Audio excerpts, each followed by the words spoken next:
Very good. Let's start. Okay, ma'am. Speakers are kindly requested to please switch on their videos for the inauguration.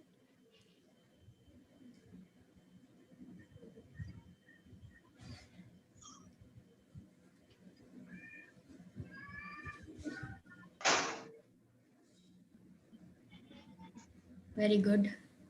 Let's start. Very good. Okay, ma'am. Let's start. Okay, ma'am. Speakers are kindly requested to please switch on their videos for the inauguration. Bhagya ma'am, Yes, can you please switch on your video? just a minute. Just a minute. I will turn on.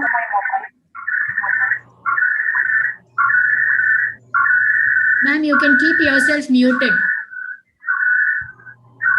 Just a minute. Just a minute. My mobile is not.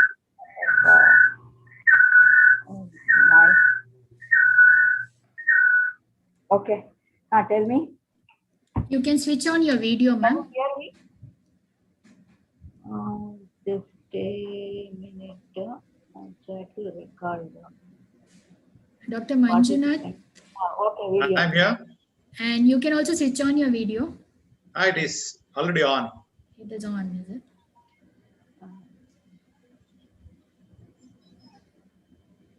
Dr. Krishnaraj?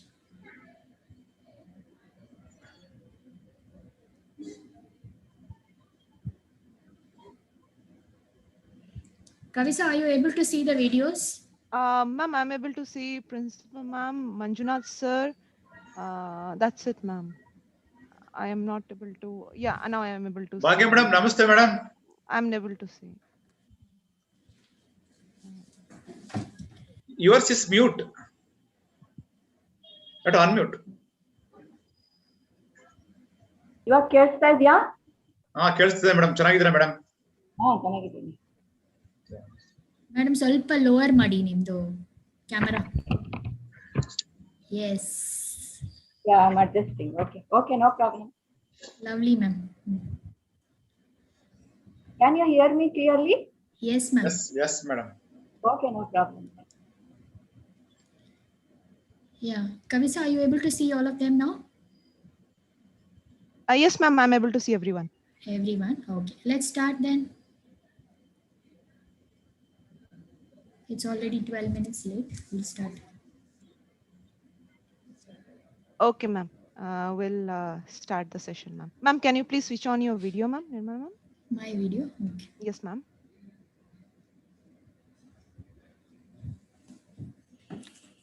Are you able to see me? Yes, ma'am. I'm able to see you. Okay.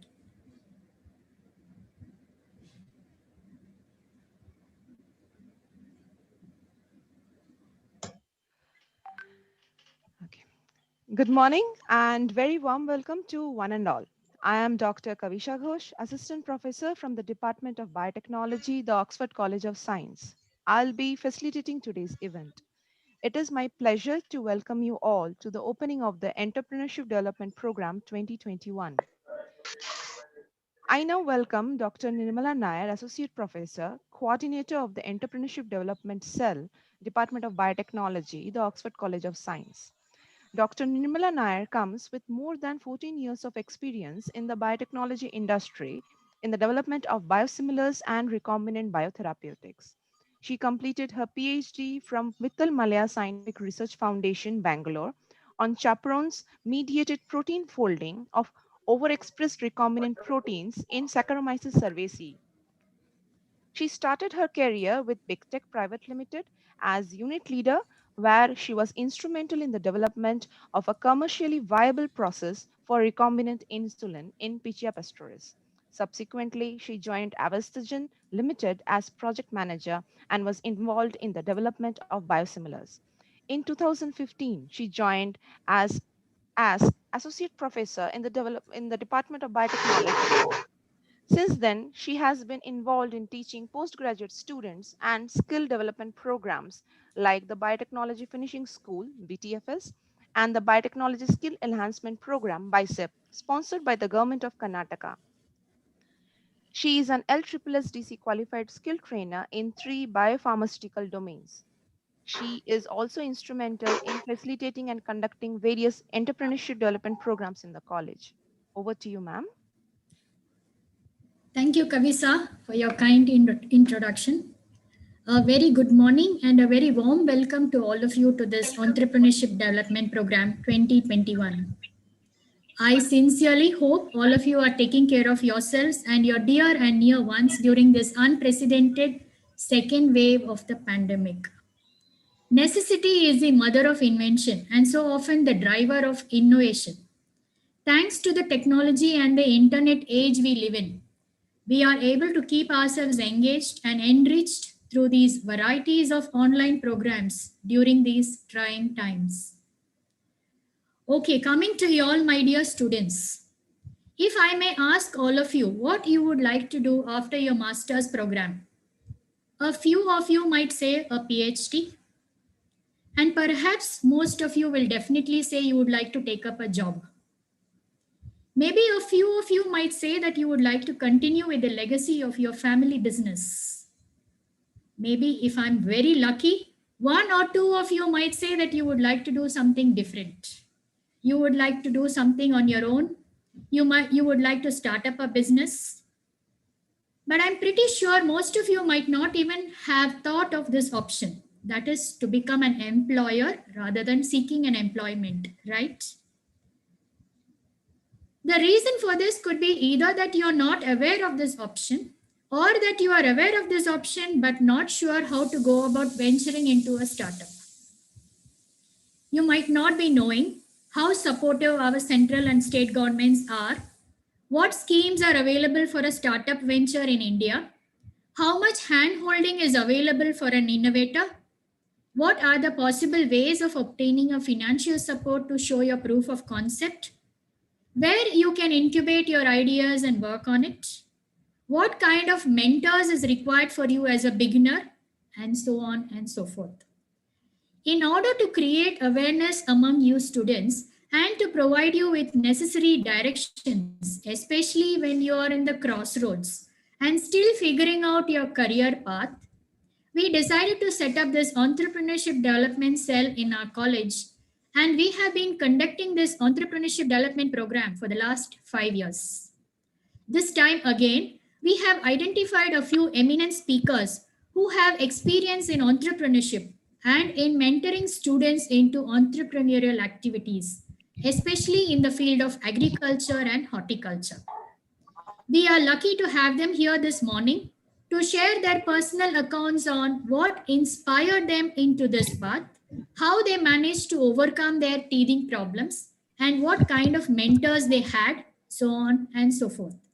I deem it my privilege this morning to welcome our beloved chairman, Shri SNVL Narasimha Raju, our constant pillar of support, and our dynamic principal and the chairperson of our entrepreneurship development cell, Dr. R. Kavishri, to this entrepreneurship development program 2021. Welcome you, ma'am. It is my proud privilege to introduce and welcome our speakers this morning. Dr. P.U. Krishnaraj, Professor and Head, Department of Microbiology, University of Agricultural Sciences, Dharwad. A very warm welcome to you, sir. Our second speaker, Dr. Bhagyalakshmi Neelvarne, Retired Chief Scientist and Head of Plant Cell Biotechnology Department, Central Food Technological Research Institute, Mysore. She is currently the founder director of Neelgen Green Tech, Mysore. A very warm welcome to you, ma'am. We also have with us Dr. Manjunath, Assistant Professor at the College of Horticulture, Mysore, University of Horticultural Sciences, Bagalkot. A very warm welcome to you too, Dr. Manjunath. Dr. Rashmi, Assistant Professor, College of Horticulture, University of Horticultural Sciences, Bagalkot. A very warm welcome to you, ma'am. I welcome our ever supportive Vice Principals, Dr. Bharati S. and Professor Gayatri Sudhir, HODs of various departments, faculty members, and my dear students. A very warm welcome to all of you to this lecture workshop on Entrepreneurship Development Program 2021. I am sure the deliberations we are going to witness today are going to be very inspiring, informative, and enriching. I wish all of you make the best use of this opportunity to actively participate in the deliberations in order to equip yourselves with necessary information and guidelines in order to face the reality of the future. I once again welcome all of you to this event. Thank you.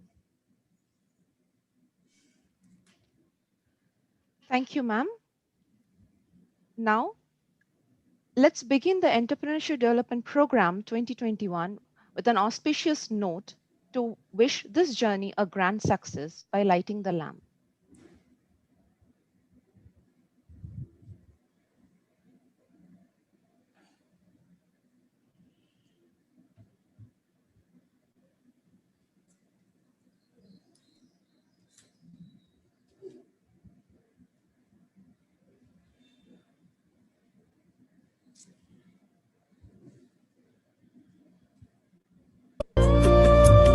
शुभं कुरुत्वं कल्याणम् आरोग्यं धनसम्पदः शुभं कुरुत्वं कल्याणम् आरोग्यं धनसम्पदः शत्रुबुद्धिविनाशाय दीपज्योतिर्नमोऽस्तु ते दीपज्योतिर्नमोऽस्तु ते दीपज्योतिर्परब्रह्म दीपज्योतिर्जनार्दनः दीपज्योतिर्परब्रह्म दीपज्योतिर्जनार्दनः दीपो हरतु मे पापम्.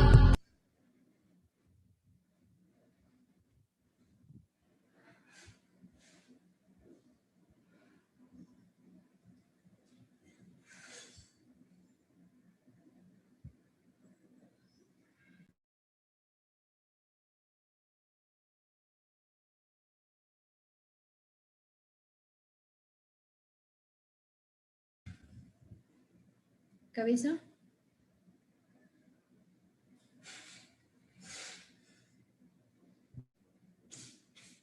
Kavisa, are you there?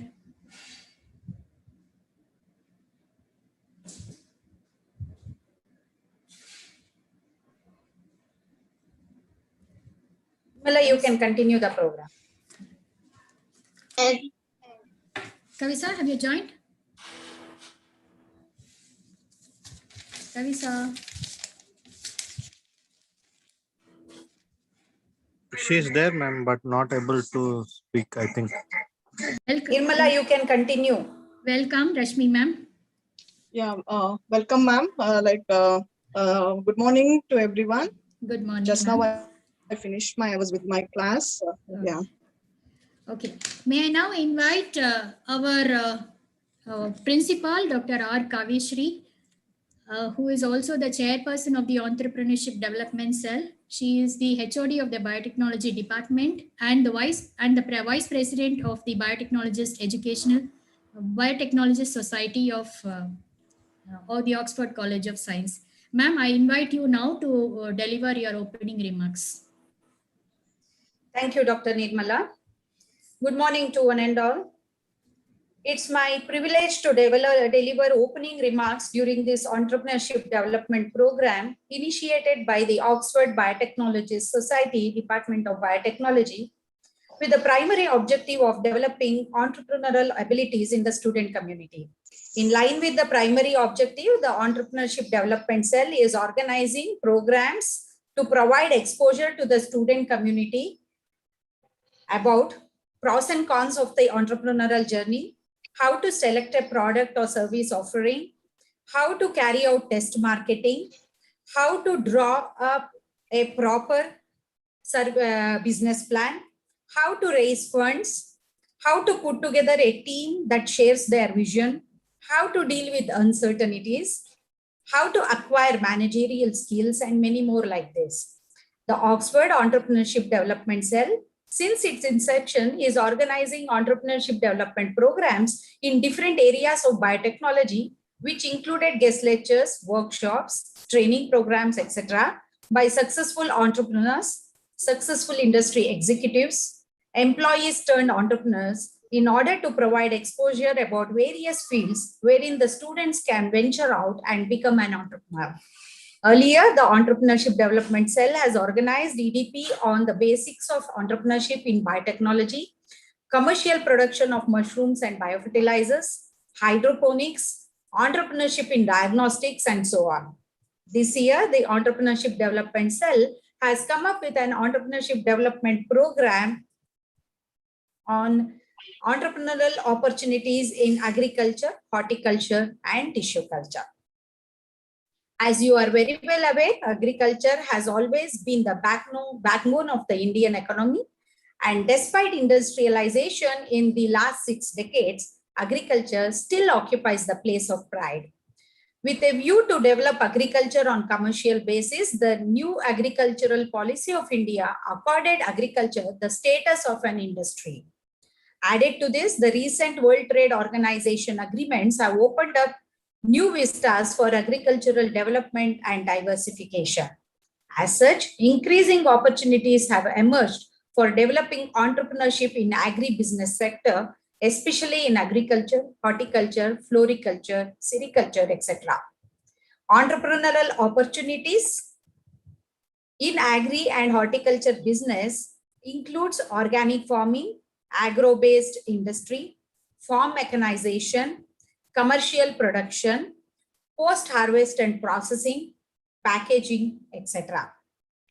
As per USDA 2018, the global bioeconomy is $355.8 billion, which is expected to increase to $487 billion by 2024. As per BIRAC 2019, Indian bioeconomy is rupees 62.5 billion, which is expected to increase to rupees 100 billion by 2025, of which bioagri accounts for 19% of the total Indian bioeconomy, which means bioagri is a $12 billion sector. So that has statistics clearly shows that it is a booming sector, stands a second in Indian bioeconomy, the first being the biopharma. Hence, providing an exposure in this field is very important at this scenario. I sincerely hope you will find these sessions very enriching and kindle a desire in you to pursue entrepreneurship. Before I sign off, I wish to appreciate the efforts of Dr. Nirmala Nair, coordinator of this Entrepreneurship Development Cell, and the team of biotechnology for organizing this program. With the presence of eminent distinguished speakers, I am sure that we will all get enriched by the knowledge and experience that they share with us. Thank you.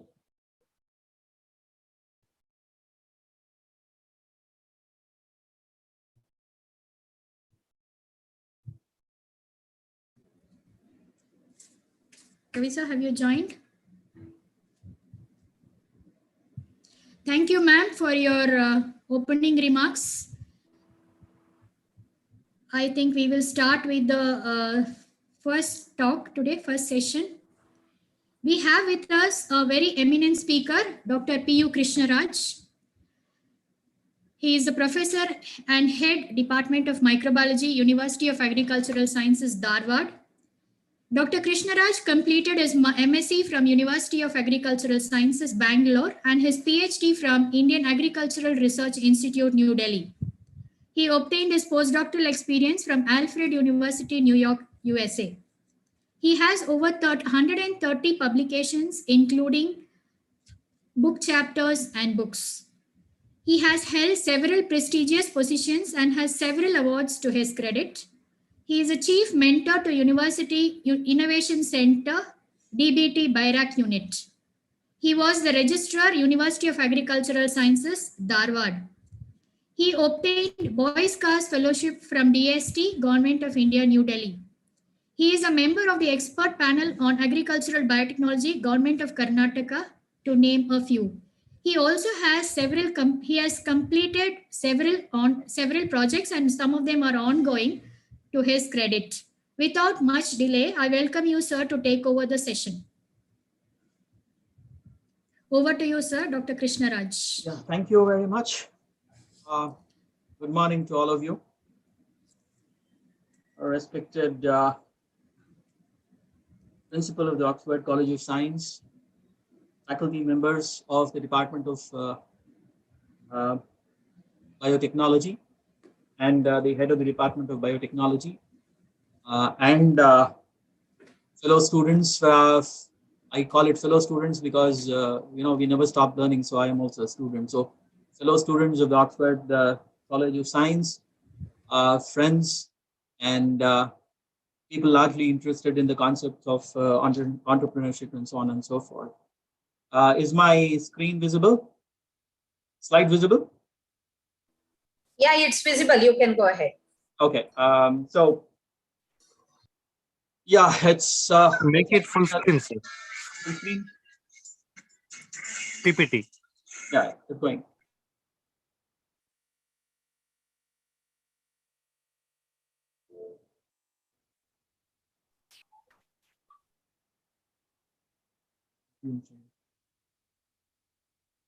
Press F5 on your keyboard, sir. And that.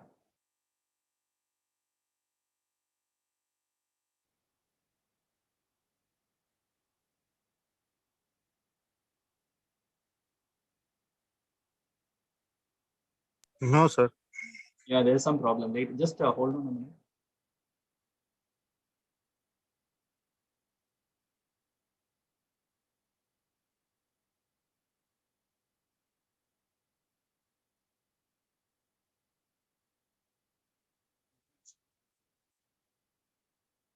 Go to slideshow. There it makes slideshow. Is it okay now? Yes, sir. Okay. Yes, sir, it is.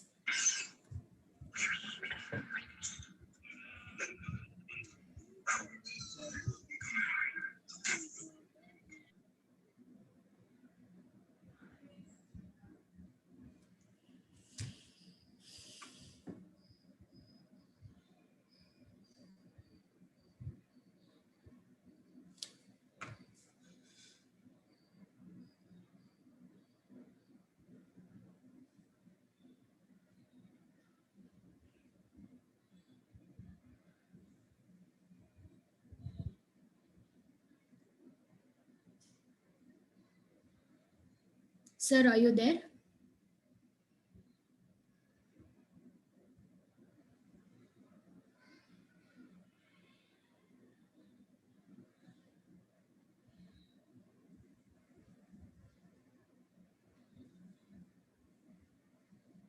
What happened, Prakash?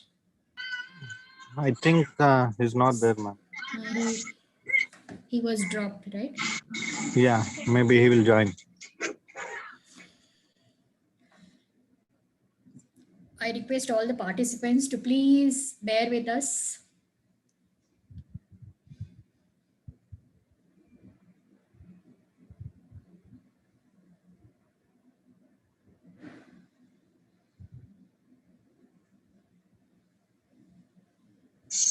You call him, ma'am.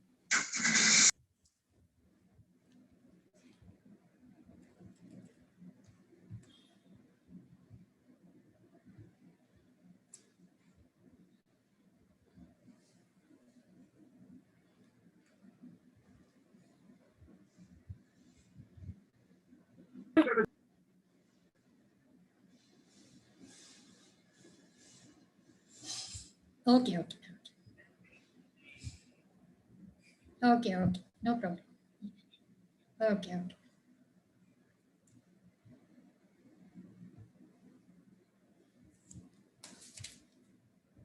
He is requesting us to wait for just 2 minutes.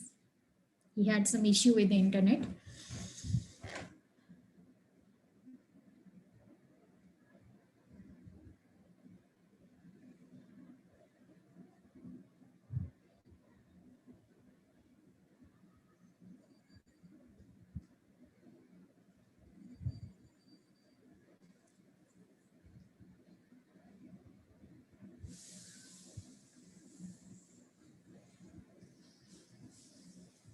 Yeah, he's joined.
ಮಂಜು ಕಾಣ್ತಾ ಇದೆಯಾ?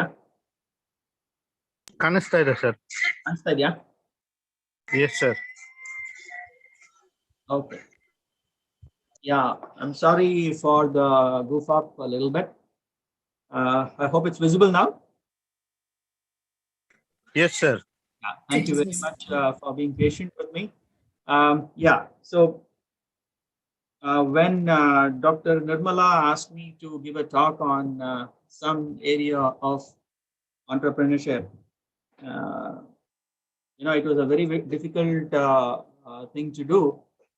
Since I do not know what exactly was being planned by the Oxford College of Science.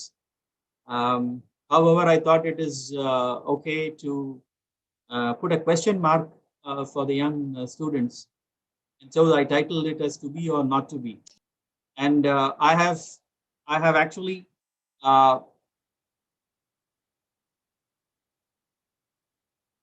not very structured this particular talk. It's basically random, and my apologies for being quite random in my presentation. We in India right now are in environment which is fixated on the startup culture. And what is actually happening right throughout the country is there is a sense of urgency, as well as there is a sense of understanding among the young and bright students who wish to actually go ahead in life in a far different way than their seniors or super seniors. So what is actually happening is the young kids are trying to find their way the way they want. And so they are choosing entrepreneurship over the mundane 9-to-5 jobs. Now, if you look at the statistics, they say about 11% of the Indians are engaged in early entrepreneurial activities. But it is also sad to note that only 5% of these early startup entrepreneurs are actually went to establish a startup, which is, according to me, not a very alarming figure, considering the fact that we are too early in our understanding of the entire concept of entrepreneurship. And we know that already that entrepreneurs from India have already revolutionized the living style of the entire globe. And the problem is, and name, the path has not been very, very rosy for them. A lot of thorns in the bunch of roses. And it involves several problems that they had to face. And somehow they have gone ahead and claimed their place in the entrepreneurial world. So let's look at the way to go in terms of how we can look at entrepreneurship. Where do we stand, and exactly what is it that we need to drive in ourselves to enable us to go forward into this particular startup culture, which is further on to make India a very buoyant culture. Now, a quick look at the barriers identified by the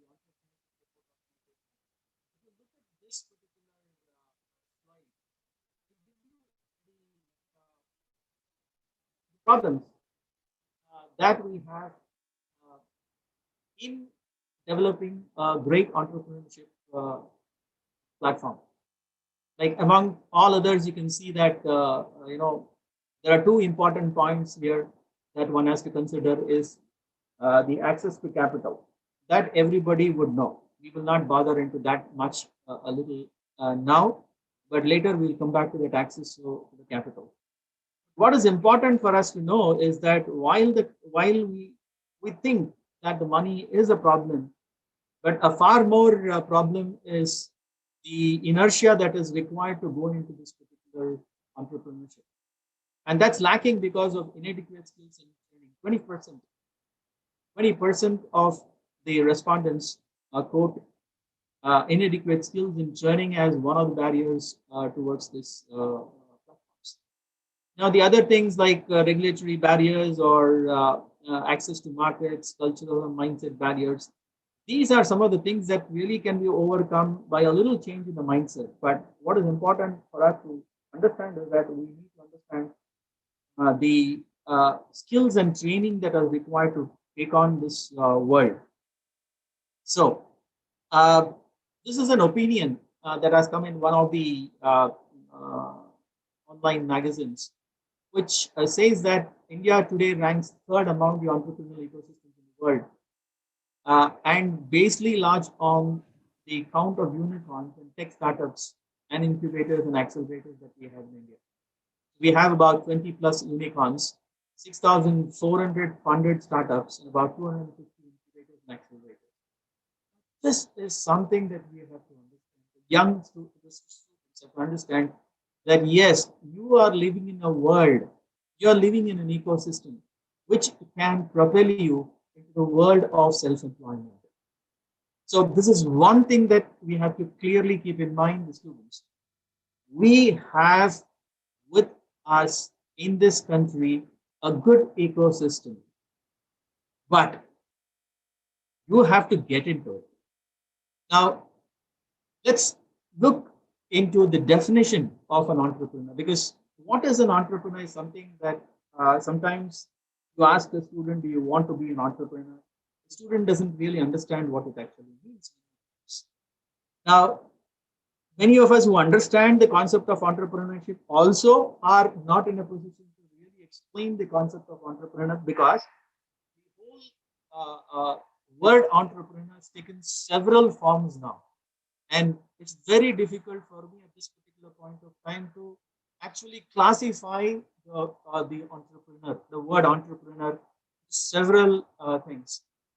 So I'll just go and take some words here and there. The word entrepreneur is derived from the French word entrepreneur, which means to actually undertake. In the words of Hagen, it's an economic man who tries to maximize his profits by innovation. If you go by the Webster dictionary, you can see that he is one who organizes, manages, and assumes the risk of a business. But then a practical definition would be to think of him as a person whose goal is to create and capitalize on new economic opportunities. Always missing there through innovation. Now, so overall, you can now understand that there are a few terms. So, in the self-made man who has a focus on getting money and who capitalizes on opportunities. So he has a goal. He has the energy. He has a goal to maximize his profits. He can assume risks and he can create new opportunities. So these are some of the definitions of entrepreneurship one can have in mind. As I told you, I'm not going into what an entrepreneur is in the terms of various kinds of entrepreneurs that are there. You know, you can have technology entrepreneur, you can have social entrepreneur. So let's go quickly into the steps of entrepreneurial process, which you have probably understood. But for the sake of continuity, many times it is necessary for me to bring in some of the concepts that you may already have known. Now, the steps in entrepreneurial process, if you take a single individual, an individual will have some idea. That idea he would have because of some innovations to drive innovation. Something somewhere sitting in some corner of the world, sometime you'll be just dreaming and then you'll come up with an idea and then put it into practice. Now, an idea is also patentable. So you come up with an innovation. The innovation can be in various ways, which I'll come to that a little later. It's a change from what is already happening or what is already available. Now, once you get into this, then you actually begin to conceptualize your journey towards entrepreneurship. Now, how do you conceptualize this? Now, how do I go about this particular journey? A question mark. And that is when you look at the various parameters of an entrepreneur. Now, once you understand the parameters of an entrepreneurial platform, then you start looking at the resources available to drive this journey. Money could be one, people could be another. So manpower, money, and so on and so forth. But then when you start putting all these things into places, so I mean, I would always suggest anybody to have a paper and a pencil anytime in his life, because sometimes the best of the ideas come when you are maybe stuck in a traffic jam, or thinking or traveling in some vehicle or whatever it is, or just sitting somewhere in the corner sipping a cup of tea. So you could then start conceptualizing and looking at the resources available, and then put it into a few bits and here and there, and then try to make a story out of this. Once you make this story available to you, then you actually go about driving the whole atmosphere yourself. So all the physical parameters that is required for entrepreneurship is you start accumulating, you start putting them into their places. So once you actually go about doing all these things, then you start harvesting your innovations through the use of manpower and resources and the entire ecosystem that you have developed. So this is how you go about entrepreneurship in short. Now, I mean, a lot of these things are used nowadays, like empathize, define, ideate, prototype, test and upscale, which I've already told you. Now, some of the questions that you can randomly ask yourself is, what drives me to do this? What is my motivation to own a business? This is something that you may have to. This is something that you may have to think about. What is your motivation for owning a business? Why should I start getting into this whole difficult proposition of being an entrepreneur? Now you answer a question. Where is the motivation? I have a couple of motivations. For example, A could be that I want to be on my own. I don't want to work for somebody else. I want to be carefree in my own world, doing the things in the own way that I want. Maybe there are so many other ways in which you can think about it. Then once you answer this question is yes, then the question comes: should I actually start one, or should I buy a business already available? So that depends upon this. This question is to be answered by you over a period of time, and you need to come up with logical answer as to whether you should actually start one or buy a business. And another thing that you have to understand is, once you look at this particular business, then you have products. Now, products is just not no, the word product has got several meanings for as of now, and so the question is, where do you sell them? Now, so market inventory, market intelligence is something that you will have to understand. The question is, once you start making this particular product, how much will it cost? Now, how much will it cost is a very important question that you will have to answer based on the innovations, based on the patents, based on the copyrights, whatever that is there, that's going into this. Now, once you understand how much of this will it cost, then you start looking into the funding available and so on and so forth. Then, when you have an yes as an answer for all this, and you're comfortable with the answers for all these questions, then you start thinking, where should I put this particular company? Whether I should put it in India, or whether I should simultaneously put it in two different places, or should I go abroad and then. So these are some of the questions that can come up. And as I told you, I'm going to go into this in a very, very random manner. The reason being is that your thoughts come to you in a random fashion. They don't convene you. And so you have to start asking questions clearly. Sir, I'm sorry to interrupt you. Your voice is breaking in between. So you're not audible now. That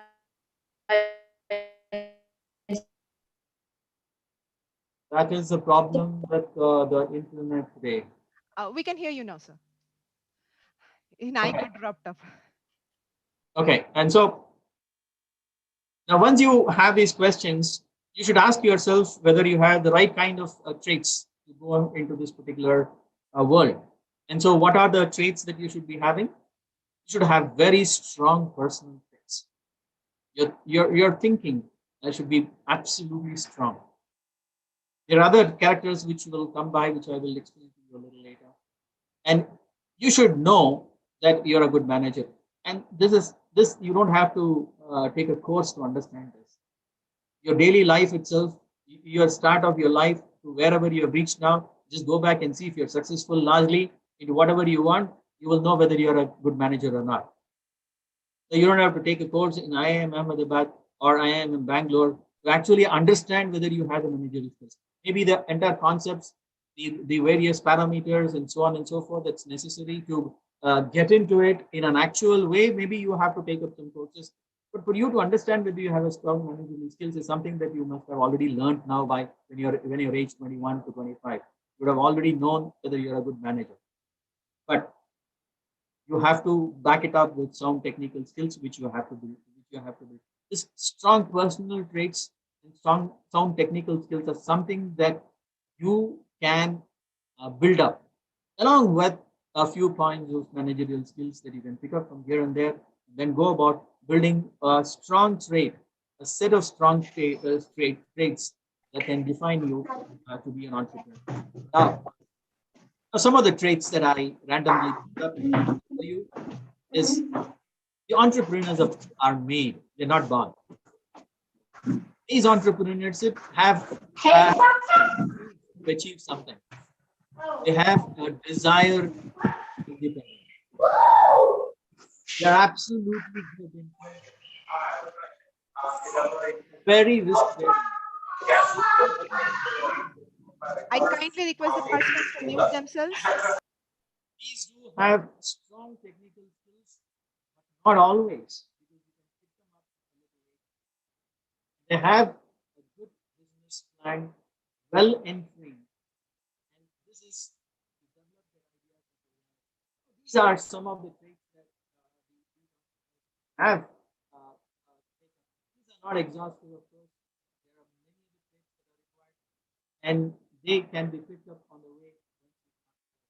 Once you have to shift gears and start your journey, then you can pick up many of the traits that I just mentioned. So, one of the answers that I have for you in terms of should I go to be an entrepreneur, the answer is yes. Why not? Now, these are another set of traits which will help you to answer your question whether I should go ahead.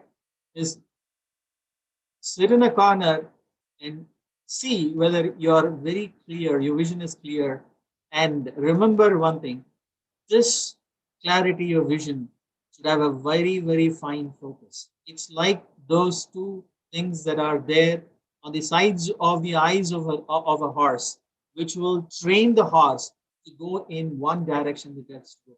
You have to have a very clear vision, but narrow focus on. And then you have to be clear about your priorities.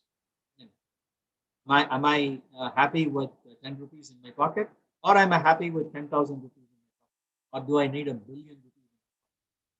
Be you're clear with your priorities, and you will know whether you need to be an entrepreneur, what scale of entrepreneur. Remember one thing, I always tell this to my students: when in doubt, ask. You cannot have a doubt in your head and then go about in your daily life. You cannot keep this at the background as well. You cannot keep a doubt at the background. And I'll tell you, if this trait is not there, then the answer to the question whether to be an entrepreneur or not is no. So when in doubt, if you have the humility to ask, then I don't think so. The sky would be the limit. And of course, when in doubt, ask. When that answer needs seeking the help of others, please feel free to seek the help. If you don't seek help, help will never come to you. Nobody would know what you need unless you tell them. So you need to seek help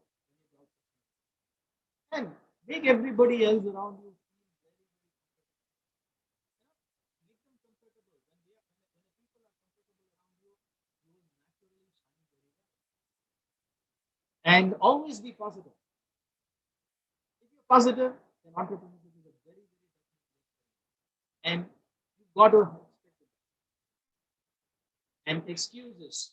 If you are a person who is often seen as a person who gives a lot of excuses for not doing this, for not achieving things, for not reaching in time, for not getting into the whole concept, not understanding the concept, if your excuses are plenty, then entrepreneurship is definitely a no-no. You know, you don't have to take things very seriously in life, because there's a very often quoted saying which I'm very, very fond of. You cannot take life too seriously, because you will never get out of it alive anyway. So why do you want to be very serious? Just be what you are, how you should be, and simply have fun in the journey of entrepreneurship. Have to have the end. One another thing that you should have is, you have set a target, but you should love achieving the target and going beyond it. Now, you should not be complacent. Complacency will not lead you to be a good entrepreneur. So if you're very, very complacent, again, this entrepreneurship is not for you. One thing, remember, at this particular point of time, if you have to answer in yes for taking on the entrepreneurship journey, then you have to answer a question. One important question. I have not written it anywhere here. In no slides it is mentioned, but I ask you now, I tell you now that you should be an entrepreneur if you think of contributing to the society and solve the problems that the society faces, and not for making money. This is one powerful trait that you should have in mind. You should work for the society and solve their problems. So this is something that you have to keep. That's a trait of a very, very successful entrepreneur, and one which is sure. Now, let's get into one of the things. I'm not going into a whole lot of details. It's already getting half an hour already. I have very several slides to go ahead. But I will only focus on one small thing today. That's the small enterprises. Now, why small enterprises? Now, one important thing is it's flexible. When an enterprise is small, it's very, very flexible. You can move around, you can jiggle around with, you can manipulate it.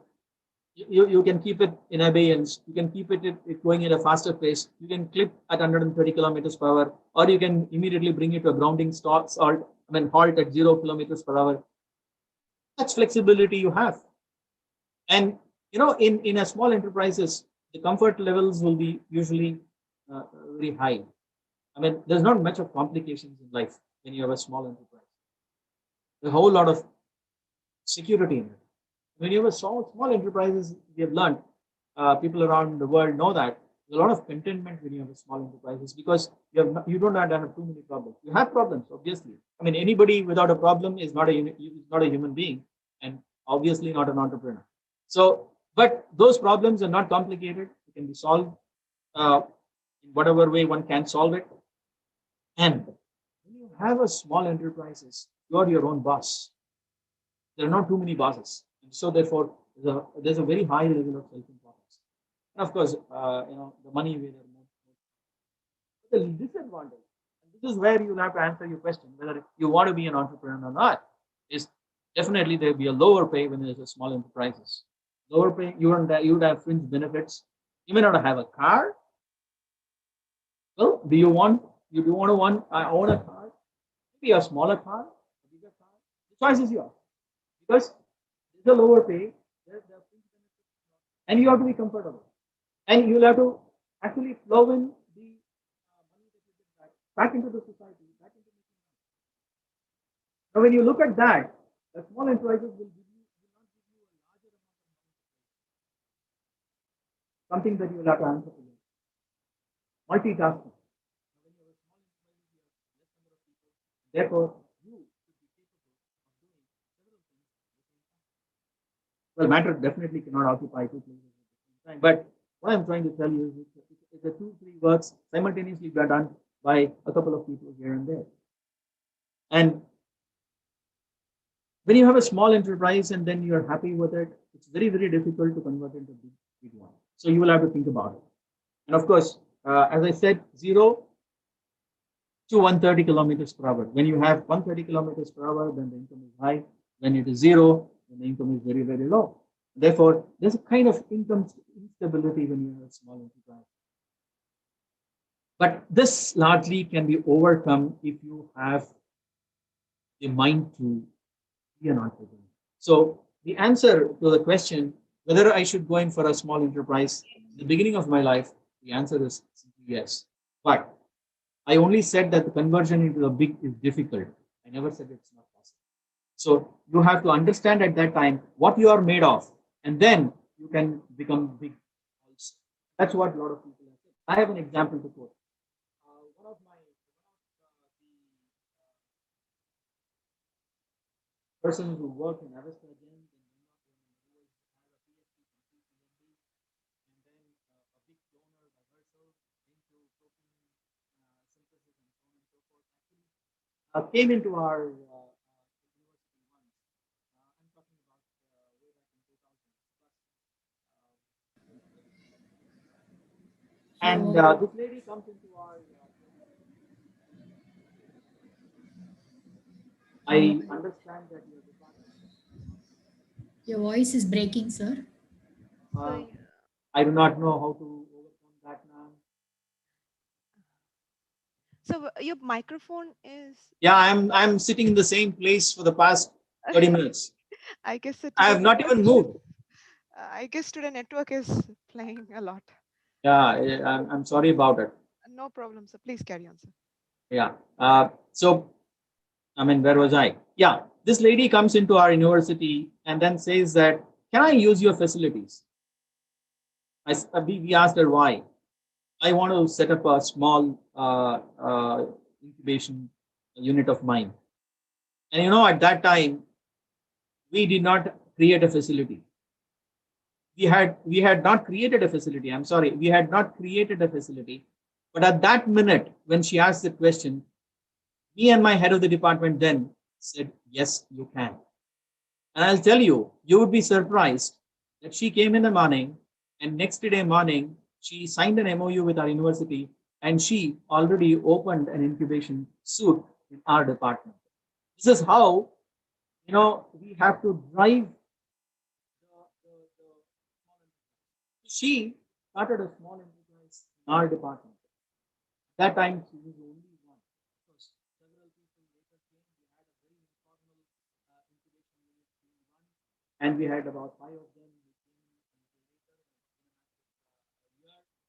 All these are small enterprises. And I'll give you 2 examples of those, that lady and another student of our university who have become big. One in the field of and encouraging to produce products that can be used for the consumers right throughout the world. And another one into protein synthesis for pharmaceuticals. So we have 2 individuals who started small and then became big. We are multi-crore, multi-billion units now. And one of them in our own place, Dharwad, and the other one in Bangalore. So you have to understand that its conversion into becoming big is not a difficult proposition, provided you have the guts, wherewithal to do that. With the wherewithal that you really bank on, you will have the guts to do it. But I'll tell you, there is always a ray of hope at the end of the tunnel, and driving through the tunnel is not a difficult thing, provided you understand how to drive. Now, see, this is what it is. I also said that there's a lot of employee satisfaction if you have a small one. If you look at this, 44% of the employees where the number was less than 50 were very, very happy. But if the number went to 1,000, there were only 30% of them were happy with it. But when the number of employees of a company went beyond 1,000, only 28% of them were happy. Now, you see this, so that means small works. Can be small and be happy with it. So to start an entrepreneurship, The answer is definitely yes. Now, these are some of the things that I've already told you in very ways, and these are the components of success. I don't have to go into this detail because I think I'm running short of time. Um, and let's go into the startup ecosystem. I'm not going to this, but what I'm trying to give you in the next couple of slides would be a few places where you can go to. Now, one of the things is the Startup India initiative. What is this? The Startup India initiative, the government of initiative, government of India initiative, actually, which was announced by the Honorable Prime Minister on the 16th of January 2021 and notified on 23rd of January. Now, this, if you see, envisage building up a good and a very robust startup ecosystem in the country, very necessary. And for doing this, what they did was they developed a seed fund scheme. And why would you need a seed fund scheme? This is to provide the capital for the entrepreneurs. Now, of course, there are very many places. You have angel investors, you have venture capitalists. But I'll tell you, these people are the people who make money available to you only after your proof of concept is established. Then, and banks, of course, will give you only loan if you have good amount of assets with you. But here is a place where you can get a seed fund scheme to get your innovative idea to a proof of concept trial. And they have an outlay of something like 194 crores. And this is supposed to support almost 3,600 entrepreneurs through 300 incubators in the next 4 years. So, young kids out there, the answer to your question, whether to be an entrepreneur or not, is a simple yes. You have a good mahal now to get into and to ask questions for yourself. Ask questions and then get your answer and then drive into the tunnel of entrepreneurship and come across the silver lining at the end of the day. 3,600 entrepreneurs in 300 incubators. I'm talking about only one such scheme present in India. There's plenty of other schemes available. And this seed fund will be available to start up through all the eligible incubators across the country. And you have an expert advisory committee constituted by the government of India by the Department of the Promotion of Industry and Enterprise. Now, Karnataka, coming to our state. Last year, startup ranking, our state was recognized as a top performer. But the next one was the top performer. And why this? Why is it?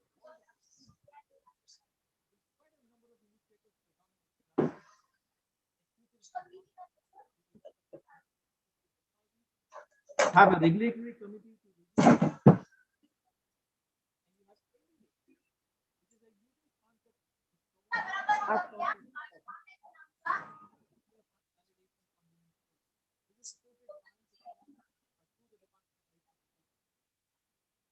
state is recognized as an institutional leader.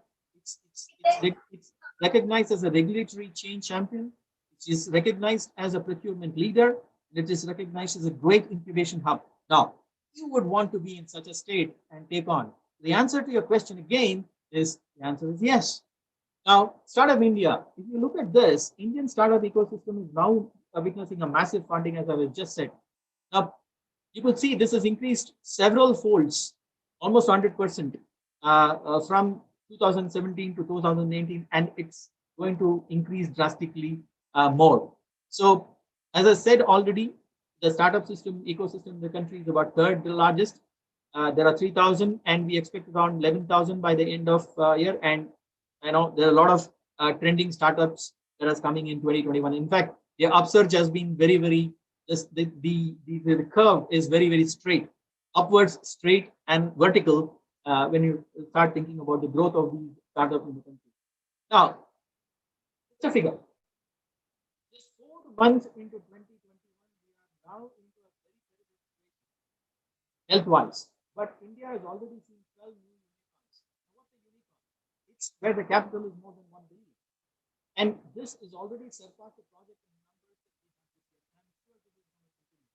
Now, understand why I'm telling you this. I'm telling you this because this can tell you that the environment in this country is quite good for being an entrepreneur. That too, self-driven. Now, this I have already told you. I don't want to go into the details. And how do you approach these startup funds? Just go into this website. There's a department of promotion of industry and internal trade. They have you have to recognize get recognized by this particular department for applying. And you go to the website. They have a very series of information to you, which is I recommend, which is a very ready reckoner for developing a startup in this country. Now you can see this. Some of the things that I would quickly tell you is that if you are a startup, to be eligible for grants under this, you have to be recognized by the DPIIT Incorporated for about 2 years at the time of application. It must have an idea, not a prototype. It should have a commercializable business idea and should use a technology in its core product or models or whatever it is to solve a problem.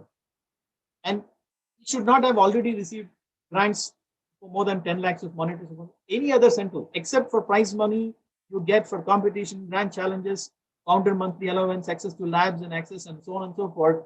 You should not have a great grant already given to you. And the shareholding of the Indian promoter, suppose you have anybody from abroad, like an NRI or whatever it is pitching in, but that your share as an Indian promoter should be at least 51% at the time of application. And you can avail this in the form of a grant or debt or convertible debentures, each once as per the guidelines of scheme. Remember, preference is given to those creating innovation and solutions to the problems such as social impact, waste management, water management, financial inclusion, education, agriculture, food processing, biotechnology, healthcare, energy, defense, space, and many other things. Now, what in the sector that's going to make money, if you're going to invest, that is when you apply to this. So the call is on. The startup applications will be open on the 1st July 2021, and eligibility criteria. You can go to this website. More details are available. I told you some of them already. Just a figure is about last year or something like that. For various places, at a particular place, just some information for you. The number of submissions for funding in the healthcare was 112, water management 32, agriculture 51, and waste management 45. These are several areas, and you could see that most of the areas are well utilized in terms of developing innovations to solve the problems that this country is facing. Not only this country is facing, the world is facing. So this is just for information to understand where things are available and so on. Now, the another thing where you can go is the BIRAC, Department of Biotechnology, and they announce a call. This year it is already gone, and by the 25th of March, there's a big biotechnology ignition grant where since I am one of those people who look into this, I know that you get projects here which are funded. So you can go into this particular website, get into the details, and this is a good scheme where if you have a good proposal, it's really funded very well. And this is the call, the last call that came in. There was about 50 lakhs grant and aid that was given, assuming that about 10 of them, about 5 of them will get. And then again, many times I've found that money is not a halter in this particular program. If you have a concept and it's really good, it's going to be funded. If you've got a good idea, please ignite it out here. You might really get some funding to take on to the proof of concept. And these are some of the things that went by last year. Some of the projects which went under big grant. You can see that synthetic biology for production of butanol, then developing novel lactic acid bacteria, and testing nano materials, then establishment of certain banks like components or instruments for health sector and so on and so forth. Some of the things, there's a whole lot of on out there. Go into it very comfortably. Have an idea that going to work. Then go ahead and get it. So the answer again is yes. And let me get through some things a little more fast. Now, when you get into the depth, when you get into entrepreneurship,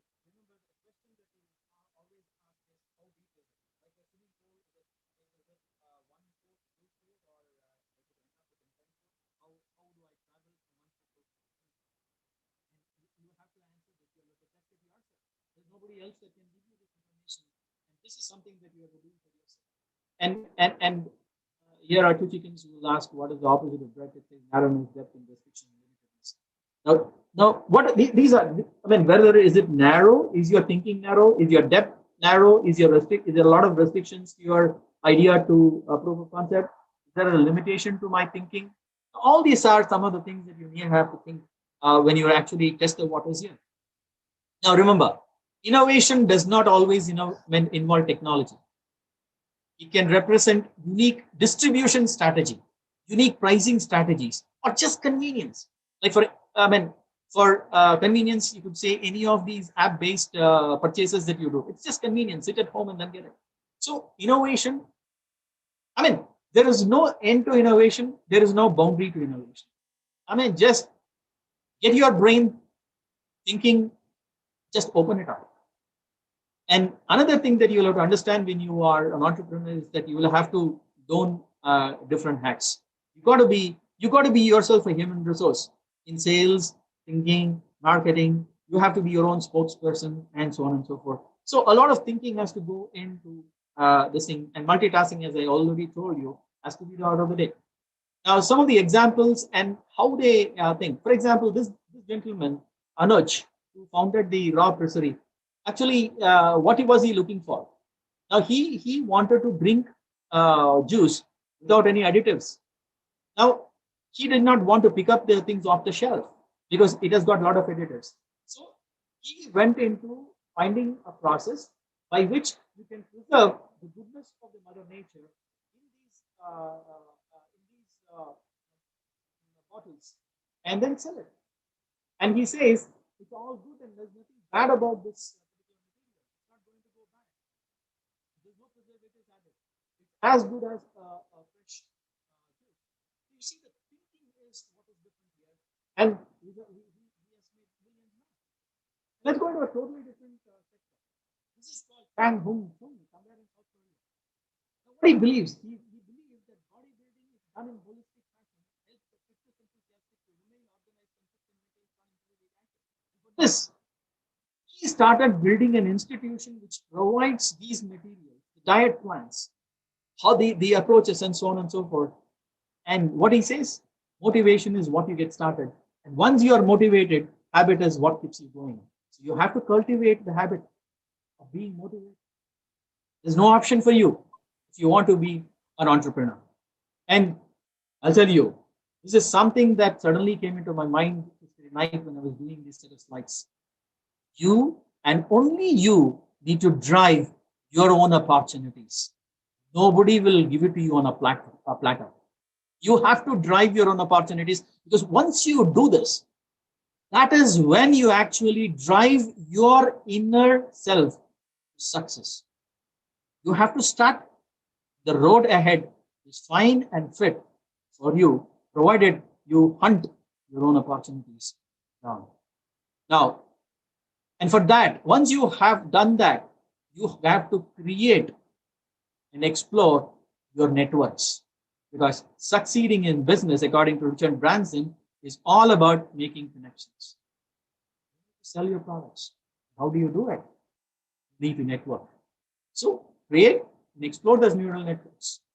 And if you are thinking of initiation, then go about listening to presentations of entrepreneurs, not like the one that I said just now, what I'm talking to you, just a AUG.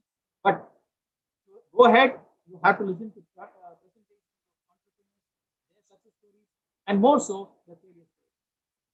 You've got to indulge yourself in entrepreneurship.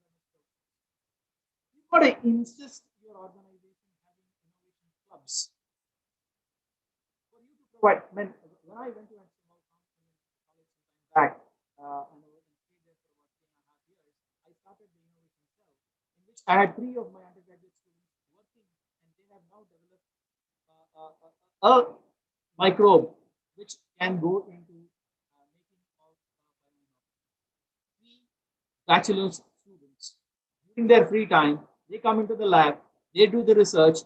At the end of their 4 years, they have a product which they can take it forward. Well, you have to create it. Form skill clubs, because you need to sell yourself. For selling yourself, you need to be communicative. To develop the communicative skills and hone your skills, you have to form the skill clubs. Get it done. Get this done in your place, and definitely participate in business competitions. Failure is not, is according to me, they say that failure is not an option. But I'll tell you, failure is also an option to succeed. So, but you have a meaning for failure only if you succeed. So succeed on the bed of failures. It's not a problem at all. You can, because that's what it is. You're a human being and you can do it. And so how do you go about the steps? You got to ideate, you got to interact with people, and you got to consolidate it. I told you all these things in so many words so far. So you got to plan realistically. And here, remember, the word it has been used is realistically, not optimistically. Yes, you got to be optimistic while tending towards realism. But you can't overestimate your costs, your profit. And the sources of funds are plenty. As I told you, you have bank, you have venture capital, and now you have government initiating a lot of things. Now at UAB, at our university, we started a lot of things. For example, we have established to promote entrepreneurship, and these are some of the facilities which an entrepreneur can use. They have incubation suites. They can come, enter into this particular facility. They can start their incubation suites. And you can see this, a total of almost about 120 odd, 117 odd units have been presented. Of these, the amount released to these people who are now funded either as avishkars or innovations in terms of five, and these get about 5 lakhs or 25 lakhs depending upon how they pitch in their ideas. And the university through the government of India and RKVY has already released about 226 lakhs to these people, and they are at various stages of incubation and creating their own startups now. So University of Agricultural Sciences Dharwad has made quite a bit of dent in this particular sector. You can see this on these Facebooks, Instagrams, and LinkedIn and YouTube channel. You can go to all these things. These are some of the startups like AgriMitra and Form Biotics and so on and so forth. They're already working. You can see the smile on their face. Don't miss them.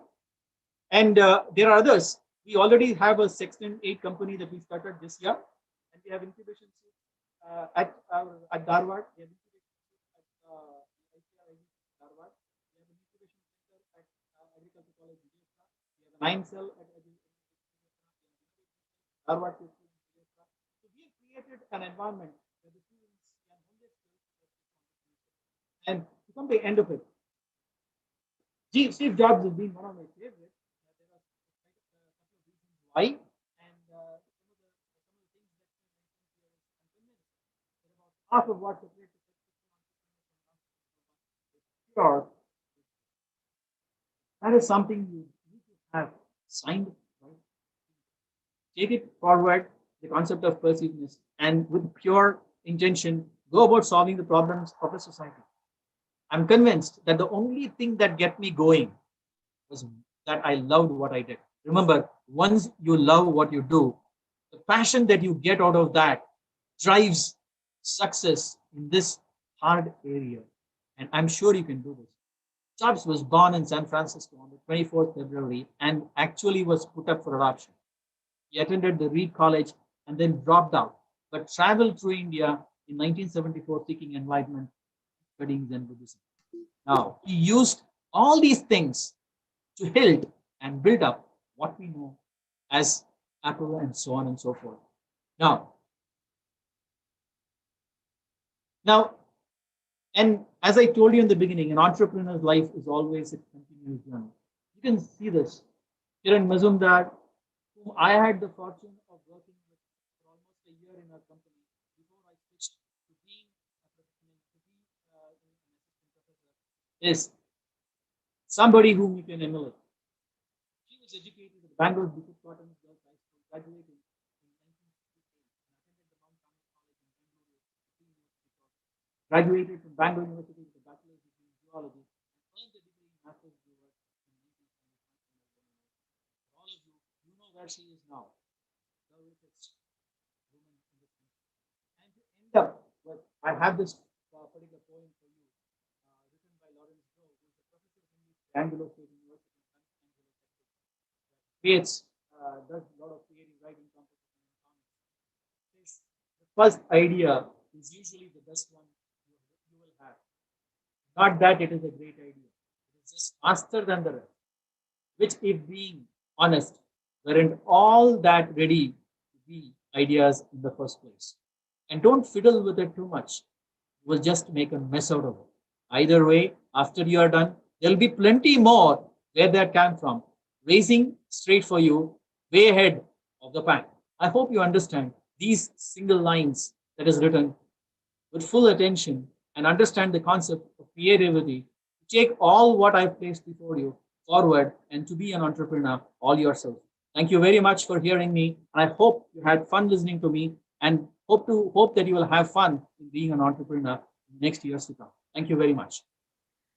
Thank you, sir. Thank you, sir, for a wonderful And talk. a last slide of Dhanyavad to all the participants, the Oxford College of Science for inviting me, and Dr. Nirmala Nair in particular for invited me, and of course, US Dharwad for making me what I am today. Thank you, sir. Thank you, sir, for your informative talk and inspiring all the new generation here. The session is now open for discussion.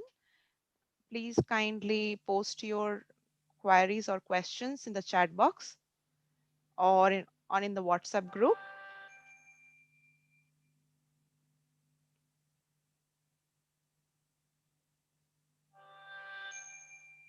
There's only two things in the chat, and that's your voice is not clear. I'm sorry about it. It's okay, sir. Today, internet is acting up from all corners. Okay, anyone, please?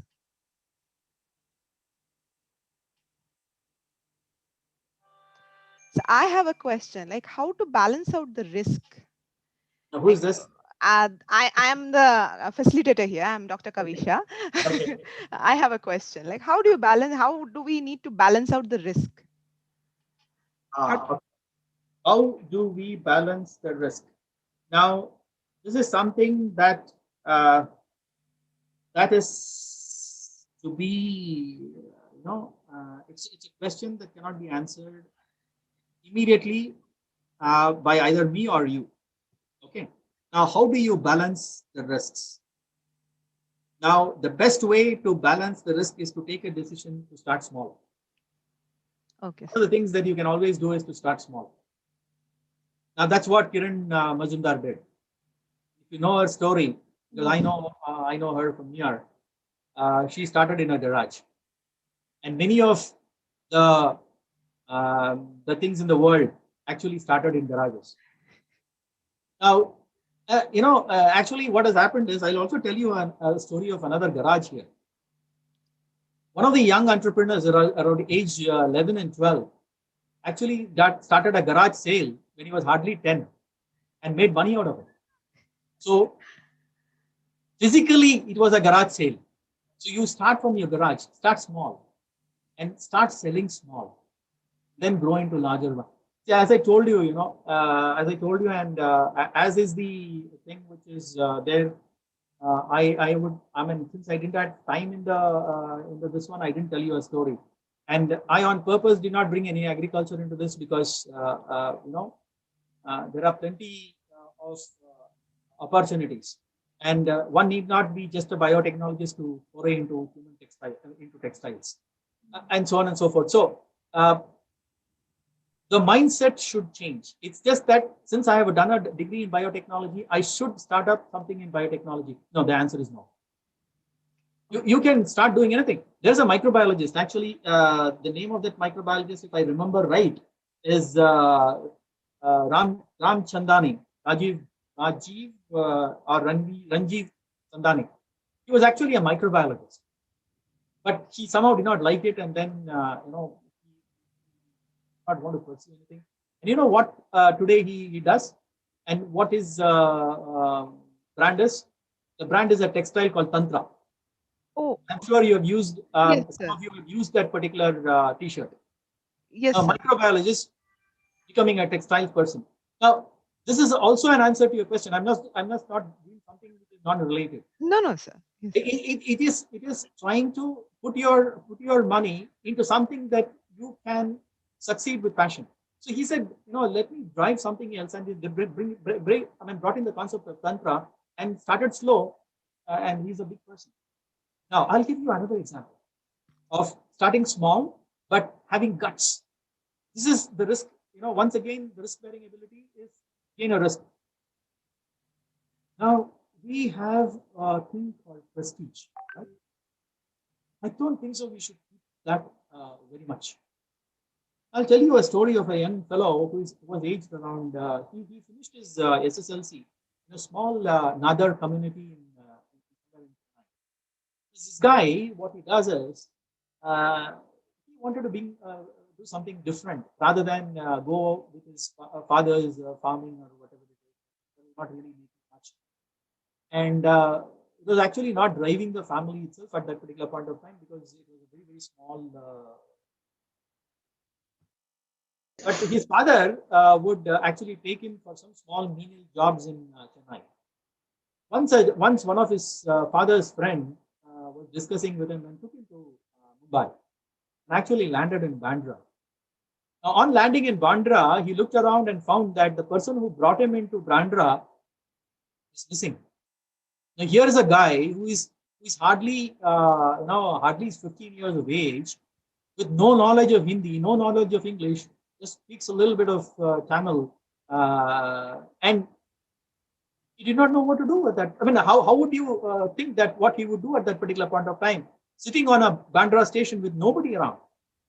A passerby Tamilian took him into the local temple, and some of them they assembled together and gave him some money and said, "Please go back to Chennai with this money." This guy, he said, "I have not come." He started washing vessels. From washing vessels, today he is the owner of a chain of restaurants in India and in New Zealand. Now, start small, but continue that passion, drive innovation into it. He is a person who innovated every time into branding himself. Like, for example, he wanted to call his, he started a push cart sometime and then got some money, then wanted to, bought a small shop in Vasi. This guy at Vasi, what he did was he wanted to brand his business. So he looked around for all sorts of names, and there was a thing called the Vasi Plaza somewhere around. Then he looked into the meaning of the word plaza, and he found that it's an open space. And since he was in an open space, he called it Dosa Plaza, and that stuck even today. Now, see, it's point of innovation. You have to think.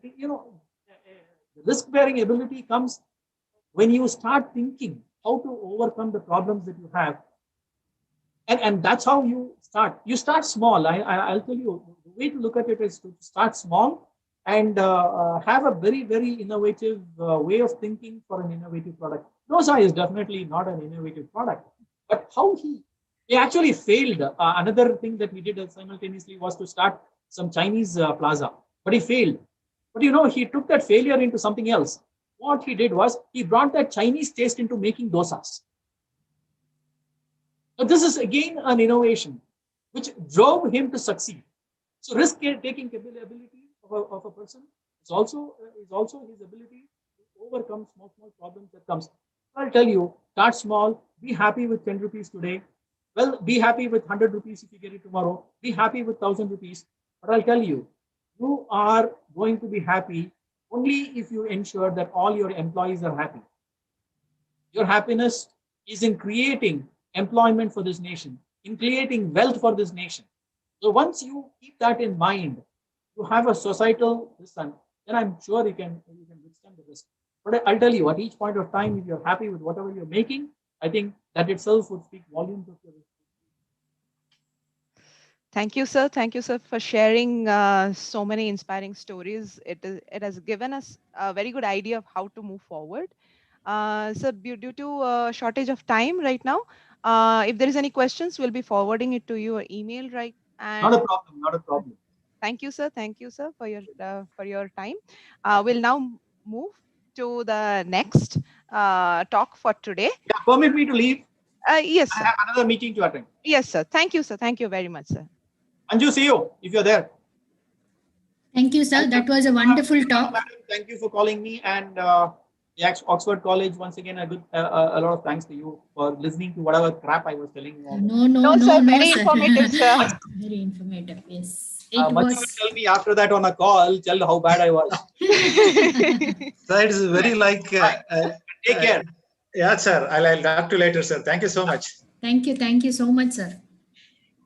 I wish we could get more speakers like you very often. Thank you.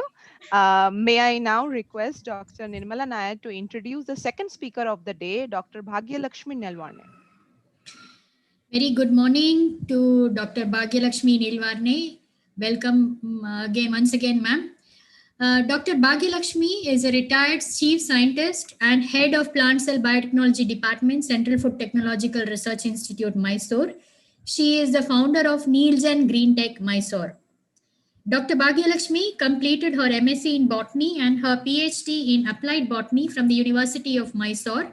She obtained her postdoctoral experience in Denmark through the Danida Fellowship. She then joined Baba Atomic Research Center, Mumbai, to work on mass production of oil palm plants. In 1993, she joined Plant Cell Biotechnology Department of CFTRI as a senior scientist. Her areas of specialization include plant tissue culture, biotechnology for nutritional improvements, and post-harvest fruit physiology. She has nearly 83 publications, 35 review articles and book chapters, 12 patents, 10 processes, and 1 technology transfer to the industry. She has several awards and fellowships to her credit. Fellowship by Danish government in 1981, DST Australia Visiting Fellowship in 1985, Crawford Fund Australia in 2000, to name a few. May I now welcome you, ma'am, to deliver your talk? Yeah, thank you very much, Nirmala. Can you all hear me? Yes, ma'am, we can hear you. Okay, then my slides, I have to start with some screen sharing. I am sharing your slides, ma'am. 1 minute. Okay, okay.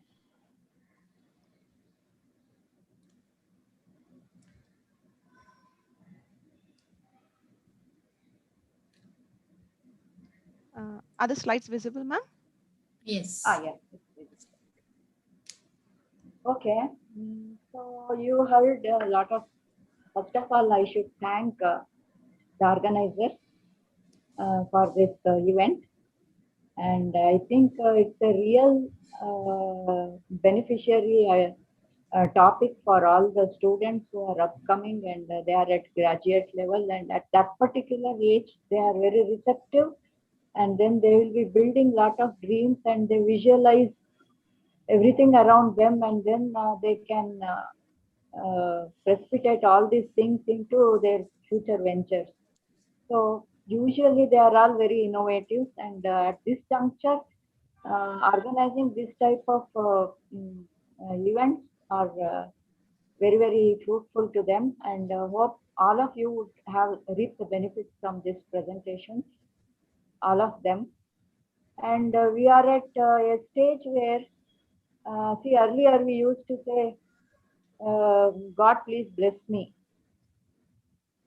for something, dash, dash, dash, whatever. And now it has come to a stage where we cannot concentrate on just ourselves. We have to look at around us. And if everything is okay around us, then only we can be okay. So, Sarve Janaha Sukhino Bhavantu. That's what we have to pray every day. If everybody around us are happy and healthy, then only we can be healthy. So now we have to pray Sarve Janaha Arogyavan Bhavantu. Like that. Hope you can understand it, Sanskrit, and most of the Indians are having the culture of understanding these things. And with this note, I would like to go forward. Next slide, please. So my talk is, as you know, the title, it's all about how to use this plant tissue culture technology for starting a business or running a business, and how useful it is and what it is all about, and why tissue culture. Next one. Next slide, please. See, if you look at the whole world, India is overpopulated. We have over 800 people per square kilometer, per each square kilometer. So that means the resources are very limited, and we have to address the situation accordingly. And another thing is urbanization. People keep moving towards the cities. They don't want to live in villages. So that is the trend throughout the world. So there is some data available on the exodus of people from the villages and settling down in urban areas. So that future has to be visualized. If this is the trend, what should be our future, and what the whole world should look like, and what products are needed to address so much population congregating in one place or in urban areas. So there are umpteen number of problems, and if you go on listing, there are hundreds of them. But starting from your accommodation, food, shelter, waste management, and clean air. So nowadays, the crux of the problem has become the clean air. See, Delhi, if you see the newspapers or news on Delhi, every summer, breathing has become a big problem for the people around because of pollution. So if people are congregating in urban areas, industrialization also happens in urban areas, and then that spoils the environment. So we have to address all these problems, for which what we have is the producers are only plants. So we have to look at the plants for our benefit. Next one. Next slide, please. So the world population is increasing and the arable land is decreasing. In the earlier slide I have shown, and this one here again I have shown about India. The arable land is continuously, that means the cultivable area is going away. So if the urban areas increase and engulf all the cultivable areas, you have no agricultural land for the cultivation of food or processing or do whatever organic and all those things. So for this reason, there is a technology which is coming forward, that is tissue culture technology. Next one. Next slide, please. So that means you have to visualize the future and then plan your business accordingly. Therefore, innovative new technologies are needed, and biotechnology is the major one, where plant tissue culture is the front runner. When the word biotechnology was quoted, plant tissue culture was at that point of time already a technology or a protocol like thing. But all the businesses in biotechnology took forward in the form of tissue culture only. See, Indians are the basic innovators of many protocols in tissue culture technology. So tissue culture means, I will tell about this in the next visuals. Next one, please. Basically, see, plants are also organized like you see the tree, and it has many parts, and it produces flowers, some of them once a year and some of them throughout the year and so on. And they are all built up with cells like human beings. And we have many organs like eyes, head, hands, and digestive system, circulatory system, and all that. Similarly, plants also have. So if that is the situation, then it is very difficult for us to study what's happening in each area. On the other hand, plants are endowed with a capacity. Like if I take a cell from my hand and then try to grow it outside, and you cannot produce the whole human being easily as on today, but that technology will come in the future. But in case of plants, we already have protocols. Indians are very good at developing these protocols, where a single cell can grow into whole plant. That means essentially every cell in the plant or every cell in human being also has the same genetic composition. That means you can use a single cell to express whatever is needed, whatever functionalities are needed in the future. So that process is called totipotent. So we use this fundamental thumb rule to develop different protocols in plant tissue culture. So in plant tissue culture, what happens? Any cell you can take and develop the whole plant. That means you don't have to grow the plant in vast areas using agricultural land and then reap the seeds and then take those seeds and sow, and then that is the thing going on right now. But now the technology using tissue culture, we are able to produce large number of plants in limited space. Next one, please. So tissue culture requires less space, less water, less fertilizer and other things, whatever inputs are needed, and no pesticides and other things are needed. And then you can produce enormous number of plants in limited space. So that's the advantage of plant tissue culture.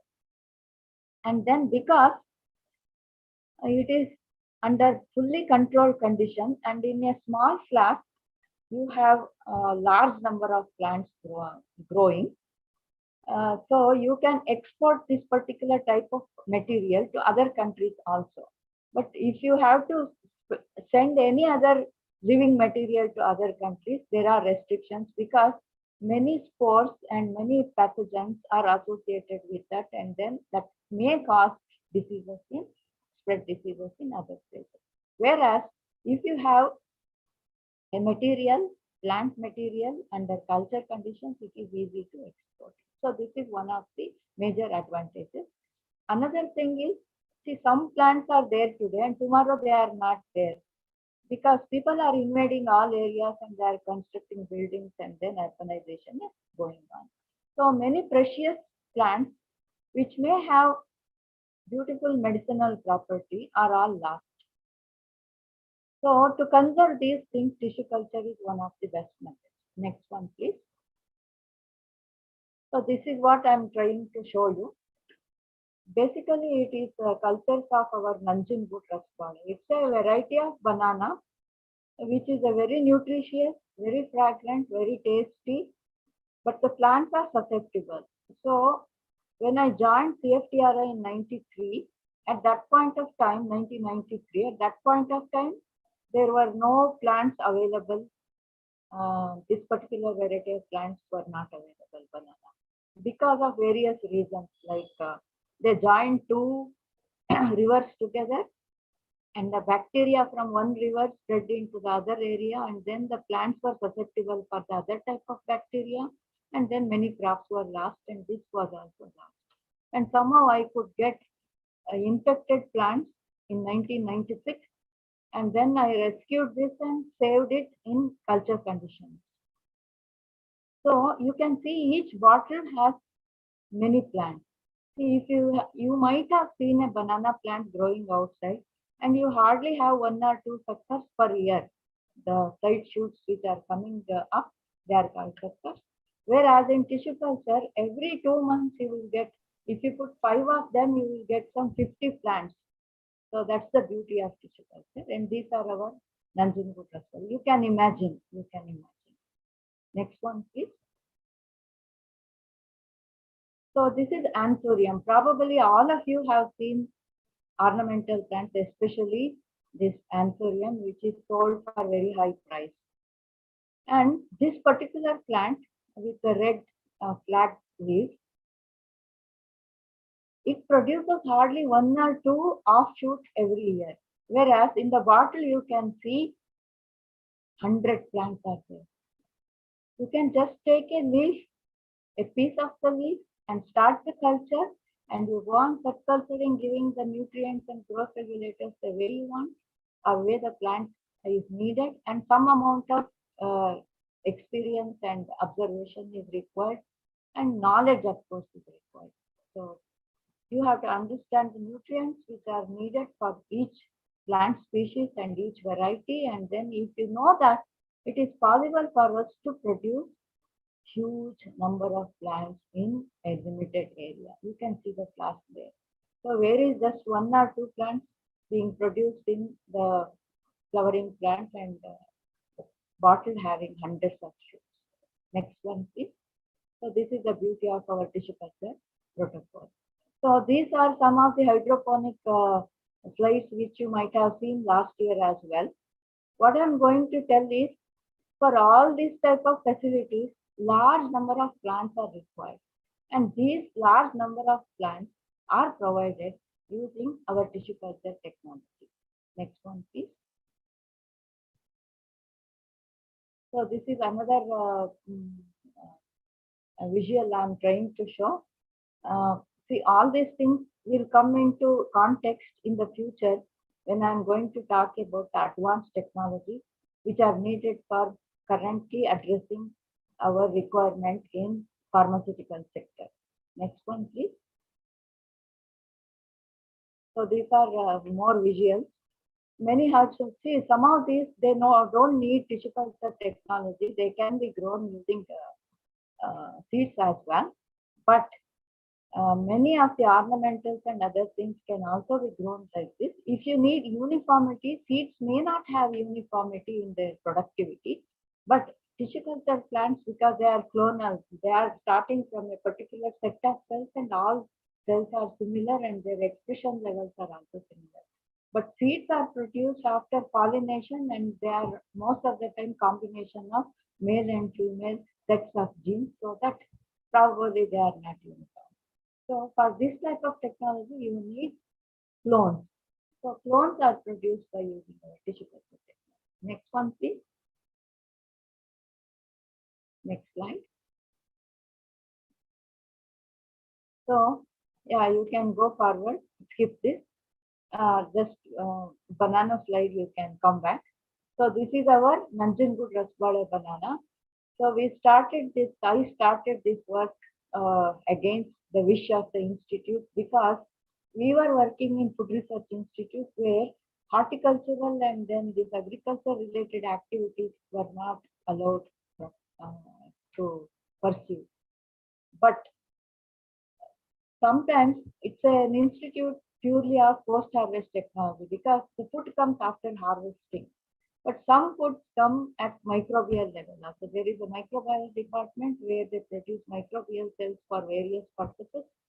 And similarly, we took a fruit ripening project. For that, several varieties of bananas had to be studied. So with that context, I started working on this particular variety, which was not available. But now I'm so happy that this endangered variety is now available for the farmers for cultivation.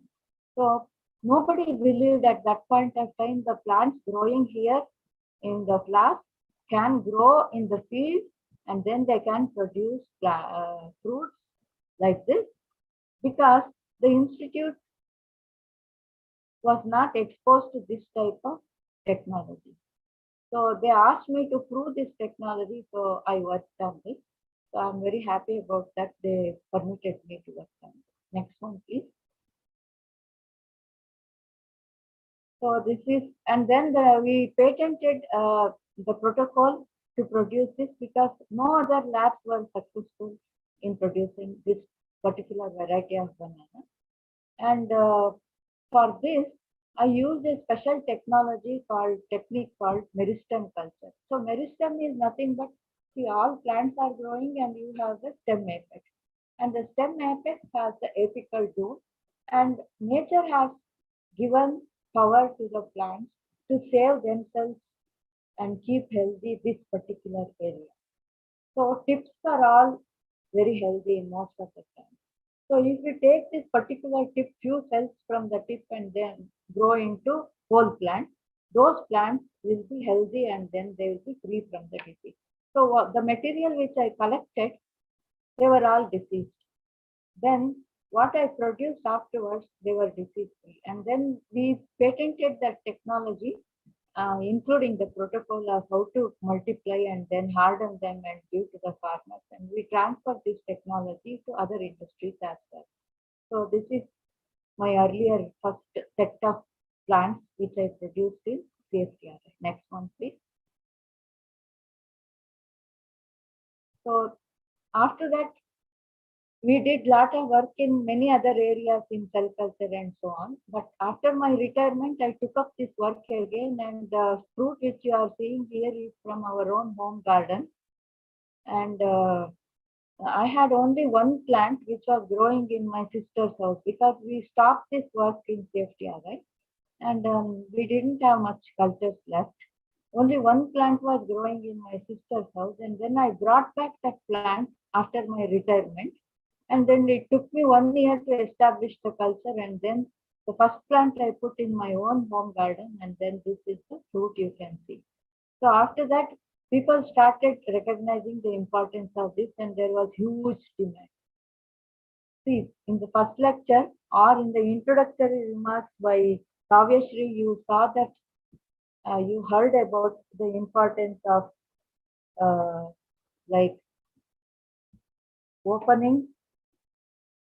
In the opening remarks, she told that one has to be satisfied with whatever work they are going to do. So you have to be passionate about your work. So if you have heart and soul and love for a particular type of work, you will anyway go forward and you will anyway succeed in that. So that's what I was going to tell. This is my personal experience, and you all can do this. Every one of you can do this, and whatever you like, do that. Next one, please. So another thing is, as I said earlier, the plant can be reduced into single cells. Single can be grown into a heap of cells. So those cells can produce the type of medicinal compound or a food related compound or any other therapeutic compound, provided you give adequate and appropriate circumstance to the cell. So usually what happens is when there is an change in environment, there is temperature change, there is humidity change, there is an infestation by a foreign organism, that means insect bite, a pathogen attack. So plants have a defense mechanism. So most of the therapeutically important compounds are produced because of this interface. And there is an infection or attacked by a foreign material, foreign organism, they start producing defense compounds. So we use this particular knowledge and study them to produce lots of valuable compounds in limited space. You have seen the picture of a bottle having hundreds of shoots. At the same time, you can have hundreds of millions of cells in a bottle, and you can produce the compound of your interest in those bottles. Next one, please. That process is called elicitation. So many human foods, medicines, therapeutics are basically derived from the plants. So plants are the basic synthesizers of all medicinal material which we have seen. Some of them, people have understood how plants synthesize, and they have tried to synthesize it outside. But many times, human body recognizes only natural things. So we have to go back to the plant again instead of synthesizing. So if you synthesize anything chemically, then what happens is you use a lot of many other things which are not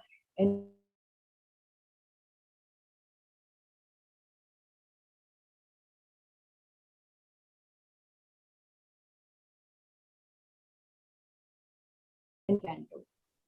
So that's why we always go back to the living cell. So living cell is a very complicated factory which can synthesize the product of our interest. So these things can be done by using plant cell culture, and many companies are doing this. Usually for agricultural purposes, as I said earlier and showed the picture, we produce large number of plants for field fertilization. But now people have taken large scale cultivation of plant cells in controlled conditions to produce product of our interest. Next one, please. My next slide. So I'm not talking in the air, and the list which passed off just now is a large number of compounds are already being produced by many industries for human consumption. And if you go see, many are there, and you cannot read this so easily, and you can. Many are anti-cancer compounds, and they are anti-diabetic and anti-obesity, and then health promoting and immunomodulatory and all those things, and they can be produced by using plant cell cultures. Usually they say you might have got lots of information nowadays in WhatsApp and all those things like eat this, eat that, corona will go away, do like this, do like that. So all those things are available in plant materials, and you don't have to go for exactly the same thing like whatever they say, but that particular compound can be produced in higher quantities. Suppose I want an anti-cancer compound, let us say, and I have to cut so many plants and concentrate it to get few milligrams of that. But if you cultivate the cells and if you do elicitation, as I said earlier, like challenge it with a pathogen or so, then you can synthesize these different compounds in very large quantity in few cells, so that it is so easy for us to extract the whole thing or make a powder of this and then make it into a capsule and give the appropriate concentration for the treatment. That's the advantage of using plant cell cultures and giving therapeutic compounds to human health. Next one, please.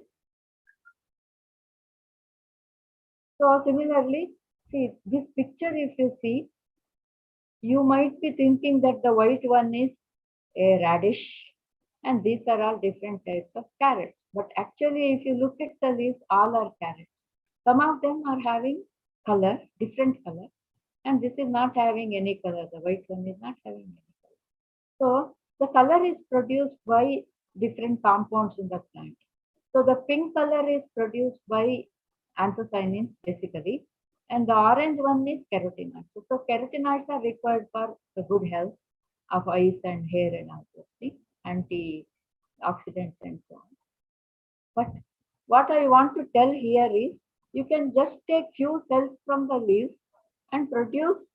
See, you are taking few cells from this. We have taken from this to produce these cells. Actually, it is orange in color, but you can still produce the pink pigment which is synthesized in this particular cell. That means if you understand the biochemical pathway in a plant cell, that's why you need plant cell cultures to understand what is happening and how they are regulating the entire process, and then what they want to produce.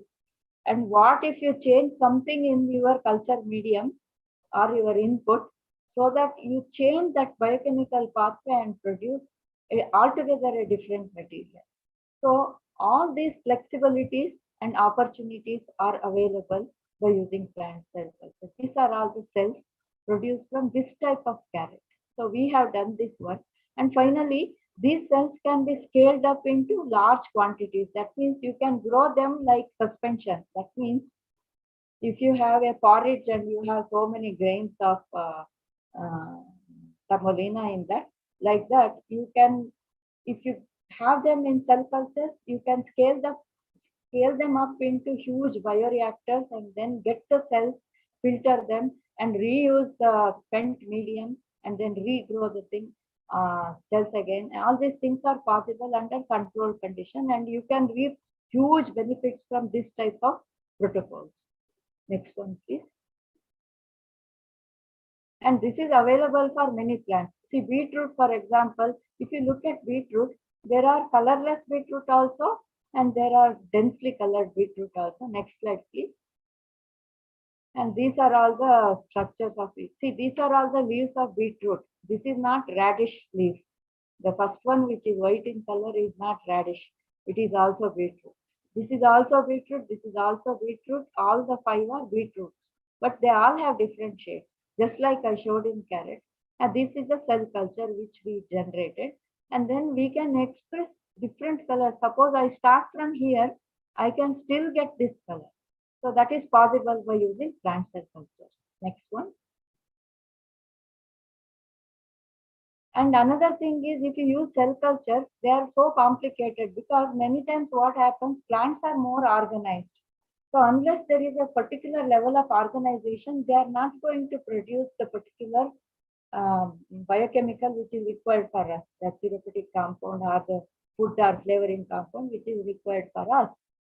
So some type of organization is required. So what people did was they immobilized the cells in a gel, and then they started putting a particular precursor and then get the converted compound on the other side. That means cells acted as a factory to convert compound A to compound C in the cell which is B.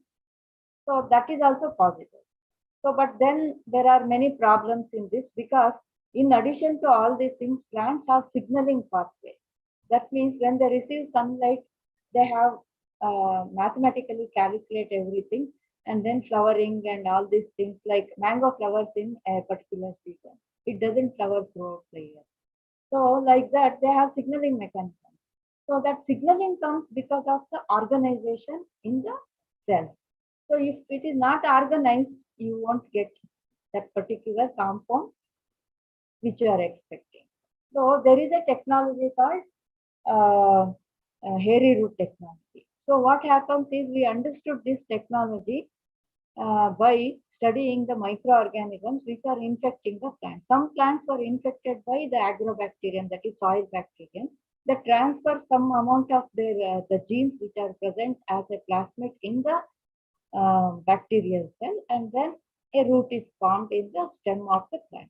So this is the first picture is the seedling of beetroot, and if we infect this seedling with the agrobacterium having specific plasmid, it produces the root. That is called hairy root because the roots are covered with plenty of hairs. So those roots, the advantage here is you don't have to add any growth regulator or anything. You give little bit of nutrient to the medium, and they grow with little bit of nutrients tremendously fast. So if you put 3 milligrams of the tip, 3 tips if you put, you will get 30 grams of biomass. That is the tremendous growth rate which you cannot expect anywhere outside. So this is possible by using tissue culture technology. So why hairy root? Means I will tell again in the future. So this can act as an immobilized cell complex. So you can put the product of your interest to the medium A and then convert it into C through this root culture, that is C. That is possible. At the same time, whatever root can synthesize, we can harvest it. So many medicinal compounds are produced in the root. It is possible for us to scale this up in bioreactors and then get the product of our interest. So that is the advantage of hairy root. The thing is, if you have cells and other things, you need the input of light. Light means lot of electricity. Your input cost goes up if you are putting illumination. At the same time, when there is huge amount of illumination for the cells to grow, then the temperature rises. Then to control the temperature, you have to use air conditioner. So air has to be cooled. So to avoid all these things, we will go to the root culture. So root can synthesize whatever cells can do otherwise, whatever shoots can do otherwise. So that is the advantage of this root culture. Next one, please. So this is 3 milligrams of roots in one flask. It is, the picture is taken from the bottom. So produces this much of biomass in 30 days. That's the advantage. Huge amount. Even beetroot outside cannot grow up to this extent. Next one, please. So scale up and integrated technology. That means you can grow it in huge quantities. Once you know how to do and all those protocols are understood, one can grow it in bioreactors. That is called scale up. That means you have a small quantity and you go for large quantity. That is what is called scale up. And then you also need a technology to get the product out of it. So the next one, please. So there are protocols available for opening the cell. See, the cell has a cell wall. Plant cell usually has cellulosic cell wall and a membrane, plasma lemma membrane. So plasma membranes are all phospholipid membranes. If you change the charges of the plasma phospholipid membrane, they open up.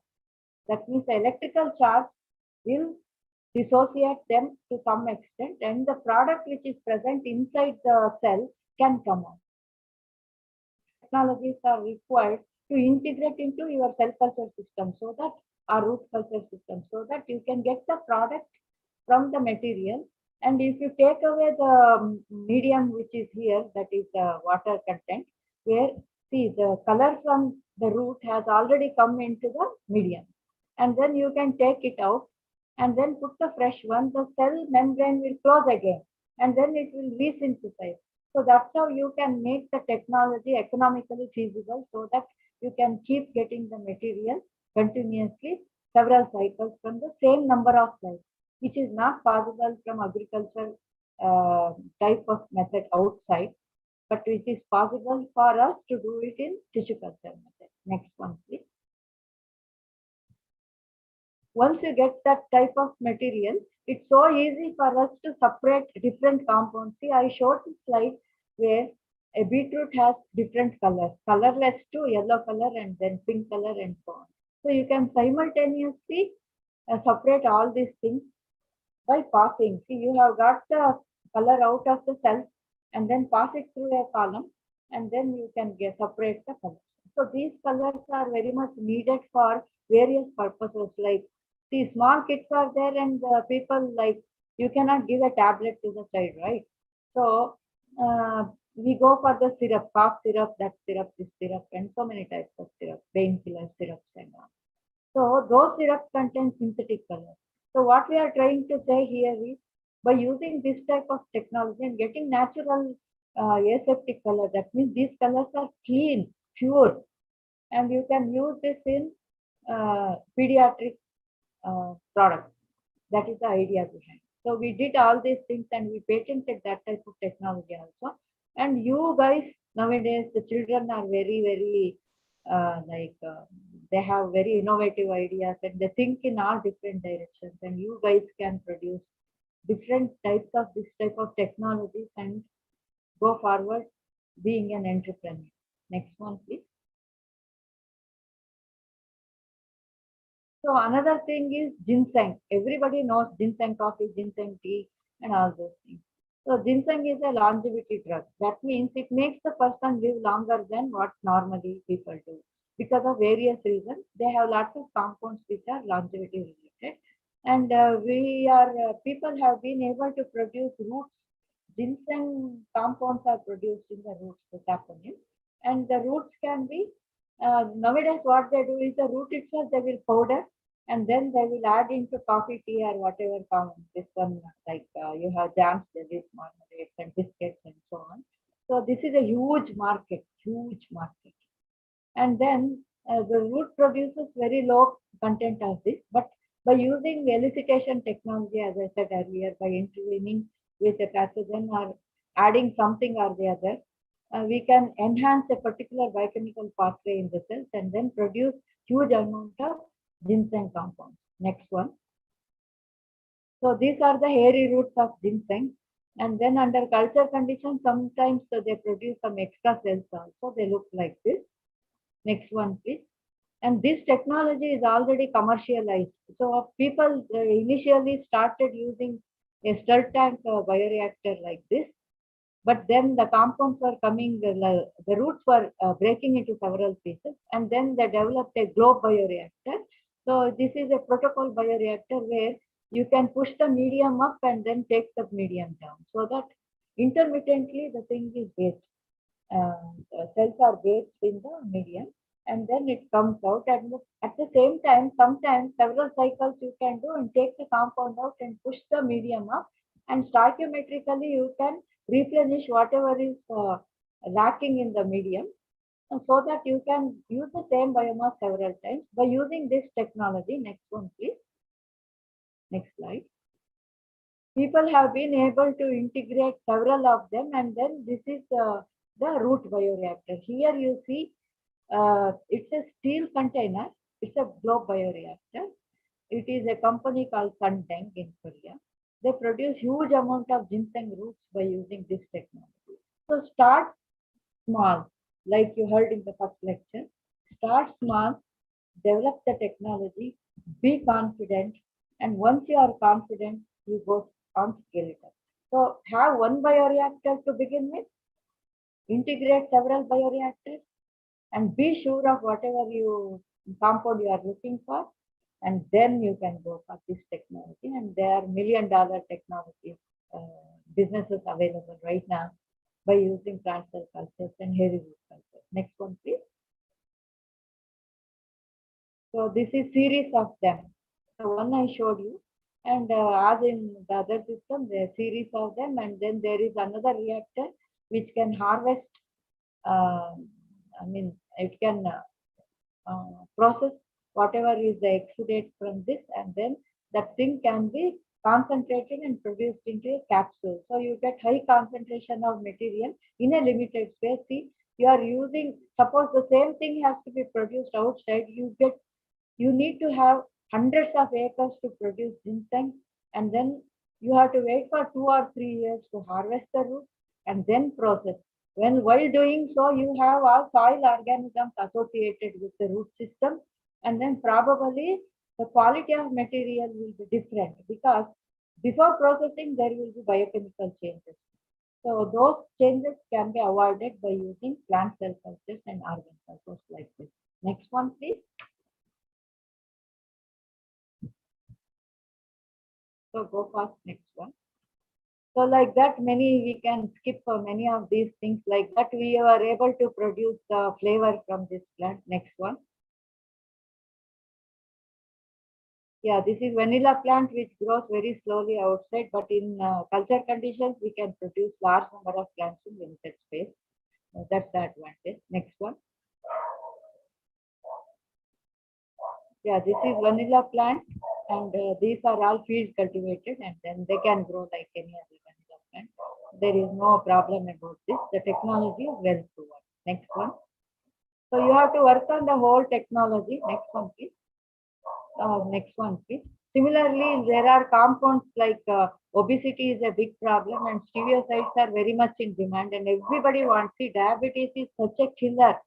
20% of the people are diabetics in any country for that matter, and which is going to be very high in the future. So you need non-nutritive sweeteners for many food products, and this is one of the technologies. This is a bioreactor again where shoots are grown, and you can produce large amount of this compound by using a bioreactor. These are all our own work which I am presenting. Next one, please.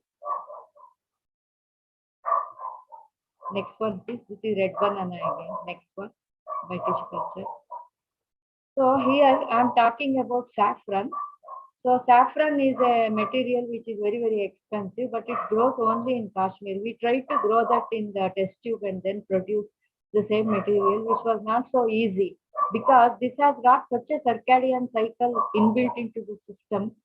Everything cannot be done by using plant cell cultures.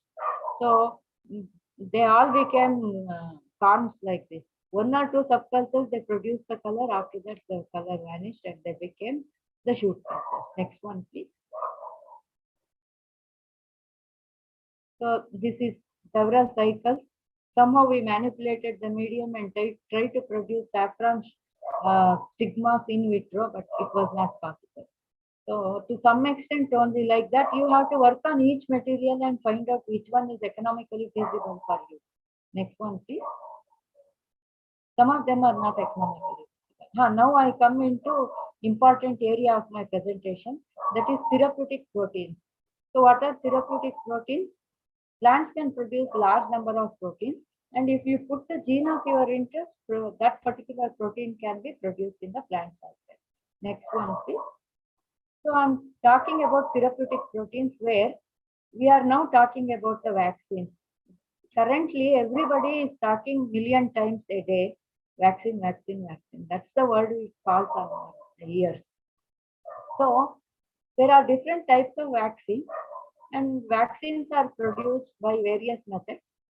And basically, they are like whole organisms, like they are sterilized, killed, and a particular quantity of that is injected into our body. So our body gets immune response, and then it starts producing the antibody.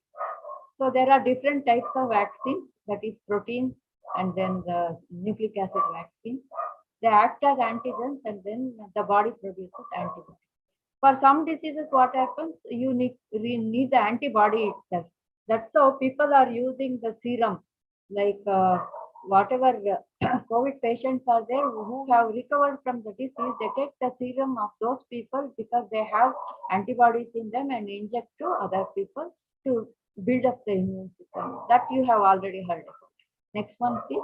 So same thing can be done by using plant cell cultures. You don't have to take the blood from the other guys, and you can produce the same antibodies and same antigen by using plant cell cultures. So there are many which are already produced in nature, and there are businesses are going on in this direction. And by using plant cell culture, cholera B toxin B unit, particular unit, and then rabies virus G protein that is produced in tomato, and then Norwich virus capsid protein. That means the virus has a coat protein. Usually the coat protein is the one which infects and then establishes in our system, for which our body has an immune response, antibody is produced. So same thing can be produced by using plant cell cultures, which people have already been doing. So hepatitis B virus, for that also surface antigen has been cloned into tobacco and potato, and then we can produce this vaccine from by using plant cell culture. So this is what I am going to trying to tell you. Next one, please. So similarly, there are other very deleterious diseases for which vaccines are needed, and those vaccines are very, very expensive. So do we need genetically engineered plants? No, I will come to that later. We don't need genetically engineered whole plant, but we can process and get the proteins from the plant material and then use that. So we don't have to, the leftover material is killed and it is discarded after incineration. That means whatever protein you are looking for, antibody you are looking for, the vaccine you are looking for, you can extract from the plant, and then rest of the things are, so it is fully under control condition. That's the advantage here. We are not going to grow it outside. So we can infect a cell, infect a tissue, infect a germ, that means germinating seed, and then take whatever you want and then discard the other thing in a controlled manner. So we are not polluting the environment. We are not spreading any disease.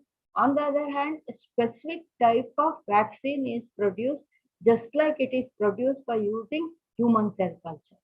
So that's the advantage here. Next one, please.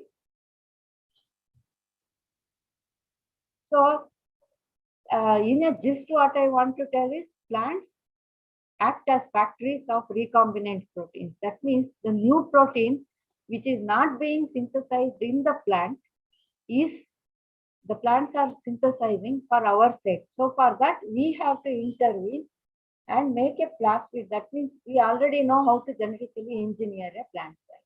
So all of you are in degree classes, so you know already how to engineer a plant cell and then introduce a gene into the plant and express it. So by using plant cells is the glycosylation. That part I am going to tell now. This is the one question Dr. Nirmala has asked about the glycosylation. That question everybody asks. So that is what is going to be addressed in my next slide.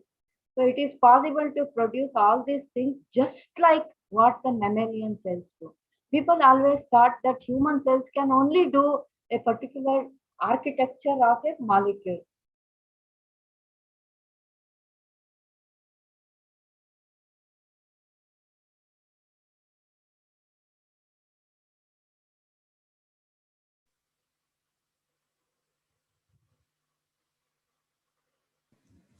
Did we lose connection with her? Yes, ma'am. I am not able to see her online. Prakash? Yes, ma'am. Yeah, did we lose connection with her? No, ma'am. She's there? Ma'am, who is sharing this PPT, ma'am? PPT. I have been shared. I'm sharing the PPT. So maybe No, it's still sharing. Wait 1 minute. I will share once more. But I'm not able to see madam. Ma'am, are you online? no, ma'am. She's not there. That's what I think we lost connection. We'll wait for her to join back.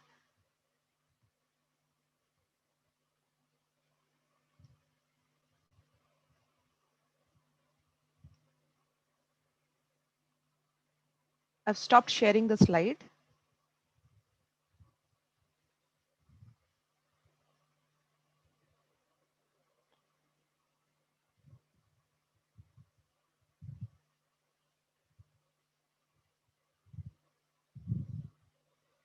Ma'am, please try to call. I called her and she's trying to connect through her phone. Okay, ma'am. So she said, meanwhile, you can show the slides. Hardly few slides are there. She will answer all the questions. Okay, ma'am. Then I'll share the slide now. Today network is acting up.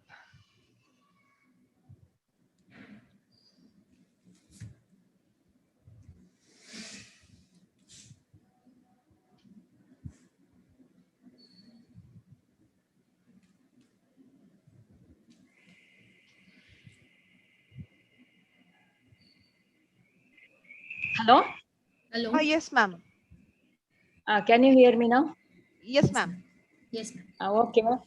So what I was going to tell was, it is possible for everybody to produce the therapeutic protein by using plant cell cultures. Your question was on glycosylation. I will tell you about that in the next slide. See, for specific antibody production for therapeutics, you go to the next slide, please. Next one, yeah. Right there. Okay. The thing which is required is fragment crystallizable region, that is FC region, which is the one which is going to anchor into the antibody. So that interaction phase is very much important, and it is possible for that to, that is called IgG proteins, antibodies, and that type of N-glycosylation site is required for any of the vaccine to work on human system. Okay, so that is a requisite. So whether it is possible for us to get it in plant cells. So there are 5 classes of antibodies, as I said earlier. IgG, next slide, go to the next slide. IgG, IgA, IgM, IgD, and IgE. I think probably the students of degree classes would know about this. And among these, IgG is what is very, very important for us. Next slide, please. So whether this is possible by using expressing plant cell systems. Yes, it is possible. And I have given here the comparison of yeast, insects, mammalian cells, and plants. And the production cost and other things, and the advantages. All these things are summarized in this one slide. So the production cost is very low compared to mammalian cells. Okay. Maintaining cost is very cheap, not so expensive. See, if you go for mammalian cells, temperature control is also very, very high precision is required. So that much precision is not required for the plant cells, and they are very easy to grow. Maintaining cost is easy. Protein yield is very high, but in case of mammalian cells, the protein yield is quite low. And gene size restriction. Many people, like including your question, expression of a particular size of antibody was not known in many of the systems. Like yeast has restriction, and insects have restriction, and people have been working on these things. And in mammalian cells, it's very limited. But in case of plant cells are known to produce large protein molecules. All our nutritionally important protein molecules are synthesized in plant system. That means it is so easy to use the plant cell cultures to produce this type of protein molecules. And therapeutic risk. So risk is very high if you go for mammalian cells because things can go wrong. But that is not known in case of plants. And glycosylation, that is the biggest question. Everybody argued about. Proper glycosylation cannot happen in plant cells as it happens in mammalian cells. So it happens exactly like whatever is happening in our defense mechanism in case of mammalian cells. Whereas in plant cells, you have to choose a particular type of plant cell to get the type of therapeutic protein which you are looking for. So there, the crux of the problem. That means you have to screen different plant systems to see which one is adequate for us, whether beet hairy root is required, or tobacco hairy root is required, or some other system is required. So that we have to, our rice germ is required. People have been working with the rice germ. So that is also possible. So where exactly you can produce a particular type of protein molecule and with a protein correct glycosylation, for that screening is required. So safety is very high. Safety is medium in other systems. Time required is very high in case of mammalian cells. That's how vaccine production is very slow by using current methods. But in case of plant cells, it is not so high. So that is the advantage here. And then benefits like flexible facilities and capital costs are large in case of mammalian cells, whereas if you go for plant cell cultures, it is very less. And then scale up is extremely predictable, unlike ovary culture. They, in most of the cell cultures, what they do is to produce therapeutic proteins. They use Chinese hamster ovary culture. Next slide, please. Ovary culture. But in case of plant cells, you don't have to go for all these systems. And regulatory issues are limited in case of plants, but in case of human cells and all these animal cells, it's very high. And capital costs are very high in case of animal cell culture. That is not the case with plant cell cultures, as I showed earlier. So these are some of the key benefits. And then plants can produce with minimum input. Your input cost is very, very low. Whereas in case of animal cells, your input cost is very high. That means you have to have like specific serum and all those things to grow the plants, animal cells, and that is not possible. But still people are going for mammalian cell cultures. Why? So this is again pros and cons I have put in the next cells. Other thing is post-translational glycosylation. That question people keep on asking. So that is also possible by using plant cell cultures. People have proven this. So they can use the bacterium cells, pollen, and all these cultures also to get proper glycosylation. So initial trials have been done in various laboratories, but why it is not picking up? Because of red tapeism and then politics. Why did edible vaccine not succeed? So see, we are not talking about edible vaccine here. We are not talking about edible vaccine. We are talking about the therapeutic protein. See, edible vaccine means it will go into your system and then the digestive system breaks down the protein molecule into amino acids. So that's how it is not possible. We are not now talking about the therapeutic, that means injectable protein. So that's where we are coming into plant cell system. That's the advantage. See, for example, human papilloma virus. Next one, you go to the next one, please. So here the cost of curing the disease is very, very high. And then papilloma virus is a widespread one. And then there are different types in this, and different organs are attacked by this particular virus. And then for many people, it is incurable. And the curative factor costs very huge amount of money. Next one, please. So see, there are many biotech companies where you can buy the plasmid clone. So the plasmid will be put into bacterium, and the bacterium you are going to use to infect the plant cells or the germs. So you can use these plasmid, you can buy them, many companies, people can start this company itself. If you want to produce the protein itself, then you can buy this plasmid in the agrobacterium or E. coli, and then take this to infect your plant system in a controlled condition. So why I showed the slides of hydroponics and all these things. See, these cultures are under highly controlled conditions. So under highly controlled condition, you can express some of these proteins in the leaves, like lettuce and all these things. It is so possible for us to harvest all these materials in large quantities and then take the protein of our interest. So that's the advantage, where you can use already scaled up processes and integrate this therapeutic protein production into that particular system, so that you can come up with a bouncing technology forward. So that's the advantage. Next one, please. And it is so easy to do this. So you tell whatever gene you want, whatever antibody you want to produce, and then the companies will construct that particular plasmid and give to you for a very low cost. And then use that one for infection and produce engineered cells under control condition, and then keep producing the product of your interest.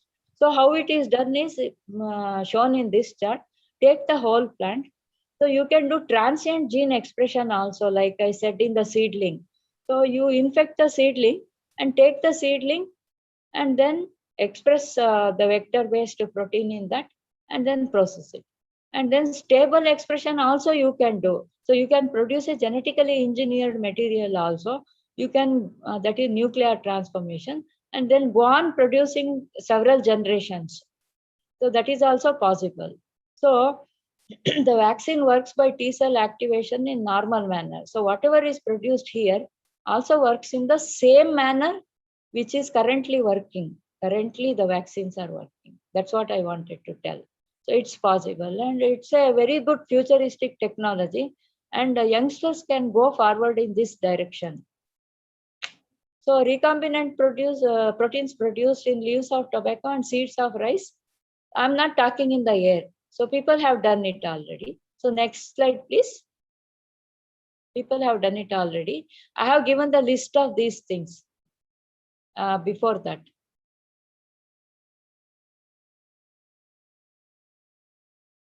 An earlier slide, maybe. After this. Okay, go to the last one, that is transgenic plants used in the production of therapeutic. Next one, yeah. Yeah, this is the one. So here people can see already there are so many such compounds, IgG based antibodies are produced by using plant cell cultures. The transgenic plants which they have used is either soybean, tobacco for cancer treatment using a particular, this one is produced from rice seedling, and then another cancer preventing therapeutic protein is produced by cereals. And then tobacco is a model system which is so easy to grow in vitro. So it is so easy to produce, use this system to produce your antibodies. So that is already been done. And then application specificity has already been established. So this application has been established for HSV virus, and then treatment of rabies virus, and for Ebola virus, and then HIV, which people know already what it is all about, and tumor marker, and then tumor marker, that means suppression of tumor, that is anti-cancer therapeutic proteins can also be produced by using, which is already been experimentally proven. So that list I have given here. These are all the recent data. So cost analysis, if you go for cost analysis, next one, please. So using Nicotiana species, a transient transfection producing 300 kg of monoclonal antibody per year at a yield of 1 gram of protein per kg of biomass, 60% downstream processing cost I have added. And then the capital investment is $122 million, let us say, compared with those of 200 million in case of cell cultures, other cell cultures, and double that figure. That means you get a product at very low cost here. So here, the cost of production is very high, and the cost is reduced almost by 50% by using plant cell cultures with all other benefits. What I'm going to tell is you have so many benefits of using plant cell cultures because it is environmental friendly and it is under control conditions like any other mammalian cell cultures. And then it is easy to dispose it off after incineration. And then continuously you can produce it with limited cost. And then they are equally effective. So that's how many things can be done by using plant cell cultures. And there are other very serious diseases also, like Gaucher disease, for which a particular enzyme is required for the treatment. But that particular enzyme cannot, see, enzymes are all proteins, right? So all these enzymes can be produced by using plant cell cultures by engineering the plant cells. So cost of treatment can come down to a great extent. So similarly, avian flu. See, every year people have, next one please. People have heard about further next. So chicks, many poultry people are undergoing lot of losses. So there are vaccines available. So vaccines are very expensive and people cannot afford to use these vaccines at poultry level. If you go for plant cell cultures, you can produce these vaccines for poultries and save all our birds from disease. Okay, so this is the last one, the future. So people are seriously working in plant-derived biopharmaceuticals, as I already said. And then entrepreneurial aspects, as I said already. See, usually people say that you look at your material and then go on calculating all the cost. But my suggestion is look at the final product and come back towards and then start producing whatever venture you want to go forward. So for that, there are different types, like my lab is B2B business. That means I start the culture and then produce good quality culture and give to other laboratories for large scale production. So B2C is you produce the material and give to the consumer. So that is also possible. And you can be a trainer and you can be a project developer or consultant and HRD skill developer and intellectual property, whatever protocol you are developing, that protocol can be protected. And the intellectual property, you can just keep it and then give it at a particular cost for an industry and you can earn the money and you can be a consultant. All these opportunities are available in plant cell cultures and tissue cultures. And only thing is knowledge is required. So thorough study is required and precise, like you have to, so market size. Next slide, please.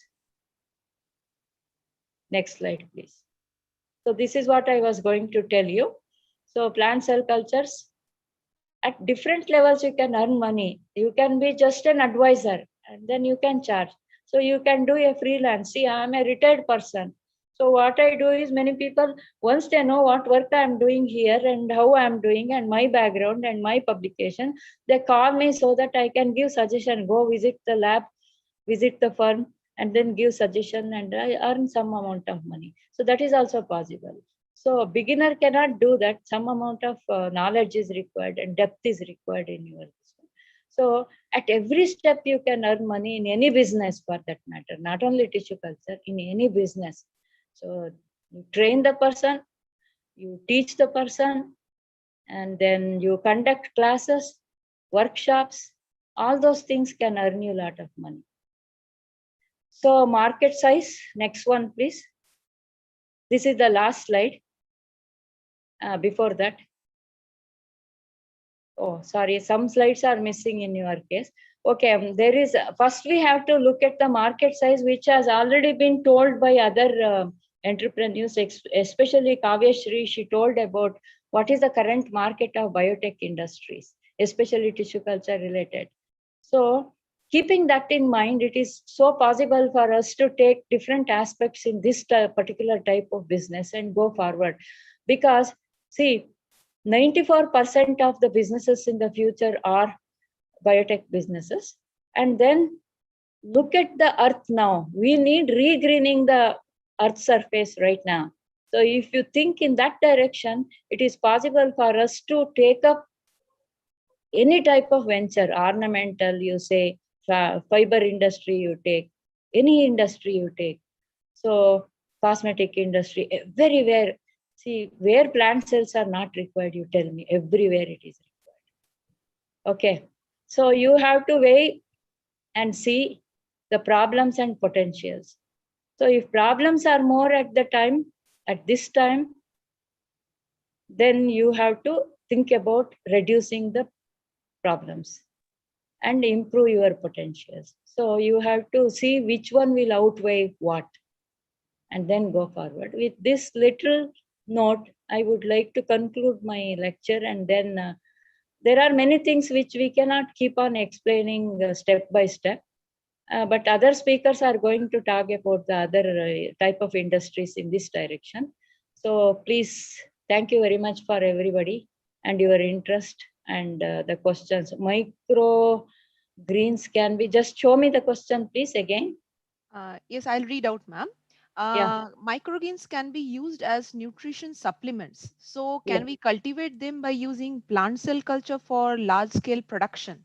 Yes, yes. See, for example, see, cancer treatment has many adverse reactions on your body. Side effects are so huge. So people are going for chlorophyll for that matter, because Dr. Nirmala already, she worked on algal cell cultures. So algal cells are very good in the expression levels, like they can produce up to 45 to 70% of protein under congenial condition. Their chlorophyll level is so high. And some of the algae like spirulina, they don't even have the cellulosic cell wall. And whatever is present in the cell is easily accessible to the human gut. So that way, these have huge importance, and they're already in the market, and people can go like a small scale to large scale. So algal cultivation is so easy, and people can go forward. That is also cell culture only, although not plants, tissue culture. It is one of the cell culture techniques. It's almost like microbial cultures.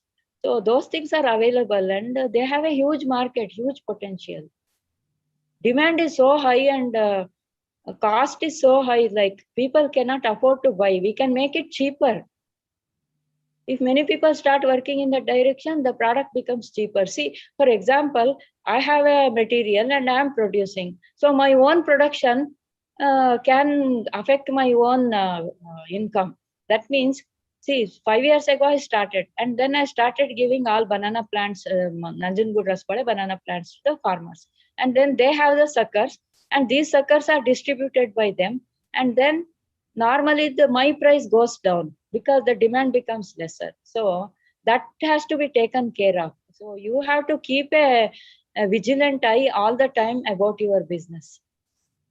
What you have to produce and how you have to produce and what is needed right now. So you have to look in the future. That's why I always say first slide is look at the future. Today you have something and tomorrow something. Who knew about the second wave of this coronavirus? We never thought. So that is the thing. So visualize the future first, and you have to produce what is required for the future, not for the current month. Okay. Okay, thank you, ma'am. Thank you, ma'am, for your wonderful talk and introducing our students to a wide variety of opportunities in plant tissue culture. Thank you, ma'am, for your time. Yeah, one conclusion I want to say, if there is any workshop or something, then we can show them like how each and everything happens and how easy it is to do. It's not so complicated, like it's not a rocket science, and it's very easy. And people can take it as a hobby. See, I have my tissue culture lab upstairs in the house. So each and every inch of my home is utilized for this activity. I have a big garden, so I use that. And I give jobs to all these widows. All my workers are females and all are widows. All are widows. Thank you very much. Thank you, ma'am. Thank you, ma'am, for the talk. Now, as we have come to the first half session closure, we will break for lunch now, and we'll meet back again at 1:30. Please join back for our next talk. Thank you, ma'am. Thank you, ma'am. Okay, thank you very much. Thank you, ma'am.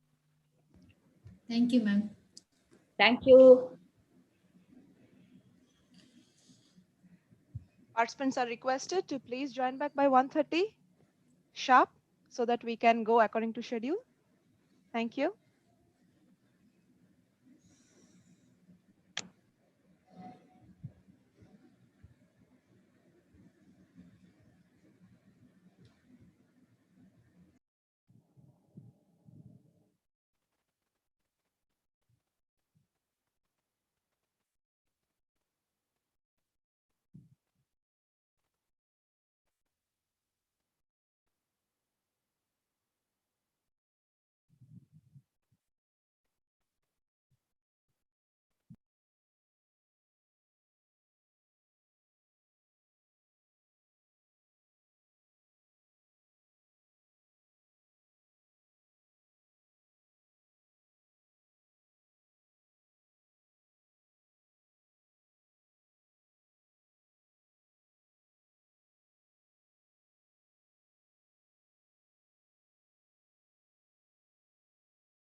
Nirmala madam. Hello.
Good afternoon.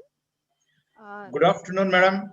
Yes, sir, please enable Dr. Manjunath to enable his, he can share his slides. Please, can you do that? Prakash sir? Prakash sir, can you hear me?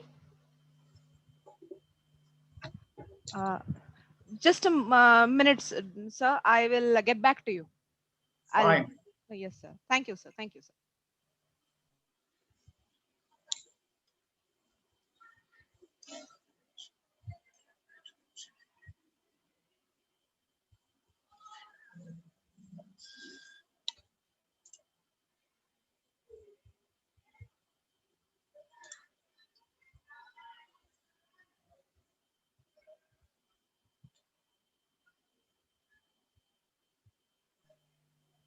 So you will be able to share it shortly. We'll stop the sharing from our end.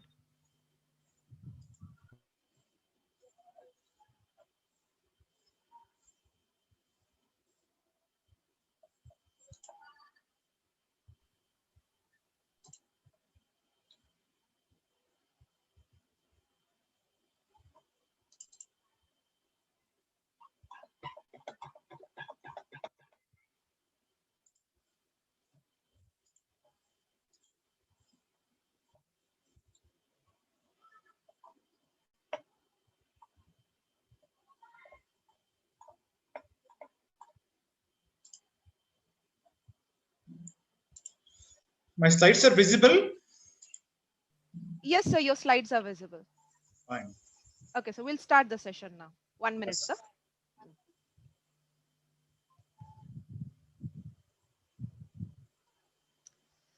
Good afternoon, everyone. Thank you for joining us back. So we'll be starting with our next session now. May I now request Dr. Nirmala Nair to please introduce our third speaker of the day, Dr. Manjunath ji. Over to you, ma'am.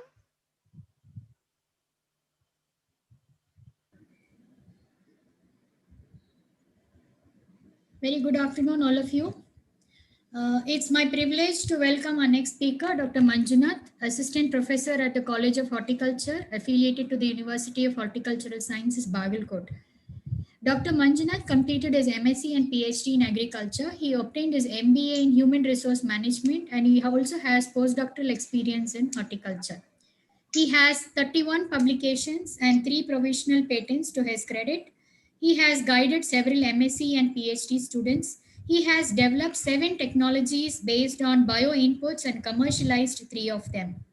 He has several awards to his credit.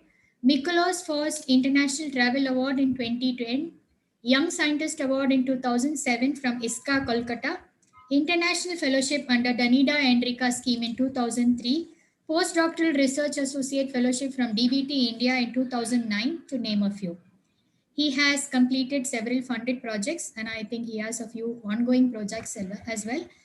I welcome you once again, and over to you, Dr. Manjunath. Yeah, good afternoon to all. After a very orienting lecture by Professor Krishnaraj sir and a very elaborative lecture by Bhagyalakshmi madam, who are my teachers.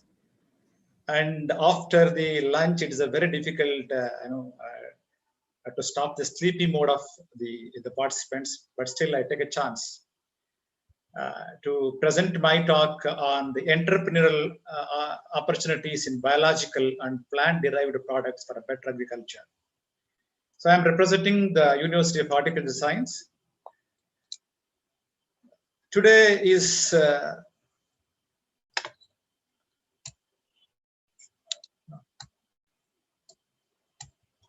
my slides are not moving.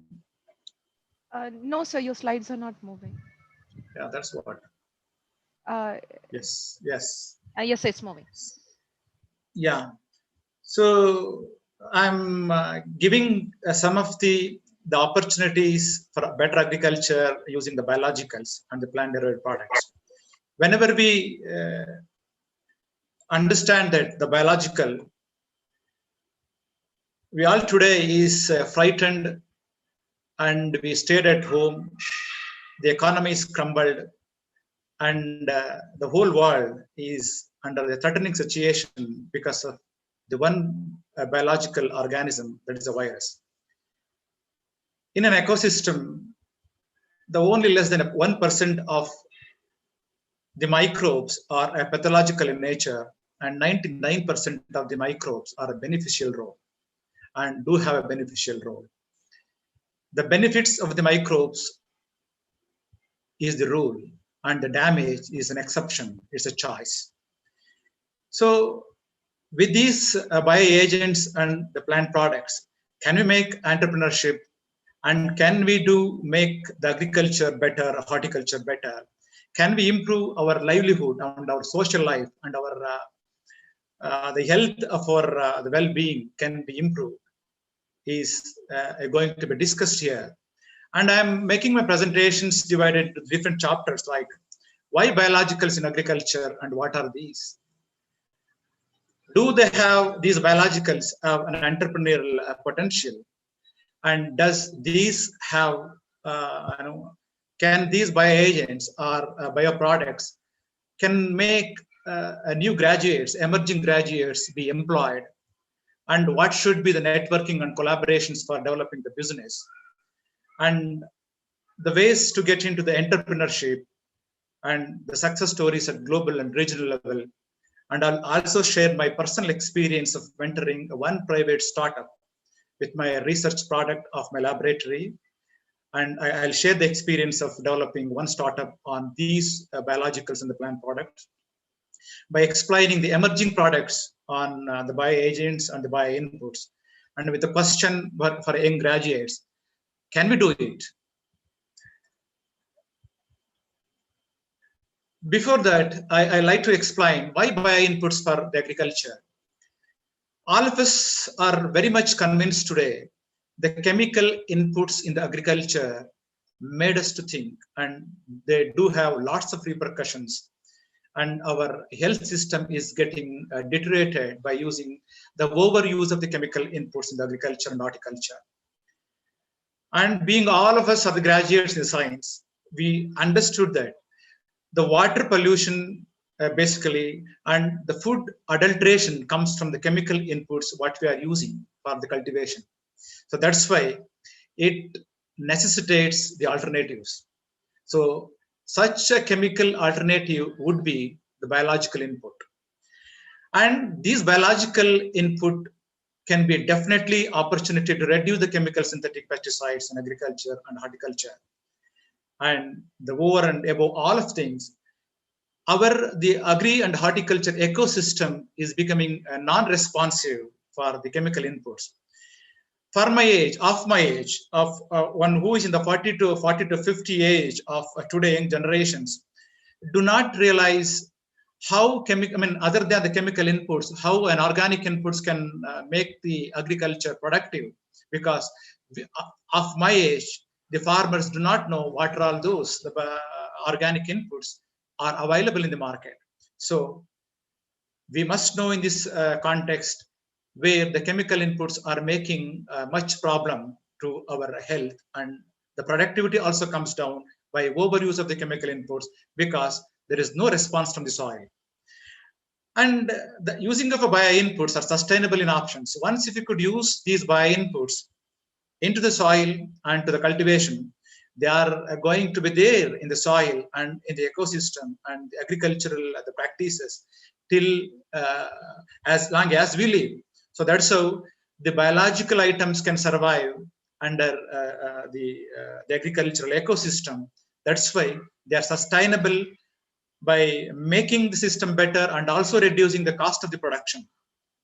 And above all of things, farmers need to produce today, now in the generations, what consumer prefers.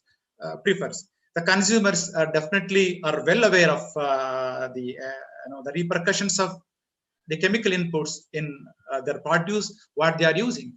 Now, the consumers are preferring and demanding the organic products. And this is the opportunity for creating the business and the entrepreneurship for the emerging graduates. And on the other side, though the world is the orienting the most of the researchers, the very good laboratories are working on genetically modified organisms, where the regulations are very restricted for GMOs. Under these restrictions and the regulatory policies, where the bio inputs are going to be really benefits to the farmers and also for creating the business by using the bio inputs. And as all of us know that the global burden of the crop loss comes from the two major factors. One is abiotic stress and the biotic stress. The abiotic stress is generally best managed by using the growth regulators. And the biotic stress may be the pest and diseases and the weeds. So where these both biotic and abiotic the stresses are contributing for the crop losses and the crop productivity, and with the CABI, Commonwealth Agricultural Bureau, where it estimates that the cost of the global economy is because of the pest and diseases is 220 billion, and with the invasive insects is about 70 billion. So with these at the global context and in the Indian context, annually we are losing 7,800 crores per year for particularly in the horticulture because of the many diseases and the pest. This can be managed well by using the biological products. This the necessity, this creates an opportunity for doing a business by using the biological inputs. And what are all those biological the items we can use and we can make the business out of these? Maybe the bacteria, fungi, virus. So bacteria is array of the bacteria are there in the nature and the rhizosphere and the phyllosphere. And there are the millions of fungi are benefiting for the cultivation and to improve the plant health, and also the virus. So probably the virus comes, it is the beneficial, the way we can use these as the phages, where the bacteriophages, where the bacterial organisms, the bacterial pathogens can be managed by using the bacteriophages. And the bacteriophages therapy is the order of the day for the many diseases, including the human the diseases, like where the immunosuppressant patients are treating with the phage therapy. And the other biological items, maybe the seaweeds, is the most potential way of doing the entrepreneurship activity, and it's emerging the product. The most of the new startups are working on. And also the other biological product would be the defense regulators and the metabolites which the plant produces. These metabolites are interactive with the resultant products of the host and the pathogen, or the microbe and the plant.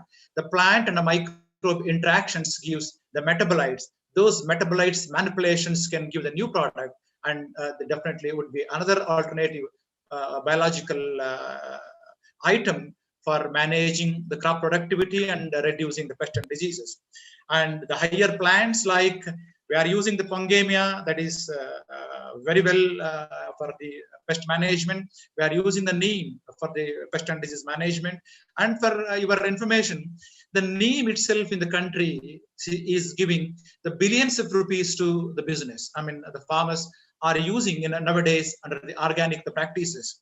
So one crop of the neem, and there are the many crops now are being identified to have the medicinal properties, particularly for the agriculture, and much more like a clove or agar wood. I'll explain in my future slides.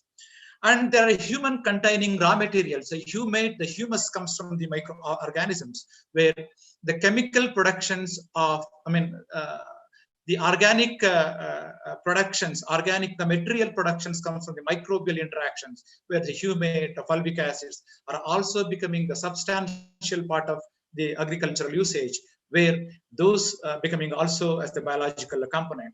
And there are a wide diversity of the industrial process are utilized by using these bioagents. So these are all the products are converted into the bio-inputs. What those bio-inputs are like: the biofertilizers, the bioconsortia, which are biopesticides, the plant oils, the plant cake, the plant extracts, the defense inducers, and the biostimulants.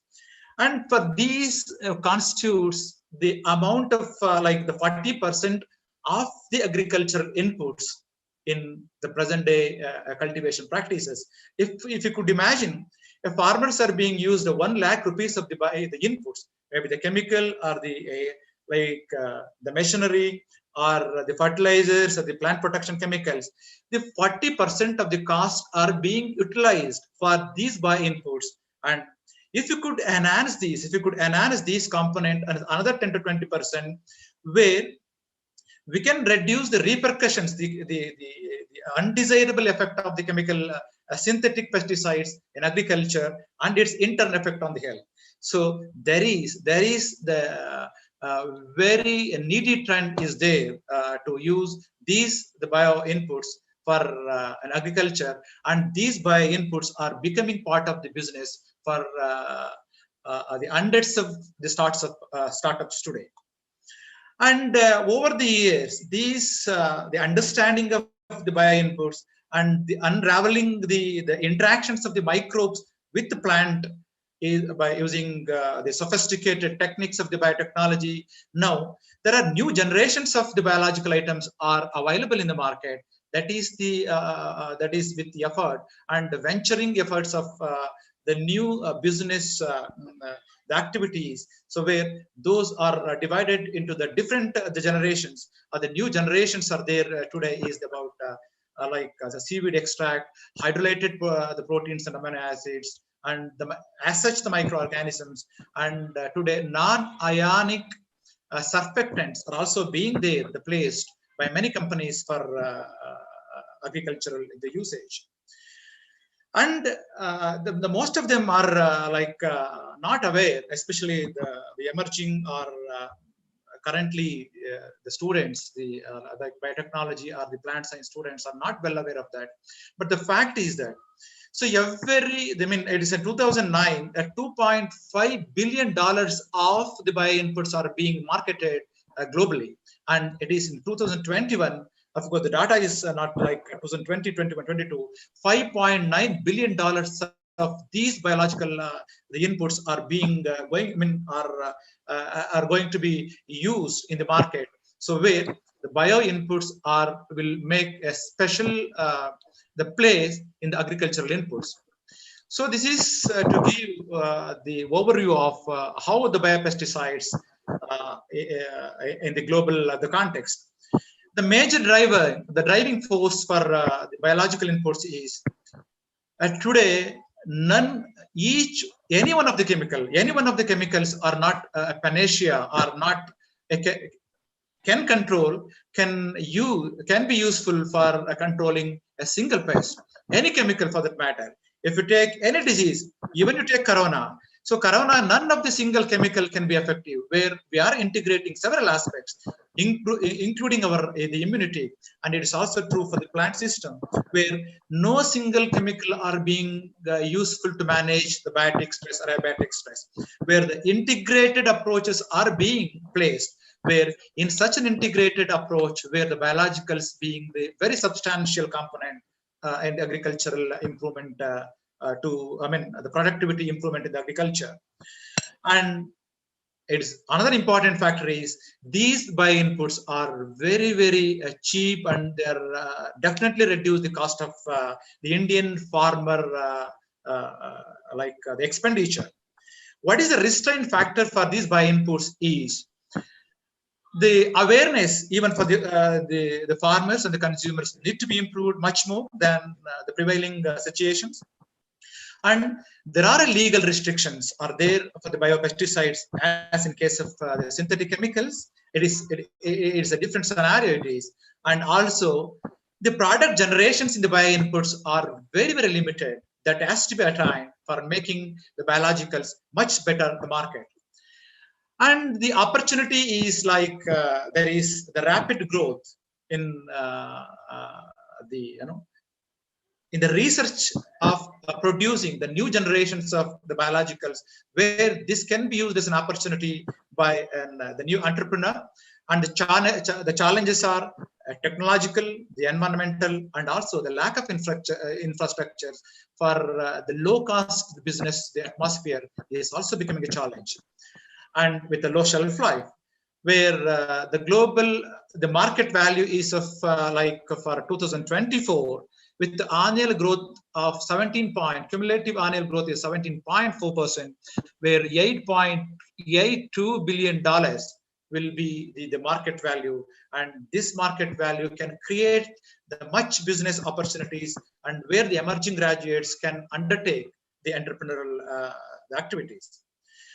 And if you come to the market share of the biologicals, where I'm dividing into the agriculture crops, row crops, the fruit and vegetables, and like other the ornamental the plants and others, where an agriculture crop like a paddy, crop like a sugarcane, crop like the wheat, and are sharing the maximum the component, where the fruits and vegetables are next, where especially these biologicals do have the much benefits, where the intensive agriculture is being undertaken, like the cash crops like the pomegranate, and cash crop like grape, and the crops like where they are being grown, and the protected cultivation like the net house. So if you could ask the farmers what is the input cost per year for 1 acre of protected cultivation, it would be more than 4 to 5 lakh. So in the 4 to 5 lakh for each acre of the protected cultivation, where the biological inputs makes the substantial component, where 2 to 3 lakh of the inputs what the farmers are being used can be replaced with the biological items, where you can imagine throughout the globally how much the biologicals can be used for agricultural purpose. And I'm taking the one study of the global, the startup, the analysis, how the biologicals making the impact in the farmer and also as a business. So there are the 5, the startup I'm considering here. It is the ONID, the B biologicals, AminoCare, and others. And I'll try to explain. There's the startup which is undertaking. Who is undertaking to market the biological. There's a ONID Grow, and having a single product, the biological product in the hand, it is emerged as the most successful the startup globally. And just the groundbreaking, the technology what they just used is the nanosurfactant additive they have developed. It is based on the microbial interactions. The nanosurfactant additive is is the product of the microbial the interactions in the rhizosphere that is being used as a nanosurfactant, and it is the emulsifier, and it's an adjuvant, it is a wetter and a soil conditioner. By using these, where the roots of a soil is making to absorb the better nutrition, absorption of the better nutrition and the better water, and the water and the nutrition absorptions is going to be increased, where by using this nanosurfactant, we can reduce the pesticides, nutrition, and even including the water, the requirement 30 to 40%. So if you could be able to achieve this by one product, definitely it will be a miracle. And it is a one successful a science-based product being make a business component, and where emerging graduates can consider the product like this. And another, what I said, the Beam Biologicals, another startup, which is recently taken up, where they have developed the protein hydrolysates, which is also to for providing the nutrition to the plants through amino acids, the broken amino acids, which will not affect, by improving the metabolism of the plant, by improving the total productivity, by protein hydrolysates are also becoming the important the product which are being used globally, and it is also the billion rupees product today. And another the example, the new startup which the biological items are being produced by Afia Bio. It is also producing the microbial consortia where that stimulate the plant growth and health. So by using these consortia of the microbes, they are making the business, they are becoming the big business activities globally and worldwide. And this will be a lesson for the new emerging graduates. And by keeping those like an examples, the expected trend of the business is going high and every year. And in 2009, 582, and in 2020, 882, and the trend is expected where the usage of biologicals will not going to begin. But the challenge is to keep our product always, one or the other, and improving the product range continuously is the matter, and we need to work for that in the improvement of the product. That's why a strong research base is required for making the business in the biologicals and the plant products. And I'll come to the Indian context, where already Professor Krishnaraj sir was explaining. There are more than 5,000 agri-tech startups are being registered in the country, where that was nurtured by Department of Science and Technology and Indian Council of Agriculture Research and Indian Council of Agriculture Research, making a consortia of the startups, and they are contributing for when they are encouraging the new graduates to come and undertake the entrepreneurship activity. And these are the few examples. And what is the driving factor? What is the driving factor for taking the biological and the plant products as the entrepreneur activity is? There's a rising support from the government for the extended market to reduce the synthetics in agriculture. As I already said, there's a change in consumer preferences to shift for the organic, the practices of doing agriculture and horticulture. And it is more sustainable, and there is an expanded knowledge from the research side. These are the driving factors for biologicals and the plant products for entrepreneur activity in the country. And this is over the years, there are thousands of products have developed by different business companies.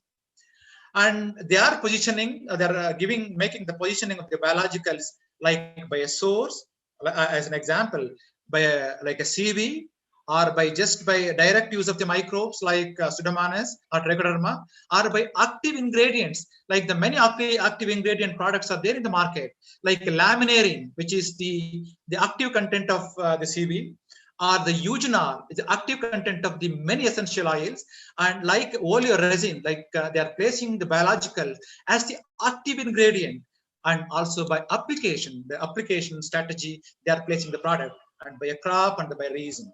So this is what. And overall, by using the microbes as such, there is another way to use the plant for the agricultural the improvement, where the genome mining and the metabolic manipulations of the plant microbe interactions are becoming a most emerged area for making the business. To give an example, I'll take 2 to 3 examples. Of course, there are array of the examples are there in the business. The one example I'm taking is the clove oil. The clove oil now is identified as the most potential the plant product to use for managing the pest and diseases. And to very surprisingly, the clove oil is much more potent than antibiotics what we are using. And the clove oil is like probably in the days to come, it will be every household the product which the consumer can prefer for that.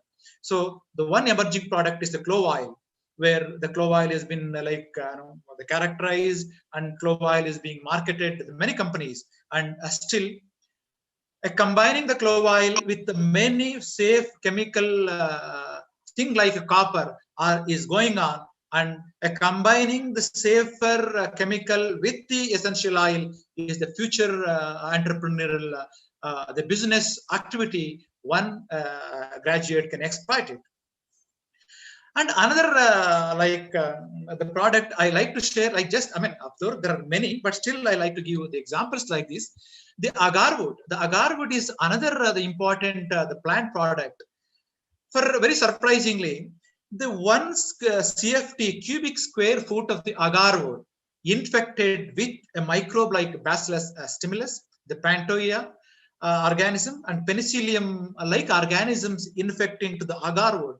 The one CFT of the agarwood is cost about 5 lakh rupees, where the agarwood, the agaro spirol is the chemical which is released by agarwood, the plant, in the interactions of the microbes, in the interactions of the bacteria and the fungi, which is producing the most novel product, that is agarospirol, which is being used as an incense. It is being as a drug. It's being used as a perfumery. It is as a tonic and a cardiac tonic, and it is being used as the many medical benefits.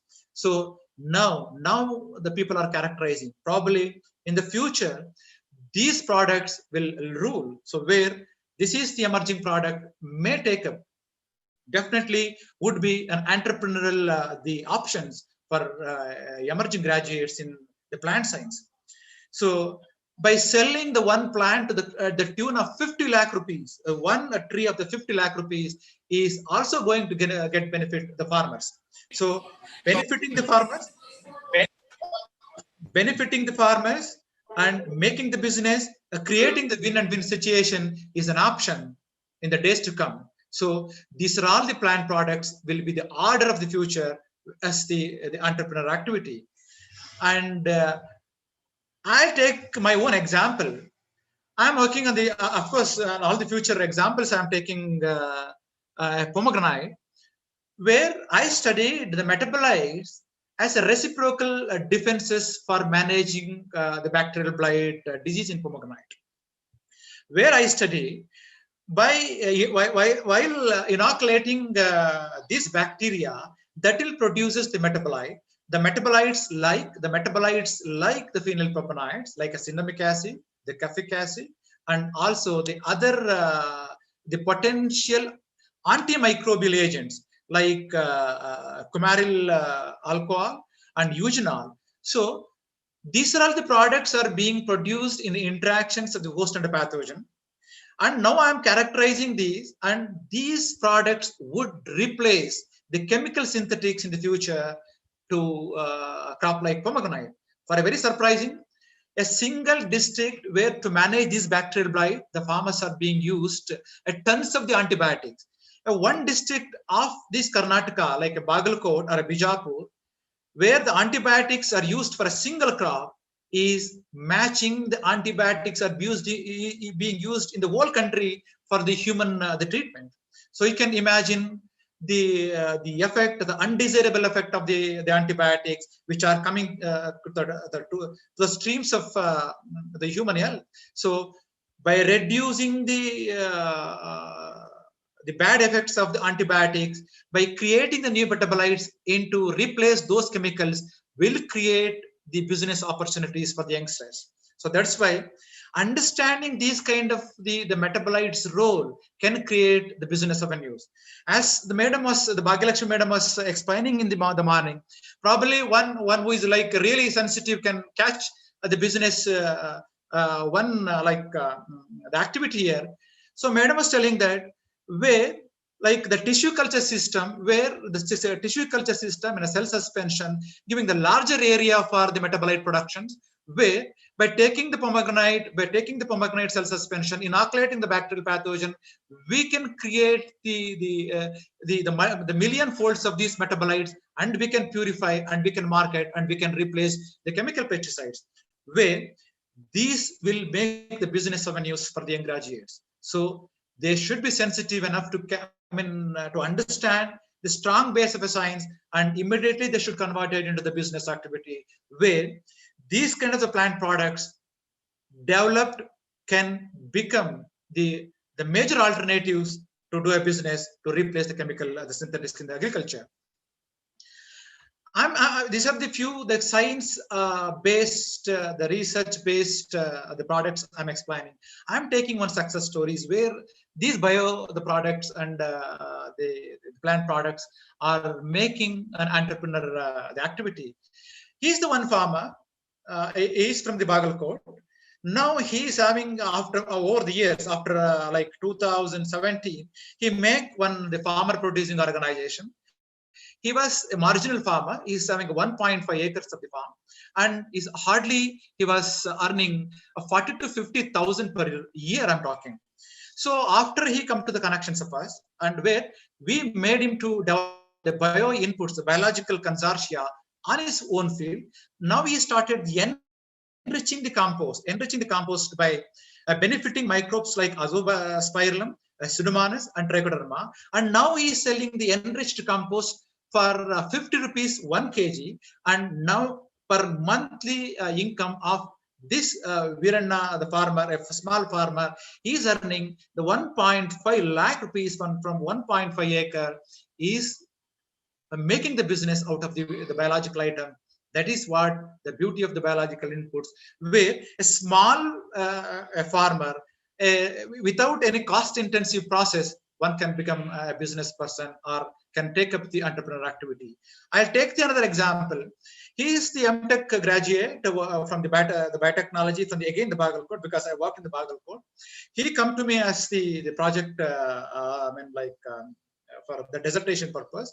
And after he went out, he started one startup to produce the biofuel based using the Pongemi oil.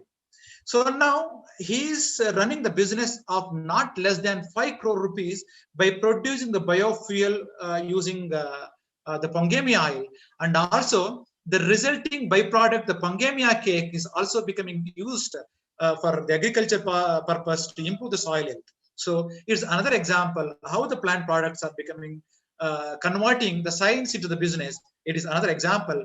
He's earning not less than 5 to 6 lakh rupees per month. This is another example one can follow about him. But the important point I like to call in the emerging graduate is you need to network. The networking is the primary thing in making an entrepreneur the activity. The networking means you need to be connected with the research. You need to be connected with already successful the startups and already one who is a better business. And also the collaborations should be the continuous activity. And as soon as you get the product, without making a delay, you need to validate under the field conditions, as most of the research, the product is on like, it is without making a demonstration, but you need to upscale it. You need to validate under the field conditions, and you conduct the market research, and by taking the technical and the funding support, and there are multiple funding supports are there for making entrepreneur activity in the country, and by taking better investment, and it is definitely doing entrepreneurship activity in plant products and the biologicals are not cost intensive. I'll share one example. Of course, in the morning, it's already explained what are the funding source for doing the entrepreneur activity in the agripreneurship. And I'm not covering here as external connected. And there are multiple and the array of the sources to do start the business. And as I said, I take one example. It is not cost intensive. If you have the product in the hand, you can start the business. And if you do not have the product in the hand also, there are the multiple organizations, there are many organizations in the country in the agriculture are developing the product. I'll take the one example. That is the Indian Institute of Horticulture Research developed the raw product. It's Arca Microbial Consortium. It is a microbial consortium where they are giving a license of 50,000 rupees for each individual. And each individual can take a license of 50,000. You can make your the mass production unit, and which will not take 2 to 5 lakh rupees, and with which definitely you can sell not less than 2 to 3,000 kgs, 2 to 3,000 kgs per month. The 1 kg is cost about 500, and if you sell 3,000 kgs, and your salary would be 1.5 lakh. A single man can produce, by taking a single product, you can earn not less than 1.5 lakh in a single room. So I explain one success story in the future. So there are the multiple products are developed by the many agriculture research stations, agriculture research institutes. There are examples like Indian Institute of Spice Research, the Power Cap, and other product which is Ampelomyces fuscalis, a microbe-based product for the other powdery mildew management.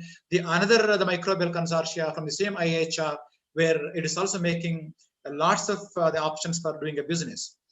So there are the many examples for that matter. So another example I'm taking here, Sona, that is the Penicillium pinophyllum, the based product to improve the potassium by using these, where the farmers can reduce the 40% of the potassium fertilizers to the soil. As I said, if he is using 10,000 rupees of the potassium by using the single microorganism, he can reduce the cost to 6,000. Overall, above that, other than expenditure and the way the soil becoming polluted by using the synthetic fertilizers can be minimized by using these kinds of microorganisms. So that is why the usage of the microorganisms are sustainable in nature. I'm taking my own story. Of course, my time is another 15 minutes. I'm taking my own story, how my research product converts into the business activity. And in my laboratory, with the DBT support, I developed 3 products. One is a Darakshak, and one is Dundana Rakshak, and a Trichokavach. And basically, these products were worked for a crop like a cash crop like a pomegranate. And now it is extending to the many horticulture crop and agriculture crop. When I am licensing for the 9 lakh rupees, where the university, licensing fees for all of these 3 is 9 lakh, and where university is getting a royalty of 25 lakh per annum. And I converted my lab into the incubation center, where in the city, like a small city like a Bagalkot, where the entrepreneurship activity was undertaken, started by one small company in a natural crop care by entering the MOU. A small laboratory converted into incubation center with the MOU. And today, that there is one person who take the license from us in 2007. Now is the Manoj Kumar is one of the top 10 agri startup in the country, and is a top 10 the biotech agri startup in the country. So he started the business with the 2 lakh rupees in 2007. Actually, he was a SRF, Senior Research Fellow in the Indian Institute of Horticulture Research. The what you call arrears of his fellowship was used for making entrepreneurship activity, where in 2007, by taking the license of Arca Microbial Consortia, he started the business. Now, in 2020, is the total assets he generated is at 22 crores plus, 22 crore plus, and from 2 lakh to 20%, 22 crore of attaining the business is not a simple thing. And that is possible. That is possible with the bio inputs. That is possible with the micro-based product. I'm taking the one example. I'm mentoring the startup, and I'm working with this startup to improve the product and also to reach the many farmers. When he started 2017, he was able to reach the 200 farmers. Now he is able to 23,000 farmers. He creates an app to reach out to farmers, and he's creating employment for more than 100 people across the state. And he making collaborations with very big tycoons of the business like the IFCO and the other the Bayer company, Bayer like company, and BASF like company, by just doing the business on the bio inputs. And this is a very small example where without much investment of the money, and there is no much cost involvement, one can develop an idea into entrepreneur activity. And this is an example where natural crop care. And he started with one crop, the one product and two product. Now he has the wide range of the product to the many crops, and now he is having. He started the holistic sustainable approach in the biologicals, and he commercialized the most of the agriculture research institution developed product into business options. And he's, as I said, he creates the employment, he harvests the money, he makes the things reputed, and he developed as the business the person. And recently, the Indian the business the magazine, they rated him is the best among the 10. He is the 6th most best the startup company, and he is being listed with the person like the Krishna Alla, who started the Bharat Biotech. Now he is producing the vaccine for the corona, and he is being represented with the Biocon.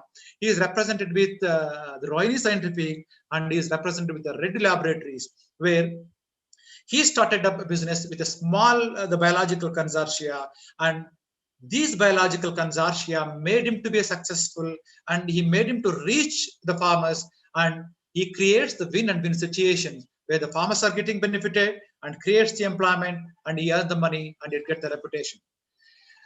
And with my own product, actually Darakshaka is my laboratory product, he commercialized.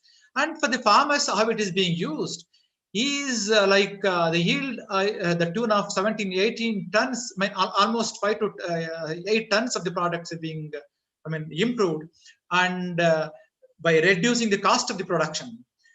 And another impact studies we made out of his the role after he commercialized the product developed by our research laboratory in 2019 and 20, where we witnessed the reduction of antibiotics of 9,250 kgs, almost 10 tons of the antibiotics usage, particularly only in one crop pomegranate, he was able to reduce.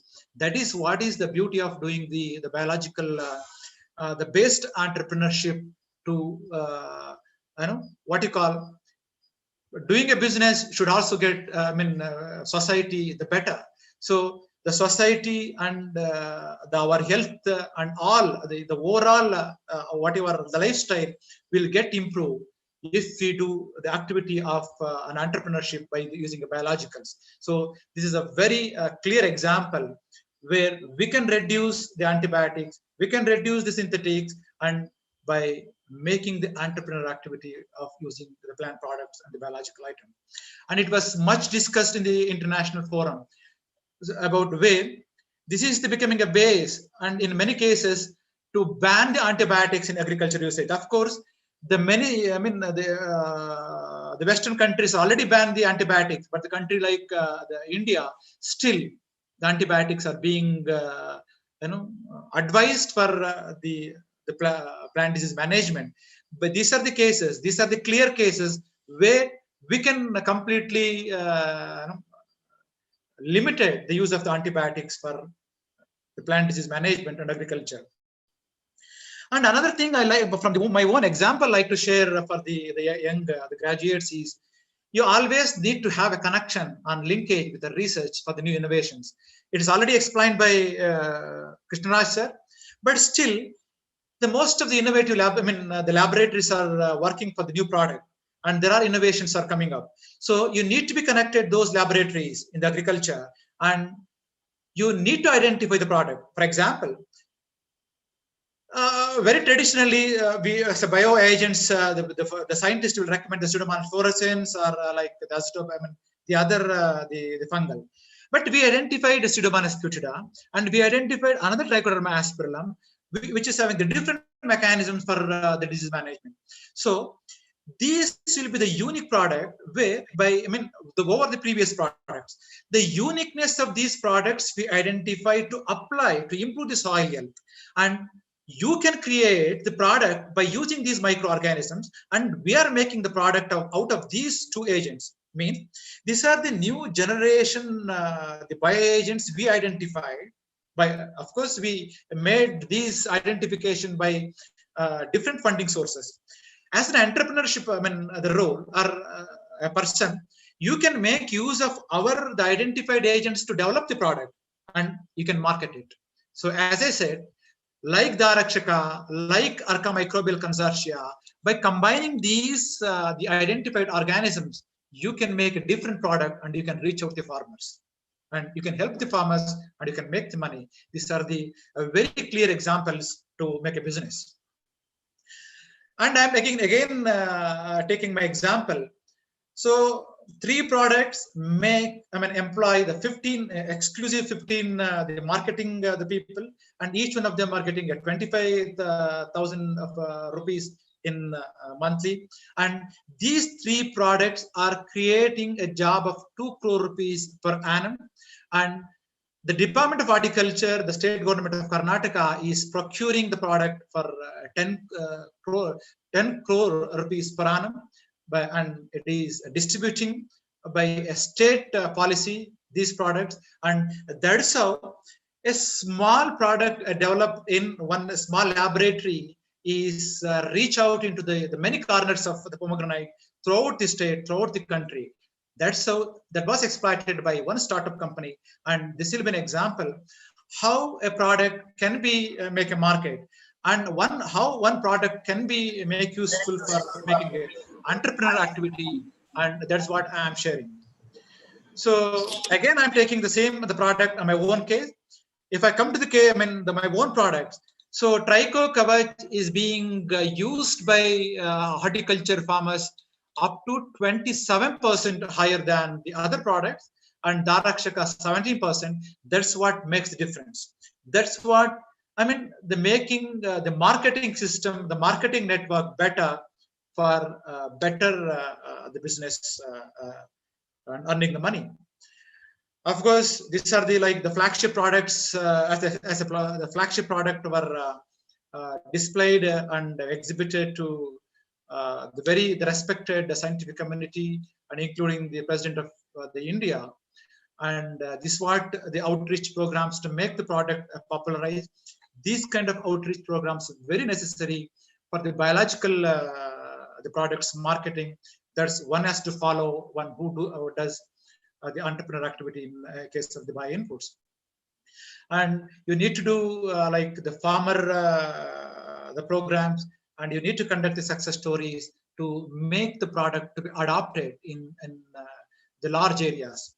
So with which by explaining my own case of how a product can be converted into the business, I like to share, I just to talk to you about what is the regulatory the issues in the country, and what are all the restrictions, legal restrictions are there. Very what you call disappointing the point here on the registration is the registration are being similarly followed for biological the products and also the chemical synthetic or chemical products, where the chemical the products are being what you call marketed by high cost holding or high stake holding companies, where they are not able to the small entrepreneur, a small individual entrepreneur is not able to compete with those the big business the persons. So where this is where the restrictions, this has to be the overcome. The registration of the bio inputs is making some cumbersome the protocol. So even for the registration, also for registering the product for the marketing, The DBT is supporting to register the product, where 30 to 40 lakh rupees will be given for individual product to be registered. You can make it a while. So that's what is we are making appeal in the most of the platforms to make different registration protocol for bio-inputs over the chemical synthetic products. That's what it should be, make it a point in the future. And these are all the like the procedures to register the product and to market. Of course, if any interested person, they can contact me how to do that. And there are some statutory bodies are there in the country to register the product, where a central insecticide board is there to register. You need to register all the bio inputs. There is a registration committee will scrutinize your product, the efficacy, and its the effect by taking the clinical data, and which will be finally approved. And there are, as I said, the generation of the products already available in the market with all these stringent regulations in the country. And in the state level, there are licensing officers and the insecticide inspectors and the pesticide, the poisoning reporting will be done periodically. And this also you need to monitor for each product in the hand, and which you need to aware of those. Finally, with my time, I like to come to the end of my presentations. I hope that I answered for these the questions. Can these biological products can improve agriculture? Definitely, by using the agriculture in agriculture, by using the biological product like the bio-inputs and the plant products like the neem, clove, or the pangemia, we can reduce the cost of production and by improving the productivity, and it is more sustainable. And my presentation, hope it is answered. It is a prospective, and yeah, hope you understood the driving forces of the biological industry in the country, and there are very encouraging situation is there for the biologicals under the changed preference of the consumers, and under the changed system of the supporting, where the many supporting systems are being developed in the country, like Make in India, Invest in India. So and so, I mean, approach, I mean, options are there. And there are emerging the bioproducts are being, are there from the many institutions. There are many institutions are working for the bioproducts, because the marketing, the trend and the marketing statistics are, is saying that 30 to 40% of chemical synthetics are being reduced over last 4 to 5 years in the last decade. That is because of the generation of the new bioproducts by many institutions. That's what can be tapped by the young emerging entrepreneur. And definitely you must have the confidence to become entrepreneur. I gave 2 to 3 examples how you can take up the entrepreneurship activity with lots of confidence, but you need to understand the legal issues in the business. Of course, the legal issues are not like, not complicated. You can easily overcome those, and without doing that, actually, unless you understand the legal issues, making the bio inputs, the marketing is, it will be very costly affair, because under the global biological bioterrorism, it will be treated. So that's what you must be very, very careful while marketing the bio inputs. So with all these, I'll appeal for the biotechnology graduate. I am also the biotechnology graduate, having the PhD in biotechnology. You must be very sensitive. You must be very sensitive enough to link it, to have the emerging product from the many research institutions, or you need to work for developing the product, without giving a gap to converting that science or the product into the business. The knowledge, you must have an ability to convert the knowledge of the science of bio inputs into the business without giving a delay. You must do it. And you must start the bio inputs with a strong, the science foundation, with the better understanding of the effect of bio inputs in each crop where you are going to market. And these will be definitely strengthened, and it will be key for making the bio inputs as the business activity. Of course, there is much more to share the bio inputs with answering any questions on this. I thank the organizers who gave me an opportunity, and particularly Dr. Nirmala Madam, who had called me to give a talk and to share my experience. So thank you so much. Hope I have completed my talk within the time of using 4 minutes extra time. Thank you all for listening to me. Thank you, sir. Thank you, sir, for your very informative talk and providing answers to various key questions. The floor is now open for discussion. Please kindly post your questions in the chat box, or you can WhatsApp in the group.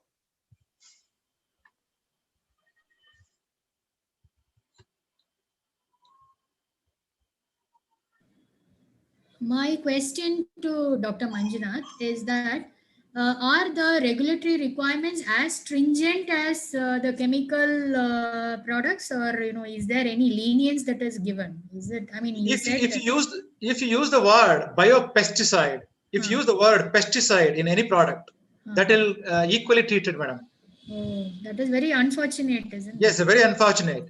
And recently, even for growth regulators, like even to market the zeolic acid, even to market like seaweed extract, and it is active, the content laminarin.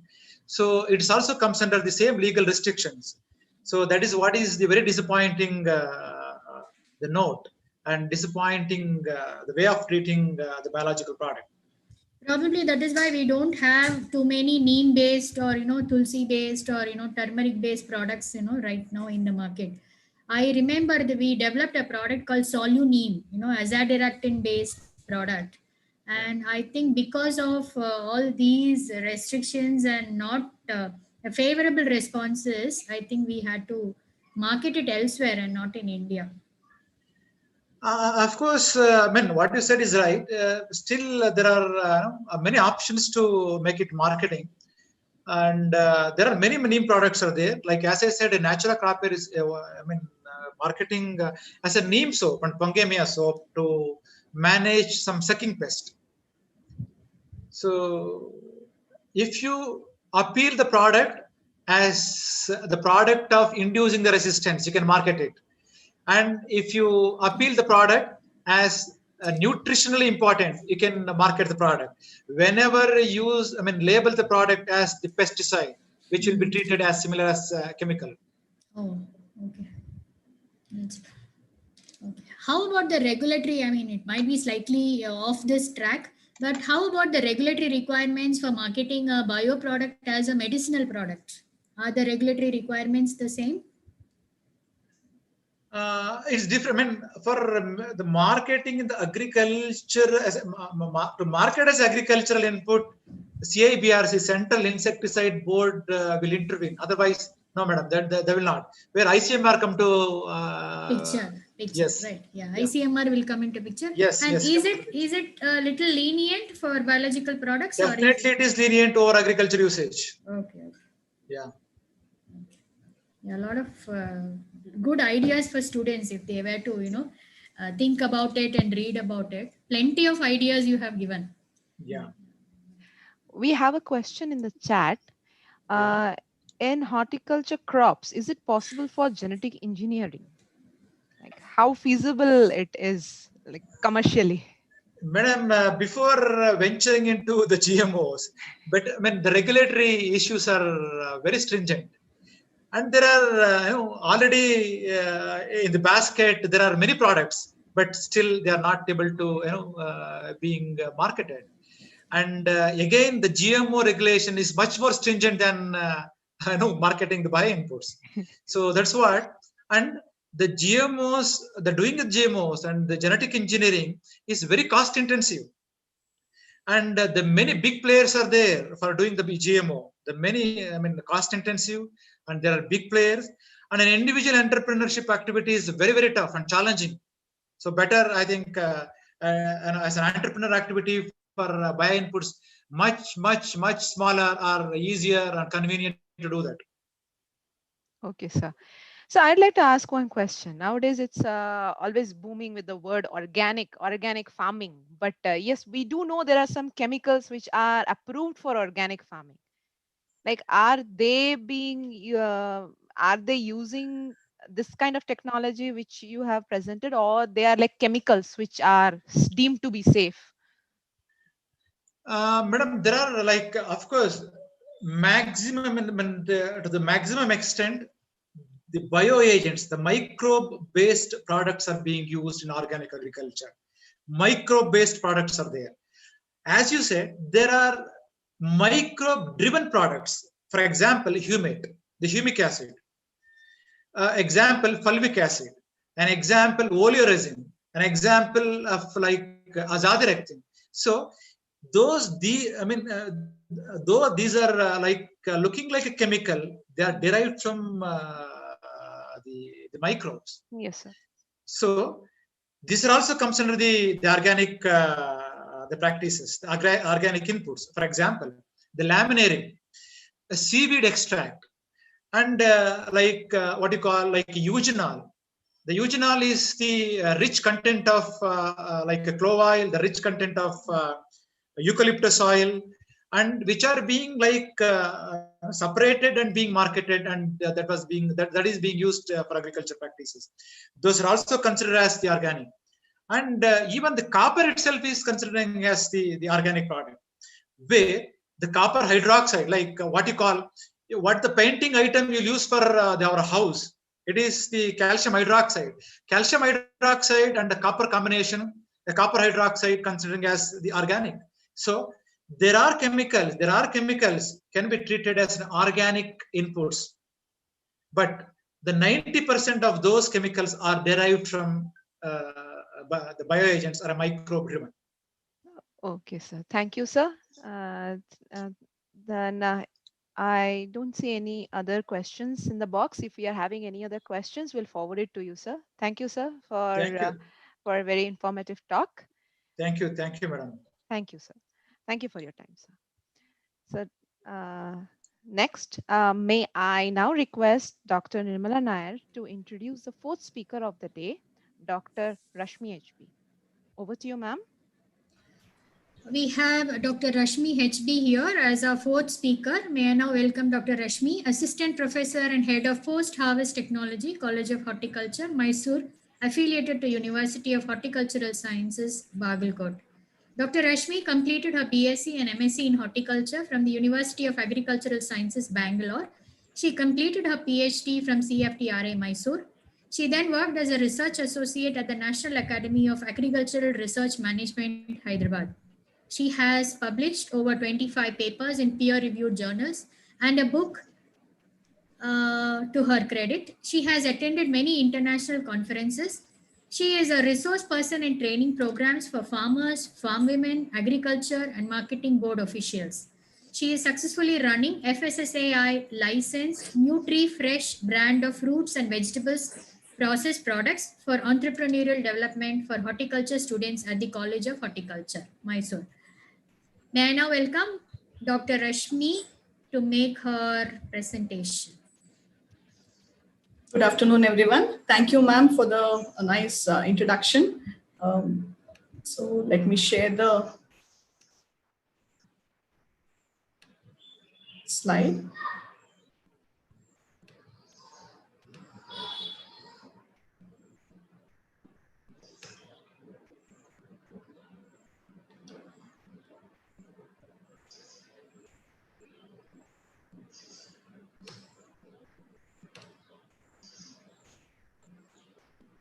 Yeah, ma'am, slides are yes, ma'am. visible? Yeah. Yes, ma'am. So I'm being the last speaker, and I try to keep up your patience for the fourth lecture. This is my topic is entrepreneurial opportunities in fruit and vegetable processing sector. Coming to the program as per the entrepreneurship development program, which has been conducted by the Oxford College of Science, Bengaluru. Here, food is most important for everyone. We know that there might be demand for one thing, for textile, for fashion, or for whatever it is, but food is the primary necessity of a human, right? So with that, like, if you want to do a business, you have to see where the sector lies, where the importance lies. So, and this is majority of us, we know food is important for us, for our body, but at the same time, food is a passion for us also.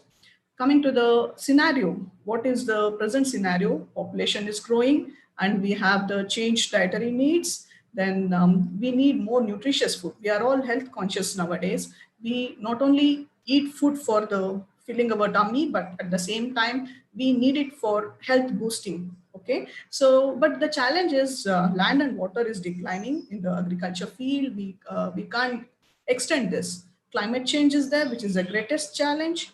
And you know how the temperature variations happen, unforeseen rainfall, uncertainty of the weather. Then at the same time, how we are facing problems like that way only, they are having the emergence of new biotypes, pests, and then diseases which plants are facing, right? So this will definitely affect the production. So with the available production, what are the tasks ahead? We have to feed the growing population, produce more from the declining land, then reduce malnutrition, which is prevalent still today. Sorry to say that, though India is advanced and we are agriculture land, but still malnutrition exists. And then both, it is a imbalanced malnutrition. Sometimes it is overnutrition, sometimes it is reduced nutrition. So in both affluent families as well as the poverty-ridden families also, we face that. And then at the same time, we need to provide a livelihood. We have to manage biotic, abiotic stresses and uncertain weather. Then we need to ensure food, nutrition, fuel, fiber for the people. With that, like, what are the options for us ahead? We need to diversify and we need to see that optimum utilization of the resources happen. We need to set up knowledge-based enterprises, creation of technology-based as well as farmer-centric science-led development. So horticulture is the wise and the best option we have today. Coming to the fruit and vegetable, if you want to take up, as you all know, this year 2021 is considered as International Year of Fruits and Vegetable by UN, United Nations. This one it is. Why it is so? To draw the public attention to the key role what our fruit and vegetable is doing for the human nutrition, food security, as well as the health, right? So with that, like, we all know, no need to explain it, why fruit and vegetable are important. It is a good source of dietary fiber. It has a lot of vitamins, minerals, and it is a, we call it as a protective food. Means with a lot of beneficial phytochemicals. According to FAO or WHO and as ICMR recommendation, we need to eat 400 grams of fresh fruit and vegetable per day to prevent chronic diseases as well as metabolic disorders. It might be cancer, diabetes, heart disease, obesity, and at the same time, micronutrient deficiencies. Even from the baby food till the means to the old age people, the diet, it should include fruit and vegetable. So you know your consumer base. Means to say, starting from the weaning of food, what you give for the 6-month baby after mother's milk, from there it starts till the person goes to the graveyard. That is the link you have. They all need this one. It's not like only this sector, only teenagers like, only adult like, or old people like this type of food. It's not that. So you want to set up a business, you have a wide range of consumer base. Coming to the fruit and vegetable, India, you have, it is a, you call them, it is fruit and vegetable basket of the world, second largest producer in the world after China. Means to say, I'm telling you, we have a good resource of raw material in India. Why we have so much fruits, why we grow so much means, you know, the reason it is a diverse environment. We have climatic conditions, which is congenial for fruits and vegetables to come up over here, right? And then it constitutes as a major part of world's economy, as well as raw material for many industries. With that, like, as a producer, if I want to quote it, our horticulture crops contribute about 18 to 20% of the gross value of the India's agriculture output. And coming specifically, which crops we are growing more? It is largest producer of mango, though it is seasonal, banana, lime. Okay, and then we are exporting also. At the same time, we produce almost 41% of world mangoes, 23% of banana, 24% of cashew nut, and almost we account for 12% of world fruit production. So we are having the advantage. We are having the advantage of having resources, raw material, and then export also. Export market with consideration with fresh fruit and vegetable as well as processed products. If you want to see through, it is we are having a major export of mango, grapes, apple, onion, potato, green vegetables, as well as like okra, bitter gourd, and green chilies are the ones which are majorly exported. Coming to the processed food, we are having highest mango pulp. Like you have mango clusters in Krishnagiri and the places where they process and send it, they're just the pulp, nothing involved. They just take out the kernels, take out the skin, and they pulp it and they send it. Juices, concentrates, and dried and processed vegetables, even traditional food items like pickles, chutneys, and all these things have a huge export potential. And both alcoholic and non-alcoholic beverages also from India, we are having a good export potential. Even like though we are fascinated by like the drinks from abroad like scotch and all those things, but at the same time, when you look at the export potential of our alcoholic beverages, Indian made liquor industry is blooming. It has a lot of scope. The reason might be because it is the price wise it is less, and the consumers are more. People have moved out from India to abroad. Not many things are there, and pickles, chutneys, and all these things has lot of demand in abroad.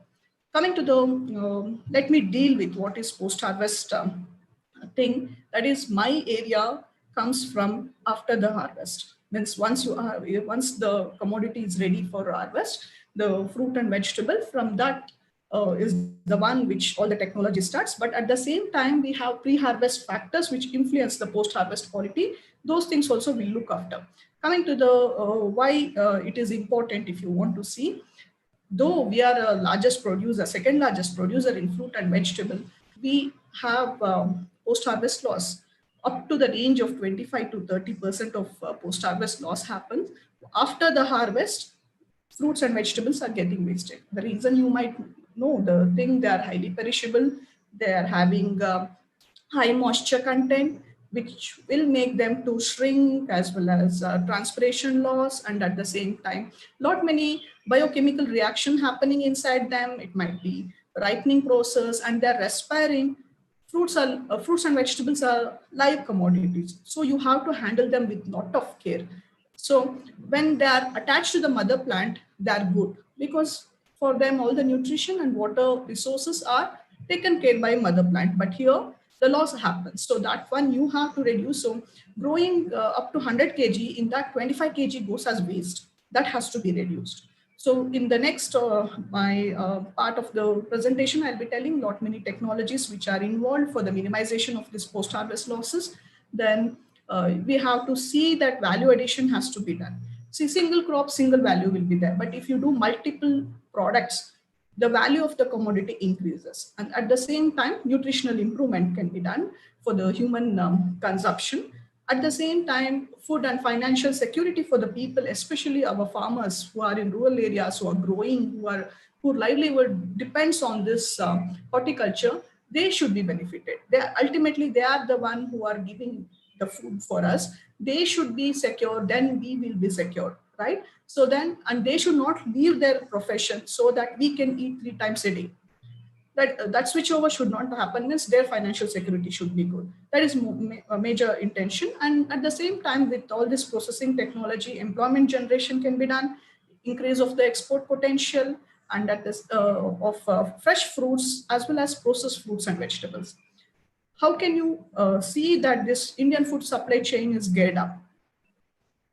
We have a lot of scope because we are the best natural resource in the world. As I already told, there's an increasing urbanization happening. So with that, there is a lot of demand for the processed food, packed food, and fresh food in the consumption way. And then there are a lot many nuclear families.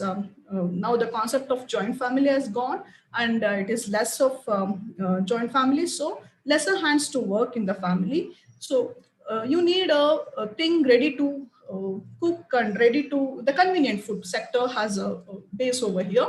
And at the same time, there is an increase in working women population. All, it's like all our mothers used to be housewives, or grandmothers used to be housewives, staying at home doing, it's a major chunk of work preparing food for the family. So in that, when woman force is going out of the house, that time you need a sustainable support system for her, where our food supply chain comes into picture. And then income has increased, like disposable income is there, changing lifestyles, we all have witnessing that lifestyle changeover. And at the same time, awareness, like you are having a concept of functional food, means the food, specific food meant for specific health benefit, like ginger for good gut health, for cold, as well as pepper, like that way, and cinnamon powder for the anti-obesity, kokum juice, like that way. You have range of products which are now it is such a thing, like each everyone know for which bioactive constituent of which food, which fruit, which vegetable is beneficial.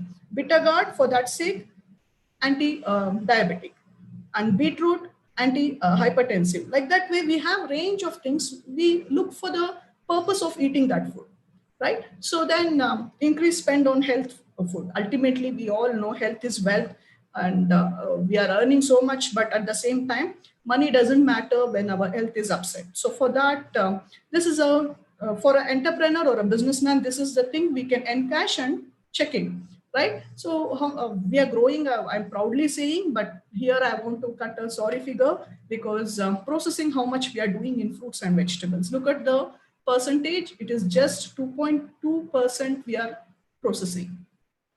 Then the reason here, we Indians prefer fresh fruit and vegetable, you can say, and at the same time, we have lot many problems also why our industry has not got up or not running in that way. Whereas milk processing 35%, it's a good percentage of processing. Meat also 21%, poultry is 6%.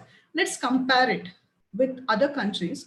India is just 2.2, whereas Malaysia is 83%, Saudi Arabia 80% of the fruit and vegetable they are processing.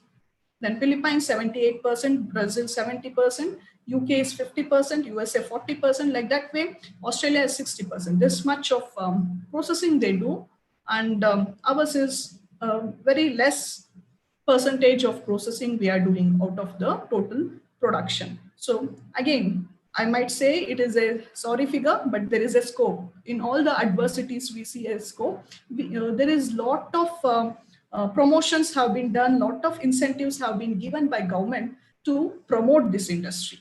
So much it has like priorities it is being given, so much of excise duty weaving and all these things that are doing it just to promote our fruit and vegetable as well as food processing industry. Ministry of Food Processing Industry, that is the GOI, it is the one which has formed formulation of national food processing policy. If you want to see a business, you can directly take up this closing your eyes, because lot many I've listed down few of them only. Complete delicensing they're doing, but if they're excluding alcoholic beverages, that it has to get excise license. Then our food processing sector is declared as priority sector for lending from the bank from 1999. Okay, and then 100% FDI, like foreign direct investment is there from the automatic route, and then excise duty will be waived off on the fruit and vegetable processing from the year 2000 to 2001. Income tax duty, means we all don't like income tax, right? Whatever salary we get, we don't want to the income tax to be deducted. If you are taking up this fruit and vegetable processing, this will be waived off. So at least for the first 5 years, you're not supposed to pay any income tax on your earnings. And then custom duties, in case freezer vans you're taking up, importing to India, that time the van duty, custom duty will be reduced from 20% to 10%. Then there are so many enactment of Food Safety and Standards Act 2006, and then FPO, that is Food Products Order, FPA, that is PFA, sorry, that is Prevention of Food Adulteration Act 1954. All these things are intact to promote our food processing as well as fruit and vegetable processing. So now our basic thing, like how do you control post-harvest loss? You have to manipulate the metabolism of the harvested product. I told you it is a live product. You have to inhibit or reduce or slow down the respiration rate.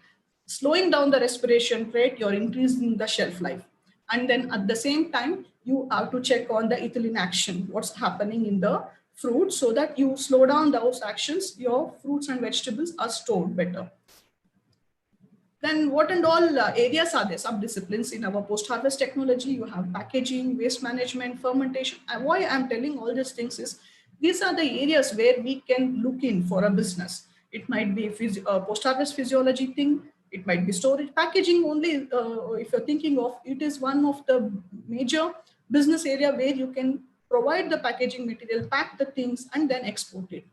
Then food safety, if you're well learned and you have finished a certification course in quality assurance and food safety, you can set up your lab, and you can, whoever industry based fruit and vegetable business they're doing, for them you can give your services. Like that way, fermentation technology also, fermented drinks as well as food is gaining a lot of health benefit. So there also you have a scope.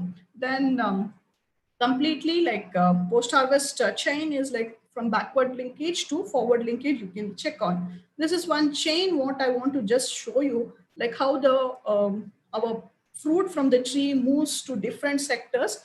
In each sector, like starting from harvesting till the shipment, and when it reaches to consumer, the value chain, what you call it, the supply chain, what you call it, this is the one which you can make sure you have a scope here. You have scope in each and every sector. I'll tell you in future what and all you can look for.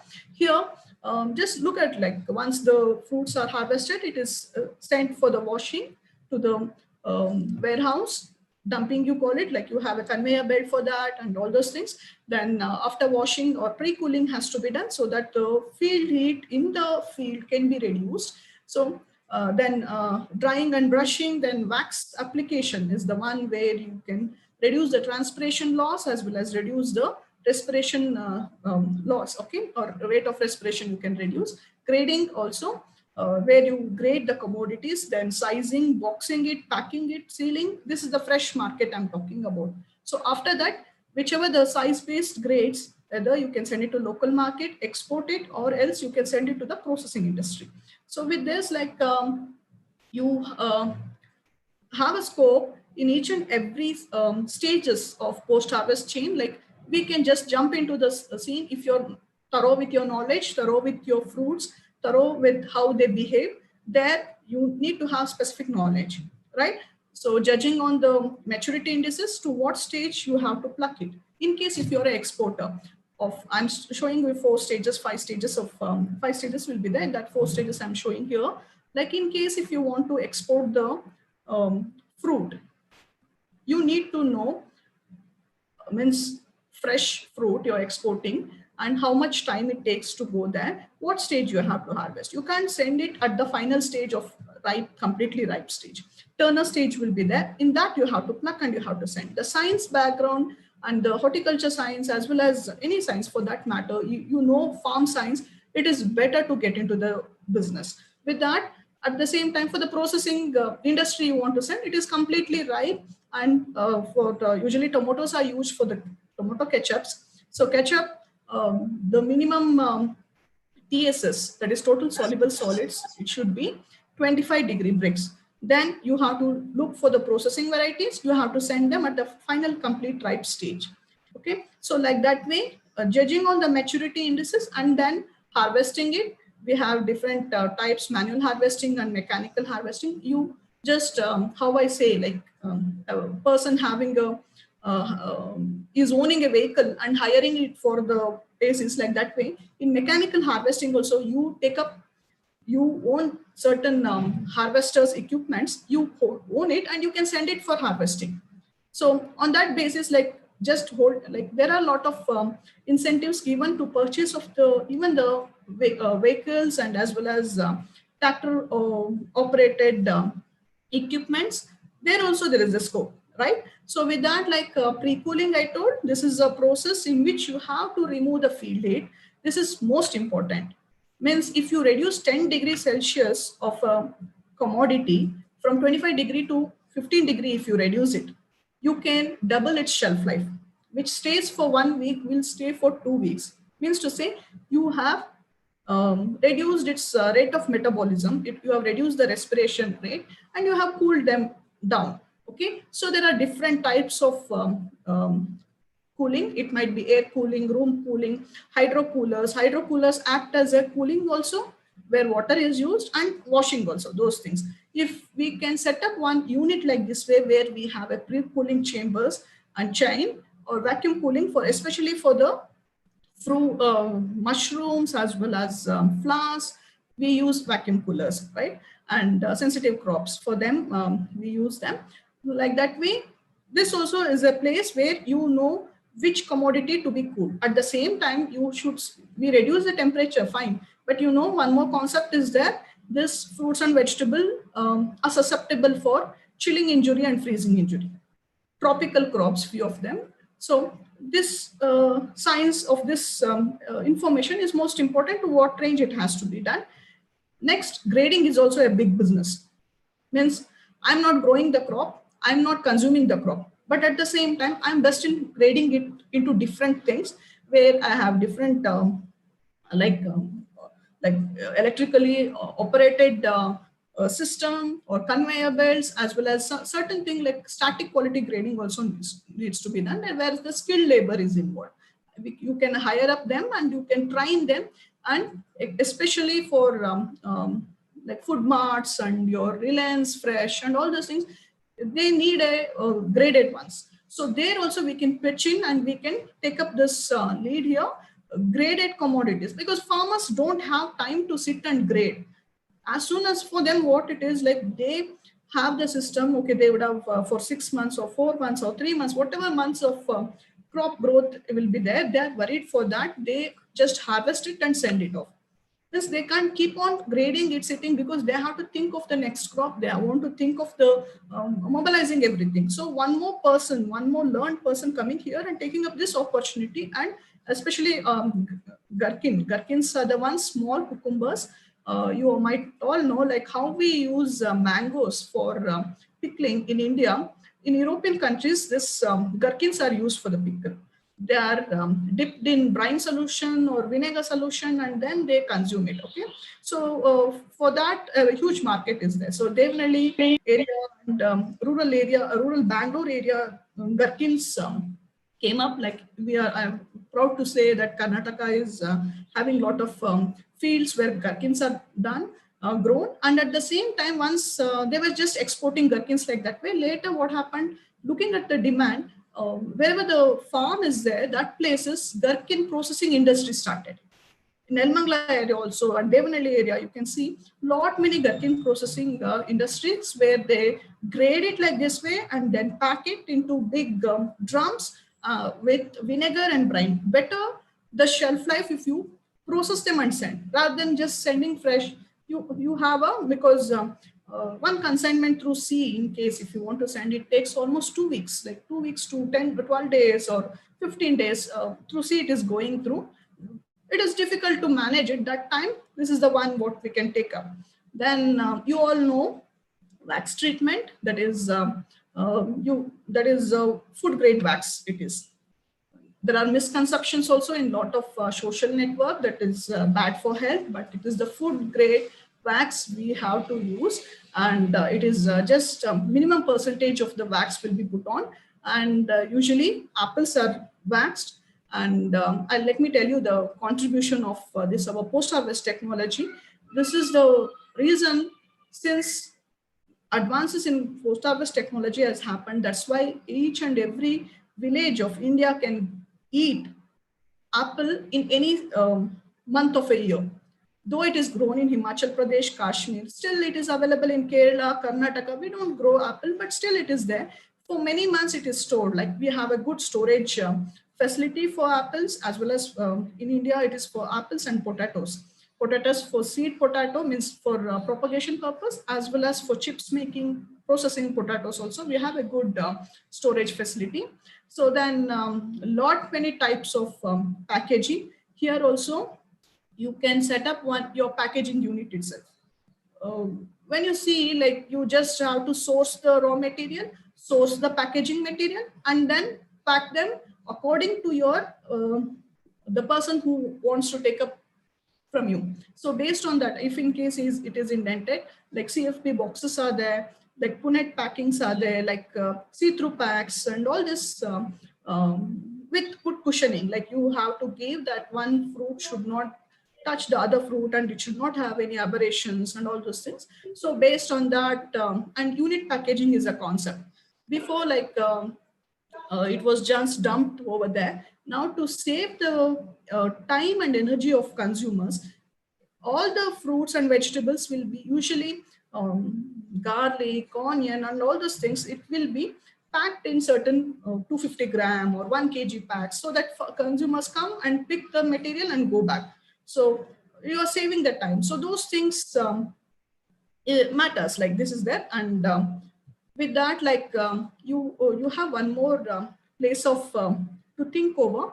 That is, scientific ripening methods are used for ripening or else delaying the ripening. You know, it is our ripening hormone ethylene is used, and that is the most recommended one for ripening the fruits. But malpractices of using calcium carbide is there, but that is offense, and a lot of law has been put on, and it is a suable offense. So if you set up a one ripening chamber, to give an example for you, in Mysore, we have one unit in Hopcoms. That is per day 4 tons of consumption is there for Mysore city. They ripen it and send it. They take from the farmers, they ripen it, and then they send to the local markets. So that that much of the consumer base. Like that way, if we can encash any of this type of fruits, where you can take it from fully matured fruit, which you can induce with scientifically ripening it and sending it. So that is the one best option we have, right? So this is the final one, like storage units, like lot many facilities, lot many incentives will be given to set up a cold storage units, as well as you have so many ways of storing it. It might be modified atmospheric storage, controlled atmospheric storage. We go into depth, we get lot many things, like, and individually packing it and all those things. So this also, we have a scope that we can make sure we can set up a storage unit, and we can facilitate the market. Okay, so this is one part of the story, what I'm telling. So next part is like processing and value addition. I'll just show you lot many products which can be done with a single crop, so that to ignite an interest in you in the processing and value addition, and what can be done with a single crop. In case if we want to take up coconut, so coconut usually we Indians we use fresh coconut. So but at the same time, for export, coconut flows are used, and then coconut lemonade. Like, I don't go in depth how we do it, because it's the same principle behind every commodity. If in case if you're interested, we will one-to-one we can learn the things. Okay, and nata de cocoa, this is a Philippines product. It is a fermented, bacterial fermentation takes in, and this is a jelly type of commodity which has a lot of international demand. So at the same time, like virgin coconut oil, you might know, and coconut milk is also lot of scope is there. And then desiccated coconut, like Tumkur area, Tiptur area, not many units, processing units for this desiccated coconut has been set up, promoted by Ministry of Food Processing Industry. So with that, like even a entrepreneur who wants to look up, a farmer also can get into, or a person, a well-learned person who can know the economics as well as the technology to take up, they will be trained and they can take up this business. And coconut chips also can be prepared both salted as well as sugar coated. And this is most interesting one. We have tender coconuts, right? Like that way, snowball coconut, little bit innovative idea of putting it on. It might be charred tender coconut, or else like fancily chopped. And if you go to any 5-star hotel, you can see this nicely cut snowball coconut, where the pricing is defines its interest. Like, means to say, we pay here 40 rupees per in the roadside for this one. If you artistically has been done, the price range is 5 times more or 10 times more than what we pay on the roadside, right? So then I was talking about the traditional food items, what we can process and send it abroad, as well as Indian market also is good. Like, we don't have time to do all these things, but we relish this traditional food, pickles and all those things. And in any fruit or vegetable or coconut, we can prepare wine, which is very good for health, they say, right? With a lot of antioxidants in them, and then cardiac health promoting. And at the same time, coconut vinegar also can be done. First step is wine preparation. Next is coconut vinegar preparation. All these things can be done. Coming to the ginger, like, I'll just show the range of commodities which can be prepared. Ginger, as you say, like, it is the one, like, lot of health benefits we are having it.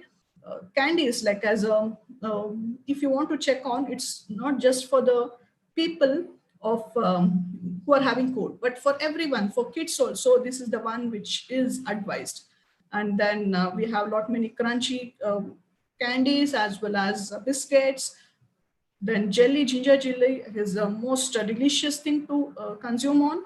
Then pickle sauce, no need to tell, and huge market for the ginger garlic paste, because working ladies doesn't have time to scrap the skin, make it into paste and all those things. So ready-made ginger garlic paste or ginger paste is the best option. Ginger sauce, and you can look at the lot many ginger drinks. Like ginger beer is very famous, syrups, health benefit, and then ginger ale, that is whey protein they put on and they make the this one. So brewing in ginger is nutraceutical product. Okay, health benefit, and then ginger powders, essence, and all the bioactive constituents extraction. So jam, like coming to the mango, we all like fresh mango. At the same time, since it is seasonal, only in summer we need to process and keep. Means you can take up any one commodity, like if I tell you one fruit, you can make up to 50 products in that, 50 different products. It might be preserves, it might be candies, even the mango canning industry is picking up. Pineapple canning, especially in Sissi area, like Udupi area and all, like you can know lot many industries are there where lot of local market, as well as canning is nothing but cleaning the fruits, cutting into pieces, and then it is, if it is a fruit, you have to dip them in the sugar syrup of different degree bricks concentration, or else if it is a vegetable, in brine solution. And it has months together processing, means the shelf life if you have done that. And like how we, wine means it is a grape wine, but anything prefixed the fruit is known as mango wines or pomegranate wine, or all those things are picking up. That is also one certain business area we can look for. I think you all know, like amchur, that is how we South Indians use tamarind powder. North Indian like kitchen will have this amchur powder. Means, so it is one which is most tasty, as well as the tangy thing it adds on. And at the same time, if a farmer has certain varieties which doesn't taste good, so we have done this one, like we have promoted these powders like in the local farming community, as well as from our students base also, that we have promoted it in such a way that the mango trees would have been grown so for so many years, but we don't feel like cutting it, because it is too sour and you can't consume it, and it doesn't ripen properly also. So young age, you can harvest it, salt it off, dry it in dehydrators or open sun drying, and then powder it and sell it. You can look at the margin, how much you get. It is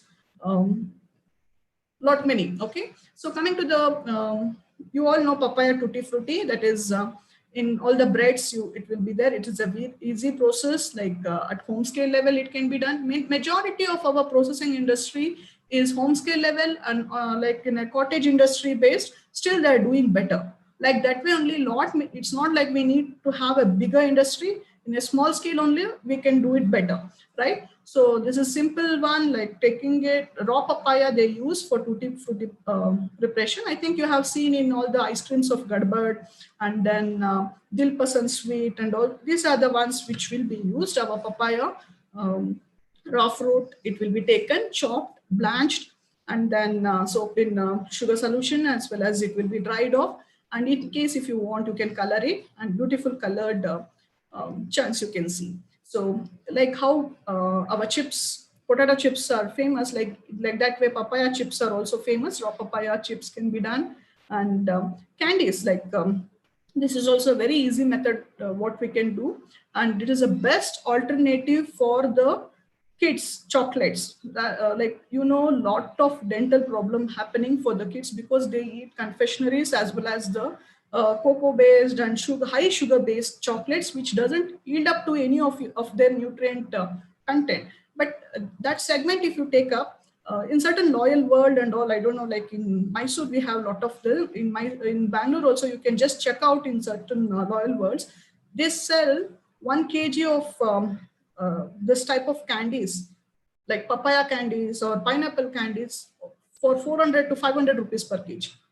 The production cost won't be that much at all. You buy in bulk, you process it, and you dry it, and then you sell it. It is, but hygienically, if they have done it, it is the one, and it has to be certified also if you're selling it. Then the concept of not only like I've heard from the morning, very good speakers were there who were talking about the market and then to encash it. Like this way, we all, since the problem comes up, the solution comes up. Like this way, we had chikungunya and dengue and all these things coming up, and then the problem of platelet count reduction. So that time, the thing is, as per the research, as per the authenticated research, as well as from all the validation, it is papaya leaf powder, extracts and juice was indicated for enhancing the platelet count. Even you can check on with the tablets, which is recommended if a dengue patient is there. In that, if you check on the labeling there, papaya leaf extracts well there. This is also one, like this way we can take up lot many channels. So you know papaya, that is from the papaya fruit, that is where you can put on the incision, and the latex which flows down, that one you can collect in the cups, and then you can dry it. And then this papaya has lot of industrial use, like meat tenderization and leather industry, and lot many pharmaceutical industry. We might be a raw material supplier of this. And this this incision, every morning you have to give, you have to collect by evening, and you have to dry it and process it, and make a powder out of that. And you can give it to the pharmaceutical companies, and even for dental, like this one, they will be using it. So our students were doing it in nearby Hobli of Bilikere, and this is like all our practical as well as even for the commercialization, we were doing it. Then dehydrated products, that is, you remove the water, 85 to 90% of water will be there in the fruit. That one, if we remove, better shelf life we get it. And one more concept is minimal processing. You make the commodity fruit and vegetable ready for cooking or ready for eating, salad, all these things. This sector also, this sector you would have seen in food malls, as well as the this one where you, it is ready, like already. If jackfruit is the one which we all like to make a curry out of it, raw jackfruit, but it is very difficult to cut, and we don't have time morning. That time, in case if it is already done and kept, it is easy just frying it or cooking it, right? So this type of things, even KVK in Kerala, they have promoted for self-help group people, and they have that business is running off.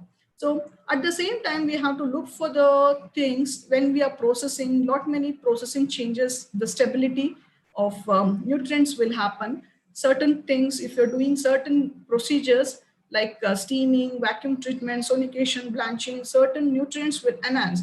And few of the peeling and conventional cooking methods, this is one of the example I've quoted on, like in case if you have studied like phenolic acids of vegetable, that variation will be there. So looking at that, we have to moderately use up the technology and then go for the processing. So with that, I've come to the final part of my presentation. I just want to show you up like it's a small steps at a tender age of 2021. Our UG graduates, like in the final year, they have an entrepreneurship development course module where they take up options like post-harvest technology and biocontrol lab products, what they do, and nursery management. Like that way, they have an option to pick up. So in that, like 10 to 15 students will come up so that we can induce the entrepreneurship in them. Real-time experience we can give them for the next 6 months of their internship, and where they can learn. So they were the ones who have tried out all these types of wines. They have sold the commodity, and we have a FSSI registered product labeled as NutriFresh. So they sell it in the hopcoms and local markets, and even they promote the sales in the campus or off-campus places. So this is the basic facility what we will give. With that, they have to do the products, whatever we teach them.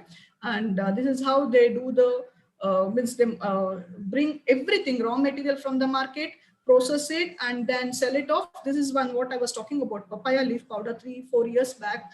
We had lot of cases of this one. So city dwellers, they want leaf papaya powder. So we had a good profit out of this one product. And then banana candy is what they have done, and they like even like vegetables.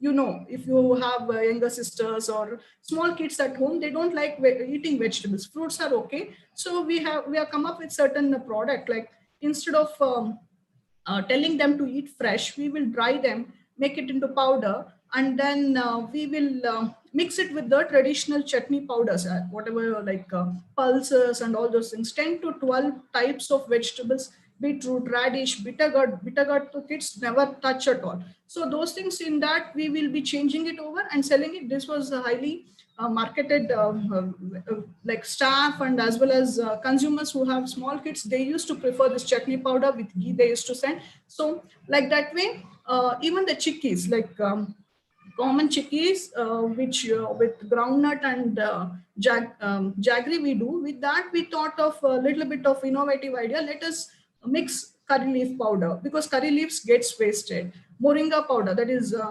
moringa leaf, that is drumstick leaves. So you know, moringa leaf is highly nutritious. Lot many nutrients will be there. That we mix and we sell. We are getting a new product, and the market is good. So, and one more thing, case study of our students only, what I want to tell is like turmeric processing.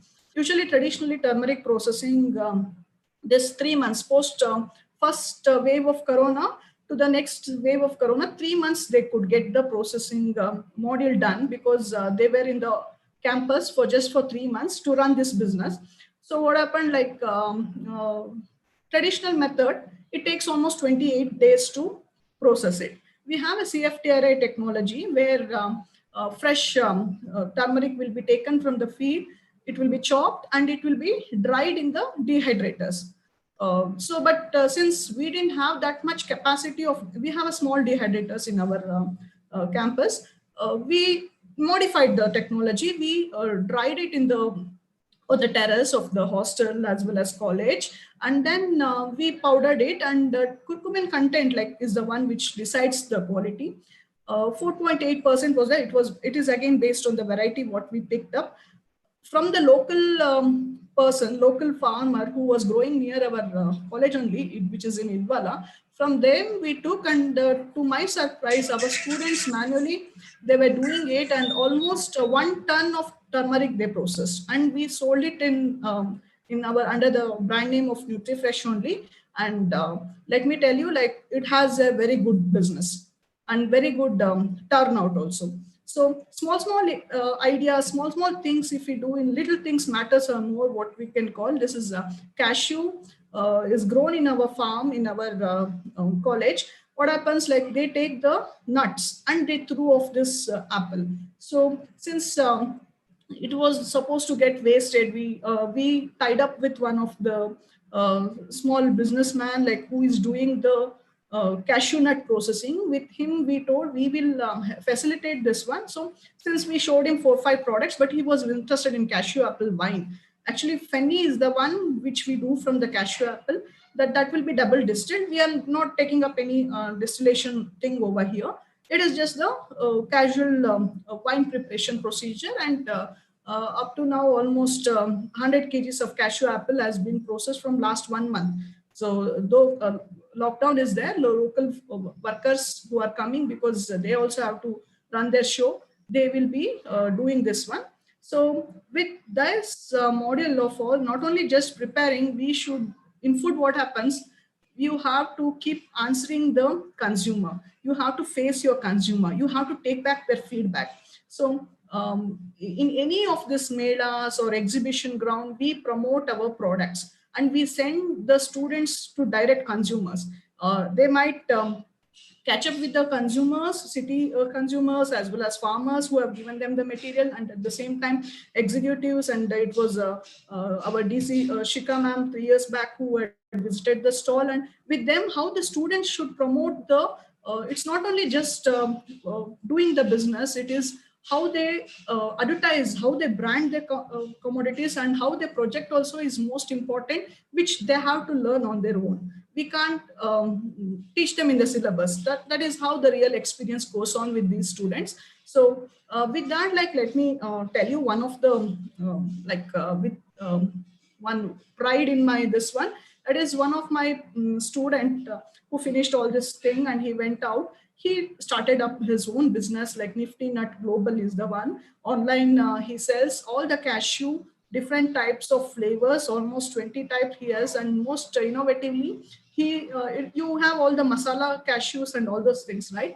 But he has taken up this, his name is Amok, who has taken up chocolate flavored, means cocoa coated, chocolate coated cashews, as well as this pineapple. So pineapple and cashew combination, that way they, what he did is, like, online basis, if you book, it will be available for the local consumers free of cost. They come in by only 3 students who have joined up, his friends, and they're running this business from past 6 months. It's a pride moment for a teacher, more than they're getting a government job. If they're doing their own business and they're coming up with the innovative idea, that is the best thing. So with that, like, I want to conclude my talk, that is fruit and vegetable sector in India is a most fast growing sector. It presents a huge opportunity to the stakeholders and entrepreneurs to the setting up of the cold chain infrastructure as well as food processing unit. So with that, like, I conclude, science, technology, knowledge, it knows no country. So because all these methodologies would have taken from any base, from any country, but this is the one which belongs to humanity, and it is the torch which illuminates the world. As per Louis Pasteur, with that concluding remark, I want to conclude my talk. Thanks a lot for giving me an opportunity to pass on my ideas to you. Thank you, ma'am. Thank you, ma'am, for such a informative and you have shown us so many practical applications how your students have done. We have one question. Can our students take up short-term projects in the post-harvest technology in your college? Obviously, ma'am, like, definitely we promote. It's not only our students of horticulture, they should take up. It's like, to my experience, what I tell you, majority of retired people, they are coming into this field. They are the ones who are taking up. Farm ladies are taking up, and housewives who are staying at home, there also we will teach them. We will give them, like, hands-on training. Like, we just this is the first this is the first introduction part. Next part, if I've given such training programs, the next part is they will be in our college, or else I will go to their place, to villages, and we teach a little bit of these things. wine preparation or candy preparation. So either way we do that, and then they have done their, like many of, I didn't take up their examples. Many of them are doing good business, like completely they have taken over the mushroom products. It's based on their passion and interest, which one they want to do. Farmers, what they do, like minimal fee for the institute will be there, minimal nominal fee structure, like just their technology we will be promoting to them, like cashew, apple, wine, what I was talking about. It is that they wanted, they can't do immediately. This year we will teach them, next year they will take up in their own industry. Like that way, even we can train up your students in case if they are interested, they can like personally contact me, or else they can approach through the institute also. We can train them for 15 days, because they're all science students, not much to explain. And moreover, nowadays what has happened, like students are very smart enough. We just tell the first one, they catch out of the complete story, and they come out with their own ideas, and we teach them the basic things. Yes, ma'am. Ma'am, I have a question actually. Yeah. Ma'am, as you also know, even we are from an Indian community where fresh vegetables are praised more over the canned, and many have a conception that they are laden with chemicals, preservatives, because canning doesn't require that much of chemicals than any other kind of products. Canning Yeah. does reduce the amount of chemicals they have. So many don't prefer going for processed food. That is also, I think, one of the factors why in India processing of food, many kinds Yeah, of that is food there. is That is not there. taken But up. slowly the changeover is happening, ma'am. That's why we only process 2.2. But at the same time, if you have taken a if you have grown one single banana bunch, we can't eat like it goes off. So then you Yes, have to process into wine. You have to process into, actually by weaning of food, they give it like banana powder. All the Cerelac powders yes, you ma'am. see there, banana based will be there, carrot based will be there. Like that way, we are slowly getting into. We have not like the westernized society. We still prefer the taste of the fresh apple, fresh this one. But what I'm telling is, instead of all these kurkures and lace chips and all those things, let us introduce our fruit and Yes, vegetable there. So it's not like you replace the fresh fruit and vegetable sector. Along with that, wherever instead of this noodles, we take up certain other things which is replicated nowadays. I forgot to tell you one more thing, like cornflakes are the ones which are preferred as a morning breakfast. yes, ma'am. So it might be oats or cornflakes. Now what has happened, like mango coated ones, there it is entering. Like that way, pumpkin coated morning this one morning food item, vitamin A rich food item it is. Like that way, spinach. Like that way, we try to introduce our commodity here and there, so we will achieve our goal. So, ma'am, is there any loss of nutrients when we are thinking of processed Obviously, foods? ma'am, obviously, fresh from the tree is the best. Yes. Is the best. I being a post-harvest technologist, I support the nature's best. But instead of going as a loss, instead of means if we let us promote it, let us dehydrate it and make a lot, though certain nutrient loss will be there, still it is not getting wasted. That is the concept of all this processing technology. And one more thing is, like, after harvest we can't improve the quality. However, the virtue of the raw material will be there. Based on that, we can maintain the raw material, the quality of thing. We are just managing the quality. We are not improving the quality of the commodity of the fresh fruit and vegetable. The best one is in the tree, best one which we pluck and eat, that is the best. Like how it goes to the market and comes back to us, that is also not the thing. But now we can't keep going to mango orchard and plucking and eating it. Yes, ma'am. Right. So, but at the same time, like all this, we have to see that it has treated well. It is canning. Definitely, it is thermal processing, ma'am. Thermal processing where nutrient loss will be there. So now the concept is, I didn't put that, non-thermal processing will be there, high pressure processing will be there, so that the nutrient content is kept intact. But that is again a sophisticated technology. Still, as Bhagya ma'am morning was telling, like since we keep on using it and the technology is broadening up, it becomes cheaper for the entrepreneurs to take up such technology and go for it. Yes, ma'am. Pressure canning and all. But it will require investment. It will require a lot of investment for pressure canning setups. Yeah, ma'am. That's what higher investment it is Yes, there. higher investment. But if it widens off, that time the cost of equipments also get reduced, and we have a lot of scope there. Ma'am, we have one more question. How stringent are the regulatory requirements for the approval of food products in India? Are quality control methods and requirements met by our food processing industry? How are they met? And one more, ma'am. How do we survive the competition of adulterated products? Okay, one by one I start answering, ma'am. So this is like regulatory is definitely maintained, and this is the one FSSA is the one which is in place, and we have to take a license from them, as well as registration has to be done. They keep monitoring us, and anything like we have to mention all the ingredients and all those things, and as per the law, whether it is good. I was telling, like, even the ripening process, in case if they're using calcium carbide, it is a carcinogenic, it is a suable offense. They will put under the jail for almost 6 months, and fine of some thousands they will be putting on them, and all this such thing also it is there. Like usually middlemen and local vendors, they are the ones who are thinking of taking up such thing. So quality control methods requirements met by the means it has to be done. Like it is through government induced quality control also will be there, as well as self-regulatory industry they will put on. Like even Kisan industry, like they will have that their own regulations. It might be sometimes higher than the government quality control requirements, because they want to keep up their brand. And we all know what happened with the Maggie and all, like yes, ma'am. Adulteration or the problem with that, and how face value comes down, and what happens in the market. Suddenly it will be taken away from the shelf of the market, and all those things are there.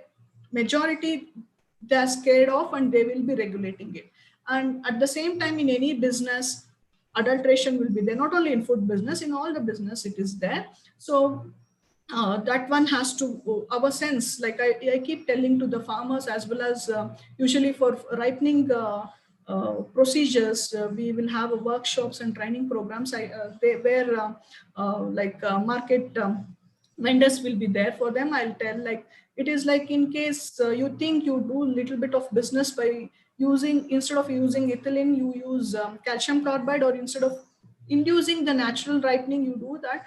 In that value chain, it goes, the fruit goes, it's not like you give it and somebody else will eat. It might come back to our place only, to our home only, and our kids might eat the adulterated or carcinogenic fruits, which will harm us also. So it is one social conscience, as well as our ethics, that we should make sure it is not adulterated. And then at the same time, if a product is genuine, it is health one, and you have a better survivability of the commodity, and at the same time you have a good review on your product with word of mouth itself. No need to take up any advertising company or advertising stars to promote our product. With word of mouth only, because it is food. It is food. You people are ready to be frank, our turmeric powder, it went on to even to US, because they were interested to take up, since it is processed. We didn't use any chemical treatments. We didn't put on lime over there. We didn't enhance the color of that. Naturally it was done. So people will come and buy it. Online now, it is everywhere accessible. So competition from the adulterant product won't be there. If you are genuinely doing it, if one consumers give you a best review, your business will be a click. Means because it is the one, like with my personal experience, what I'm telling, like without much of the money we do the business, but at the same time, for it has a good outreach. Only thing is, we should be genuinely working on that, and we should promote the best work ethics and best protocol. Thank you, ma'am. Thank you, ma'am, for answering the questions. Yeah. Yeah, are there any other questions? Anyone would like to ask any other questions?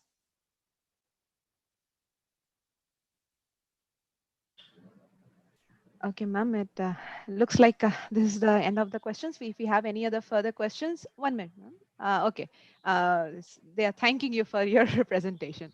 Thank you, ma'am, for such an informative presentation. And we surely would like to be in contact. Our students will contact you for future. Yeah, definitely, ma'am. You can pass on my number to them. And in case when all this lockdown comes down, they can visit our institute also. So it will be, we can connect to them. Thank you, ma'am. Thank you, ma'am. Thank you for your time, ma'am. Thank you. Thank you. Now, thank you, ma'am. Now I'd like to request Dr. Nirmala Nair for providing her concluding remarks for today's program. Over to you, ma'am. Thank you, Kavisa. We have almost come to the end of this one-day lecture workshop on Entrepreneurship Development Program. We had 4 scintillating deliberations since morning and nearly 130 participants through the Zoom platform and the YouTube channel. Our first speaker, Dr. P.U. Krishnaraj, introduced us to various definitions of entrepreneurship, the questions one should ask before choosing entrepreneurship, key research and analysis that needs to be done before deciding if an idea is a viable proposition, the need for certain personal traits, requirement for good communication skills, managerial skills, and technical skills to become an entrepreneur. He also emphasized on the need for clarity in vision, set priorities, ask questions when in doubt, and seek help when required. The attitudes which will keep you going include being positive, humility, and having no excuses at all. Another practical and experiential advice was to keep it small and to be happy with it. He also shared with us various resources and government programs that support entrepreneurs. And last but not the least, the best advice anyone could give us: have fun and don't take life too seriously. You will never anyway get out of it alive. Our second speaker, Dr. Bhagyalakshmi Neelvarni, spoke about the entrepreneurial opportunities in plant tissue culture. She started with the need for tissue culture and its advantages. She shared with us her experiences of reviving the endangered variety of Nanjangud Rasabala through meristem culture. She explained how valuable products can be elicited in plant cells, hairy root technology, and bioreactors that are currently used in the production of ginseноids. She also elaborated how plant cells can be used as factories for the production of recombinant therapeutic proteins. Our third speaker, Dr. Manjuna G, started his presentation by explaining how bioinputs are healthy alternatives to overuse of detrimental chemicals and how they help reduce water pollution and food adulteration. He also explained how bacteria, fungi, viruses, seaweeds, defense regulators, and metabolites can be used can be used as bio-inputs to improve agricultural productivity. The enormous entrepreneurial opportunities in this sector were highlighted. He cited the examples of Onit Grows nanosurfactants, Beam Biologicals protein hydrolysate, and Afia Bio's microbial consortia to enumerate varieties of business possibilities. He also highlighted how bioinputs like neem, clove oil, Pongamia-based products are poised to replace the pesticides in future. He emphasized that a strong scientific foundation, networking, and collaborations are crucial for any venture to succeed. It was interesting to note how the use of chemicals have reduced in the last few years, and all the success stories he shared with us today were really very inspiring. Our last speaker, Dr. Rashmi HB, started by pointing how increase in population, changing nutritional needs, and malnutrition has increased the importance of horticultural products. We have the best natural resources in India, but it is very disheartening to note that 25 to 30% of post-harvest loss is there. It is very important to ensure farmers are financially secure. The export potential for products like mango pulp, juices, pickles, non-alcoholic beverages are quite large. She explained how value addition, nutritional improvement, and convenient foods can be a good business opportunity. She highlighted how different stages of post-harvest sorting, cold storage, food processing, packaging, and storage has enormous potential as entrepreneurial opportunities. I thank all the eminent speakers today for making it convenient to join us for the wonderful deliberations. I thank It was very interesting and inspiring to listen to each one of you. I'm sure all of you participants found this event a very enriching experience as much as we all did. I thank our beloved chairman and our dynamic principal for giving us an opportunity to host this event. I thank our vice principals, HODs, and other faculty members for their constant support. I thank our system admin, Mr. Prakash, for his technical support. Last but not the least, I thank all the students, participants for joining us and actively participating in the deliberations. I thank all of you once again for joining us today for this scintillating knowledge sharing session. Thank you. Stay safe and stay healthy. Thank you, ma'am. I want to request all the participants to kindly fill up the feedback form posted in their respective groups to share your experience and opinions regarding the structure, topics, and organization of the program. Kindly also state how this will help you and whether it could provide you with future startup ideas. Your feedback would help us provide you all with better and improved programs in the future. Thank you once again to all the participants and the eminent speakers for taking time out from your busy schedules to help enrich the young minds and instill in them the urge of self-reliance and sustainability. Thank you for your constant support. I would like to close today's event with a famous quote by Oscar Wilde. The smallest act of kindness is worth more than the grandest intentions. As a reminder to us in the tough and unprecedented times to be kind to all. Stay safe. Thank you.